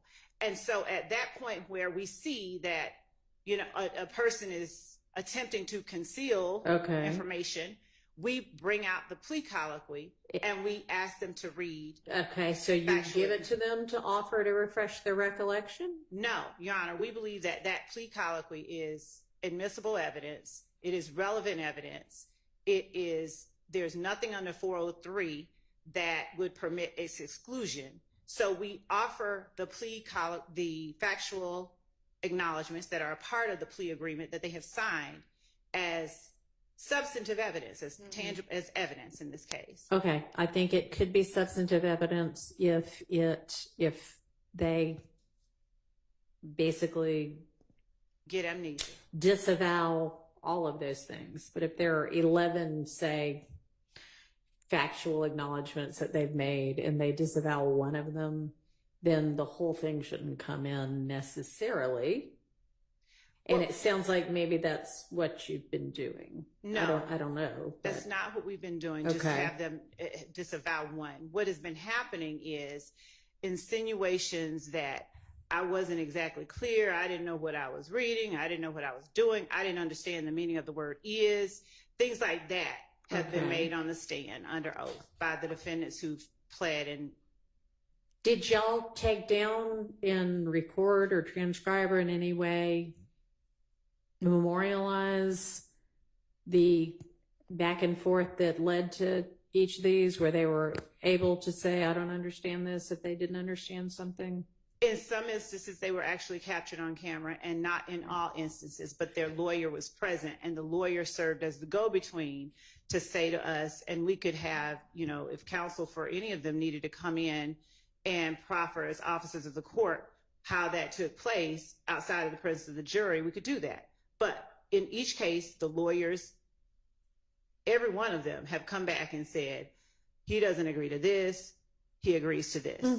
So that occurred, and again, as in some instances on camera, where we were reading through the factual acknowledgments, or we were reading through the plea agreement as it was being taken, we've been stopped by the defendant at the table. So I would think that if they are now saying, I didn't understand it, and you have something that shows that they had every opportunity to ask questions, get clarification, and then they, after that, go ahead and sign it, that's the way you impeach their statement on the stand that they don't understand it. Judge, I am not representing to this court that the only basis for our tendering that exhibit is the fact that they said they didn't understand it. That was one piece of the basis for us tendering those exhibits. Okay. Go ahead. What has happened is that we have had an asserted confusion about what certain acknowledgments meant. There have been insinuations that they have felt pressured, they didn't have enough time, they didn't really know what all they were agreeing to, and we've had cross-examination questions, particularly, did you write this out? Did you put this language in here? These are not your words. And in order to undermine the witnesses' understanding of what they were acknowledging before the jury. And in reality, one, the acknowledgments themselves are a contradiction to this idea that I didn't really make that acknowledgement. However it is that they imply that. It's a contradiction because their initials are right next to it. Okay. And as we went through the factual acknowledgments, sometimes on camera, I would ask, is this your initial? Did you understand this? And so forth and so on. So not only is the videotaped version of them being asked, did you understand and do you agree, evidence, and that is relevant and admissible, but the document itself is also very relevant, very admissible, and there's nothing under 403 that we believe would permit its exclusion. All right, I didn't understand it to be a 403 objection anyway. Whatever my point only is that to my knowledge at this point, I don't see any reason for excluding, especially not the ones that we've done. The ones that we haven't done. I'm not going to go unadmit them. I mean, those are done. I didn't mean to imply that was what was happening. What I'm saying is that when we tender that exhibit, we have a basis for doing so, and we have a basis for believing it is at that moment admissible. If the court sees something differently, then I expect a different ruling. But as to the assertion by counsel for Mr. Stillwell that they are not admissible, he doesn't think that they're right, they tantamount to a police report, we believe that that is not correct. I mean, I agree with you on that. Now, there seemed to be some indication from this side of the room while Ms. Love was speaking that either those were not, that it was not coming in as a prior inconsistent statement, or that there was something else I needed to know. I mean, obviously, if it is a prior inconsistent statement and they have established that, then I would think it can come in on that basis. They were just being admitted as you know, the course of how we're doing things at trial. There was no, to my recollection, no, didn't you sign this on this date? Didn't you say this? It was just kind of, yeah, and this is your plea agreement. We're admitting that into evidence. And all right. Objection, you know, and then over objection, if that's the only basis, then I would have to sustain the objection. But obviously, if you sufficiently establish that it's going to be a prior inconsistent statement, then it will be able to come in as substantive evidence. And maybe y'all want to give me Mr. Sledge's beforehand so I can be familiar with it, since it sounds like this might arise as an issue. But this is my concern specifically, Your Honor. Number 8, and we can certainly provide a copy, Your Honor. Says number 8 on the factual acknowledgments that Mr. Sledge initialed. Defendant personally knows that one or more YSL associates committed the murder of Donovan Thomas Jr. on behalf of YSL. Okay, I didn't write this. The state wrote this, and Mr. Sledge initialed it. Defendant personally knows. If he personally saw Mr. Stillwell do anything, it should say Mr. Stillwell said it and I saw it. If he personally saw some other person do something, it should say that. But defendant personally knows that one or more YSL associates.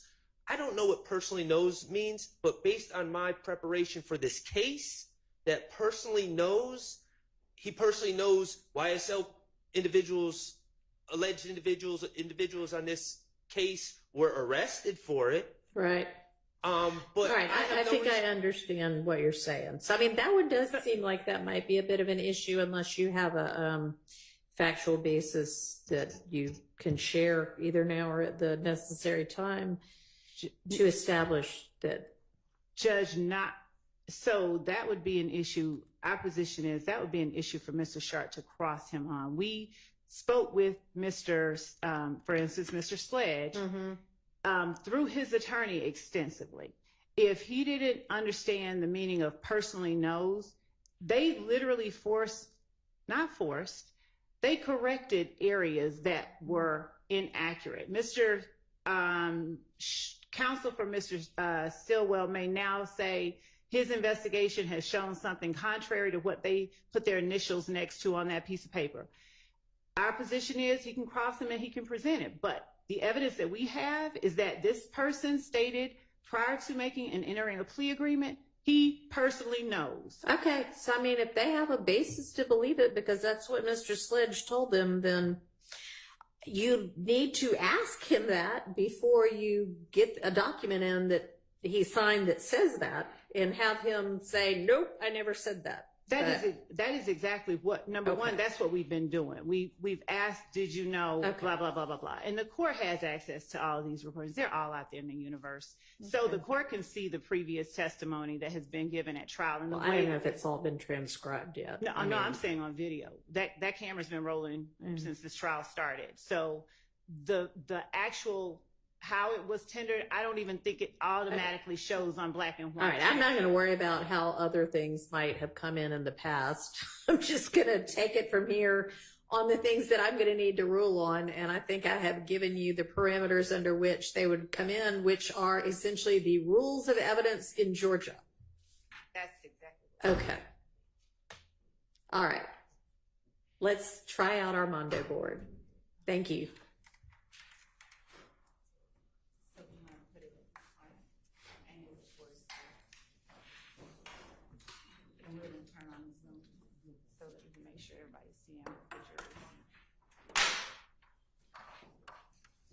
And so would the video show on this as well, or? Yes, so what we're gonna do is have it playing on Zoom Okay, and having the output being the speakers to the Mondo board. okay.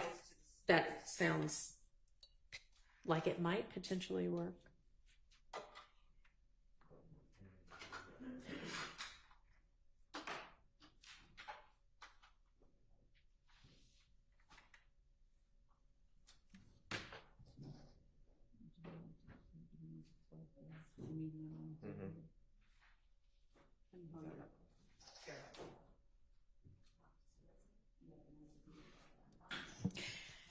And honestly, if all we're going to do at this point is test equipment, we can just adjourn for the day. Is there anything else that we need to or can do before we just go to testing of the equipment? No? Okay. I mean, all right. We're adjourned. Y'all are welcome to hang around and see what you think about the equipment. I think that would be a good idea, but what is this?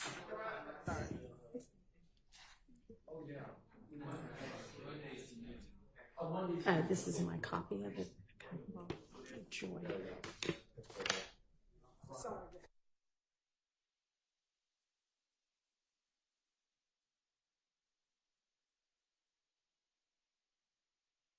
To everyone a copy of the exhibit list, the state's version of it. This is what I emailed the other day as well. So this is just a copy to help us go through for next week. All right, so y'all are gonna get together on that also. Yes. Can I confirm that on Monday and Tuesday, we are here at 12 noon? Yes, that is correct. Yep.